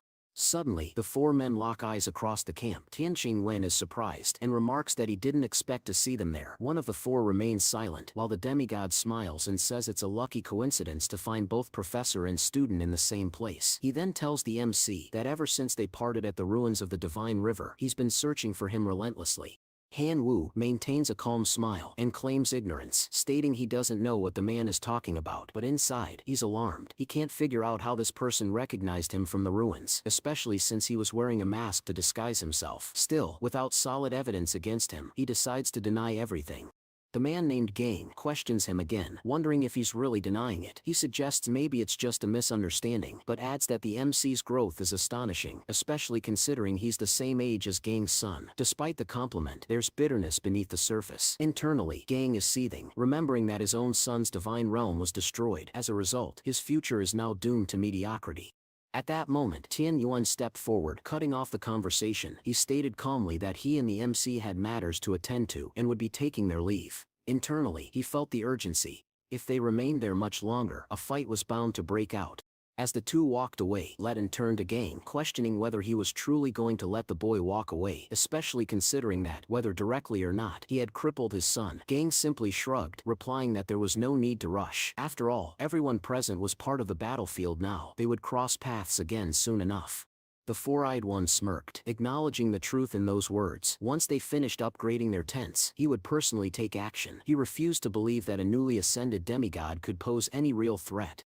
Back at their camp, the MC and Tianwen arrived at their tent. Almost immediately, the professor voiced his concerns. He pointed out that with Gang and Lian also on the battlefield, trouble was inevitable. Although the MC had just broken through to the demigod level, he still lacked divine techniques. That was why he hoped to avoid any direct conflict with Gang. Hanu, however, questioned why the professor was raising the enemy's morale. After all, they had arrived on the battlefield first and had yet to witness Gang's true strength. Tianwen clarified that his caution stemmed from what little he did know. Gang had been heavily supported by a God King prior to entering the battlefield. That God King even possessed a monarch-level life form. Given that, he urged Hanwoo to conserve his strength, especially with the upcoming Imperial Academy's evaluation. But the MC wasn't one to be easily swayed. He explained that such an opportunity to train in the ancient battlefield was rare. He didn't want to waste it simply because an annoying individual like Gang was around. With that, he dashed off, leaving the professor exasperated. Tianwen sighed, wondering aloud how a child could be so rebellious, especially when everything he did was meant to protect him from Gang. Over the next few days, the MC threw himself into training. Using the soul-devouring gaze, he focused on strengthening his rebel divinity. After 6 intense sessions, the divinity finally accumulated enough experience to ascend to the next level. With this promotion came the awakening of a new divine technique of rebellion. He was presented with 2 options. Option 1, Sword of Rebellion, a powerful weapon summoned through divine technique that could convert physical damage into magical damage, and vice versa. It could also be permanently fused with other sword-type weapons. Option 2, Dual Pistols of Rebellion, ranged weapons capable of the same physical magical conversion, designed for fusion with firearm-type weapons. Han Wu hesitated. He wasn't yet sure whether his future path lay in swordsmanship or marksmanship, but after a brief moment of reflection, he made his decision. He chose the sword. His reasoning was simple. Most of his skills already aligned with sword combat, and his favorite weapon was a great sword. The Sword of Rebellion seemed like the perfect fit. This divine technique didn't just empower close combat potential, it was also unique. The sword could absorb the souls of various races, allowing it to change form over time. Currently, it existed in the shape of a longsword. The MC understood the explanation and felt excited. The more it absorbed, the more forms it would unlock. Stepping outside the cabin, with his new weapon in hand, he gave it a swing. The blade sliced cleanly through a tree without even using any attribute enhancement. Hanu, watching from the side, noted how powerful it already was. Curious, the MC turned and struck another tree, this time imbuing the sword with a corrosion effect. But oddly, the result was unimpressive. Switching strategies, he applied a different effect and attacked a rock instead. The impact shattered the stone completely. He was intrigued by the weapon's crushing effect, noting that the sword seemed to have a natural affinity with dark attributes. However, it didn't behave according to the typical rules of that element. In truth, this rebellious weapon lived up to its name. It refused to conform. An idea sparked in his mind. The weapon could serve as a clever tool for deception. Because it defied expectations, others wouldn't be able to predict its true nature. Just then, the teacher appeared. She informed him that she had sold the divinity fragments, meaning they now had enough resources to upgrade their tent. But upon seeing the damage around the area, she asked, half in shock and half in frustration, what he had done. The MC simply grinned and replied that he had developed a new life technique that truly suited him. From now on, his motto was simple: never play by the rules. Zhang Wen looked at him and asked if he was seriously choosing this path. Shang Yuan nodded with determination, declaring that he was now even more prepared to face Gang should he show up looking for trouble. Still brimming with excitement, he invited the teacher to join him in checking out the newly renovated tent. Upon arriving at the camp, they were met with congratulatory remarks. The tent had been upgraded, and now their training ground spanned 4 square kilometers. The MC was visibly surprised. That was a huge area, more than enough to summon and train new familiars. The teacher agreed. With a serious expression, she reminded him that time was of the essence. They had to move fast. After several days of relentless training, the MC gained immense experience from his rebel divinity. Qin Wen too made progress, successfully obtaining a lord-level life form with formidable combat power. Meanwhile, far from the camp, Hu Hai stepped through a glowing portal that led into the training grounds. He was determined. This time he would capture Han Wu and deliver him to the God King. As the portal remained open behind him, the parents of the deceased Zudi entered as well. Their eyes filled with vengeance. They questioned whether there was truly a way to finish off Han Wu. The true god assured them that he would, without a doubt, find a way to avenge their son. Zudi's father nodded solemnly. Just then, Gang and the teacher Lai Shen also emerged from the portal. Ledin revealed that he had been monitoring Han Wu for quite some time, and now wanted to know when they would act. Hu Hai, however, advised patience. They needed to familiarize themselves with the battlefield before making a move. Internally, he grumbled. For someone of his stature, a true god, it was insulting to be tasked with eliminating a boy who had only recently become a demigod. Still, orders from a god king were absolute. He had no choice but to comply. Together, they all prepared for one objective: to eliminate Han Wu once and for all. Back in the wilderness, the MC and Tian Wen faced off against 3 high-level spirits. Han Wu summoned his swarm of locust familiars, while Tian Wen called forth his rabbit warriors. Coordinated and efficient, they dispatched all 3 enemies with ease. As they gathered the divinity fragments, the MC remarked that soon, they'd have enough resources to upgrade their tent again, allowing them to summon even more powerful familiars. Tian Wen admitted that Han Wu's physical transformation just the day before had been remarkably effective. In only a few days, the MC had mastered 3 divine techniques. His growth was accelerating.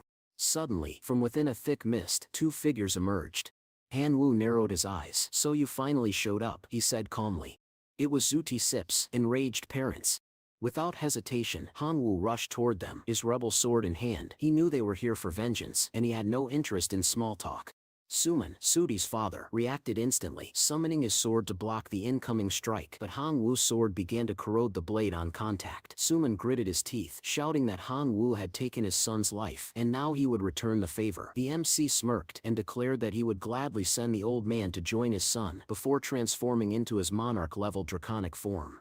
The sight shocked them. How could someone so young, who had only just ascended to demigod, possess the power of a monarch-class lifeform? Their shock quickly turned to fear. If they didn't kill him now, he would become an unstoppable threat in the future.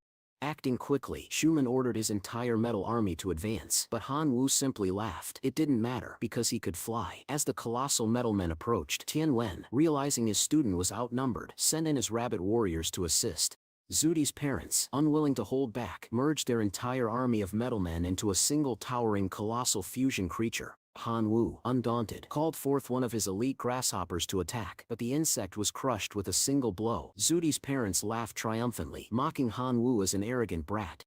Yet Han Wu remained calm. He summoned more of his supreme grasshoppers, which tore through the giant with ease, obliterating the fused construct. Then, without warning, he teleported behind Suman, catching him completely off guard and finishing him with a single clean strike. His wife lunged forward, aiming to strike while he was distracted, but Tian Xiangwen appeared just in time, plunging his sword into her back, ending her life. Tian Wen's expression darkened. He knew this wasn't the end. Things would only escalate from here.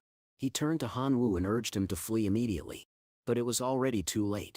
From the sky descended Gang and Liishan, ready for battle. "Did you really think you could escape so easily?" Gang asked, his tone cold. Tian Wen demanded to know what they wanted now, but Liishan, glancing at the remains of the destroyed metalmen, was visibly shocked. "You shall improve drastically in just a few days," he said, "to defeat 2 demigods without taking any damage." Han Wu studied the new arrivals carefully. Their army of servants was massive. For him and Tian Wen, who had lost many of their own familiars, the situation was becoming increasingly unfavorable. Tian Wen understood this well. They were clearly weaker, and direct confrontation would be suicide. Quietly, he told Han Wu his plan. After buying enough time, he would unleash all his power to open a temporary breach in the sky. Han Wu was to fly upward straight through it, until he reached a height where their enemies couldn't follow. The MC was stunned. He hadn't expected his teacher to risk his life for him, but Tian Wen dismissed the sentiment. "Their steps, only one chance to escape," he said firmly. "Make it count." But Han Wu shook his head. "I haven't yet reached the point where my teacher needs to sacrifice himself. I subtly handle this. Trust me." Tian Wen gave a reluctant nod. "I do trust you," he said, "but be careful." Across from them, Let laughed. "Handle this," he mocked. "You really think you can manage?" Then, his voice turned sharp. "You Sham were facing 40 million servants. What exactly do you think you can do against that?" Gang turned toward Tian Wen, calling for his attention. He reminded him that their sole purpose in coming to the battlefield was to capture Han Wu, and calmly stated that if Tian Wen chose not to interfere, they would not make things difficult for him. But the professor stood firm. "I will never stand by and watch a student lose his life before my eyes," he declared. "That is my final word as a teacher." Let scoffed at the sentiment. "Do you really plan to act noble till the end?" he asked. "Eventually, your resources will run out. Will you still be so willing to fight over principles when nothing is left?" Gang sighed and looked at the professor with disappointment. "We could have been good friends," he said, "but Don Set blamed me. You refused the offer." Without hesitation, he ordered his wolf cavalry to attack. The battlefield erupted as dozens of wolves surged forward. Tai Duan and the MC quickly retaliated, but the wolves were relentless, rapidly tearing through the ranks of rabbit familiars. The professor clenched his fists in frustration, unable to comprehend how someone could mercilessly slaughter such innocent, adorable creatures. Seizing an opportunity, Shang Wu drew an enchanted leaf and activated it. His sword shifted in form, transforming into the Ghost Soul Scythe. Wielding the new weapon, he charged into the fray, cutting down all the wolves in his path. As their bodies hit the ground, roots sprouted from them, spreading across the battlefield and attacking incoming enemies.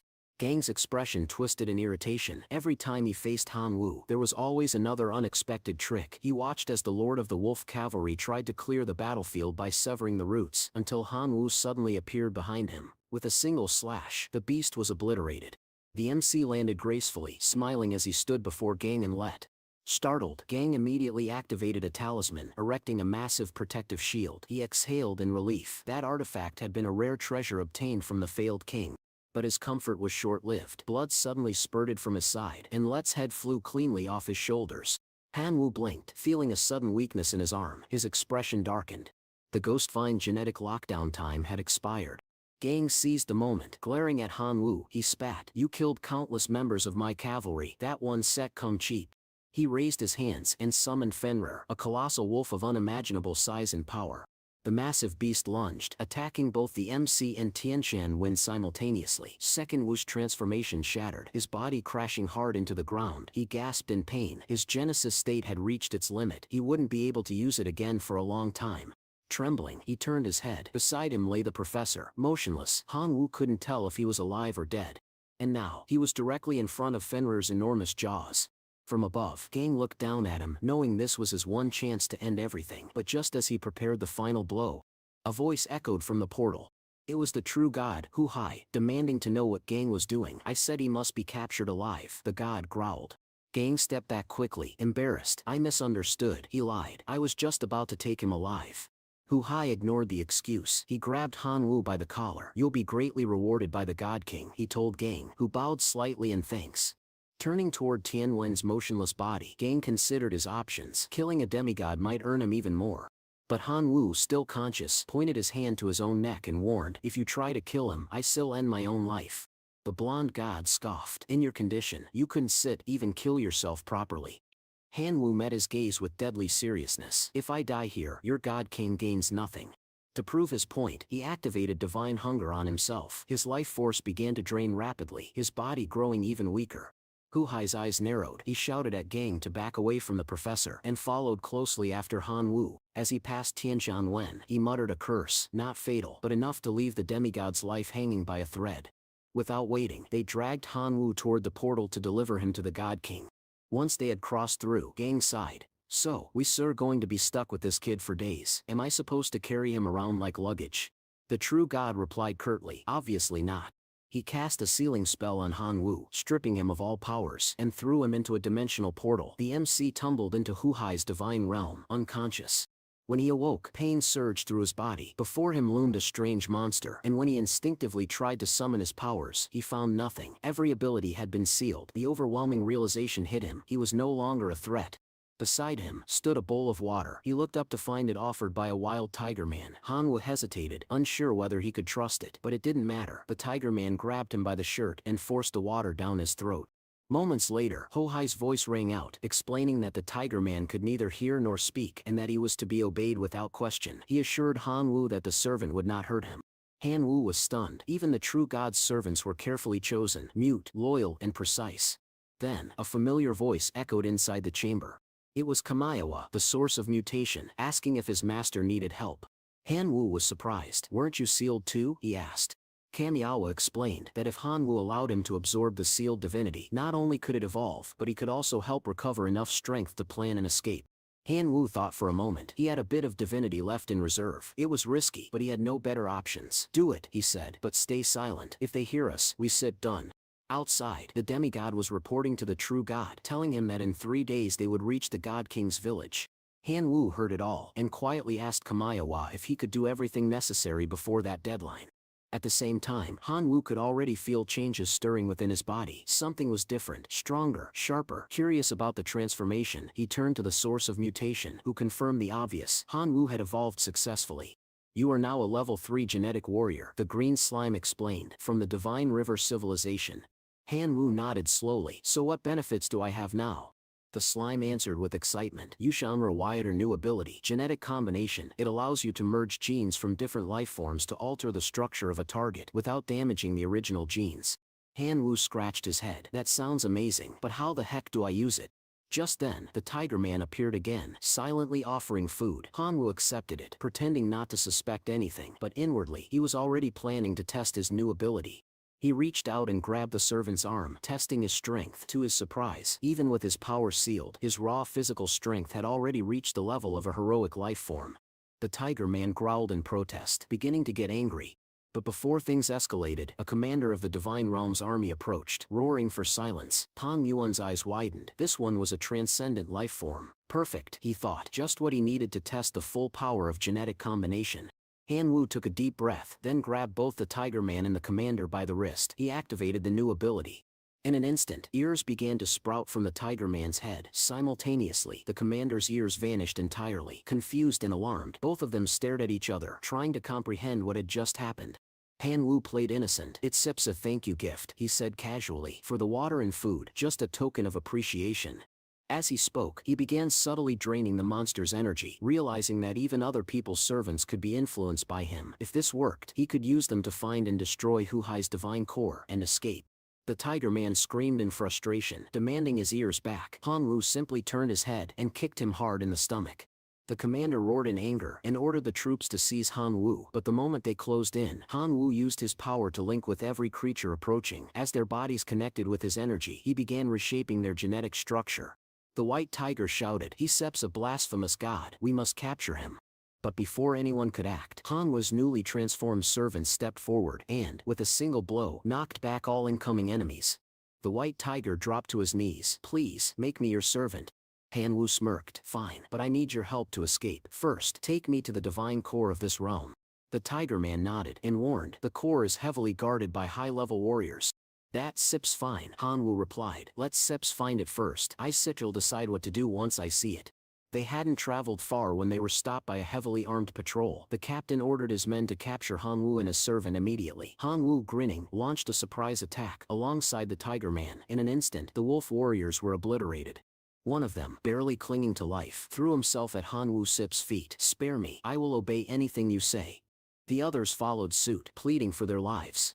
Han Wu raised his hand and activated Faith of the Light. "If you wish to live, you will become my servants. Obey my commands completely, or you will not be spared." Reluctantly, but obediently, they pledged themselves to him. Han Wu was fully aware that he was only accepting them out of necessity. For now, they were useful.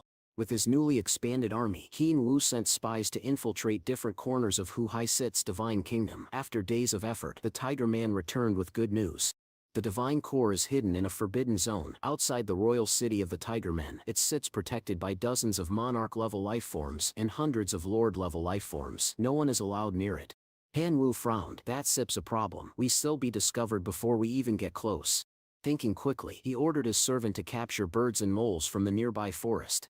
Once he had their genes, he fused them into the tiger soldiers, giving them the ability to dig like moles and fly like birds. With that, they prepared for a stealthy approach to the city. Upon reaching the royal city, Shang Wu positioned himself at the outskirts. One of his soldiers reported that the core was directly beneath them. Using his divine eye, Shang Wu confirmed it and spotted 3 elite guards nearby, each at monarch-level strength. Just then, an old man informed them of something crucial. The next day was the city's annual celebration, during which the Tiger King would offer sacrifices to the deities. The elite troops would leave their posts to observe the ceremony. "Perfect," Han Wu said. "We sit lacked, based on the situation tomorrow." The next day, perched on the outer wall, Han Wu scanned the area with his divine eye. He was relieved to find that only one elite guard remained behind to protect the core. "This is our chance," he declared. Everyone attacked the divine core. Mounted on a familiar, Han Wu led his army forward. The elite guard spotted them from below and shouted, "Intruders in the Forbidden Zone." Ignoring the alarm, Han Wu and his forces surged forward. When they reached the core, he commanded his Tiger Man to engage the elite defender, while he focused on locating the core itself. As the fight broke out behind him, Han Wu dropped to the ground and began digging rapidly, using his mole-enhanced hands to tunnel deep into the earth. The elite guard tried to stop him, but Han Wu didn't flinch. He had to move fast. His servants couldn't hold the enemy off forever. After digging for what felt like hours, he finally located the glowing center of the divine core. Without hesitation, Han Wu channeled all his energy into his arm, and with a single devastating strike, he shattered the divine core. The power of Hu Hai Sip's realm began to collapse.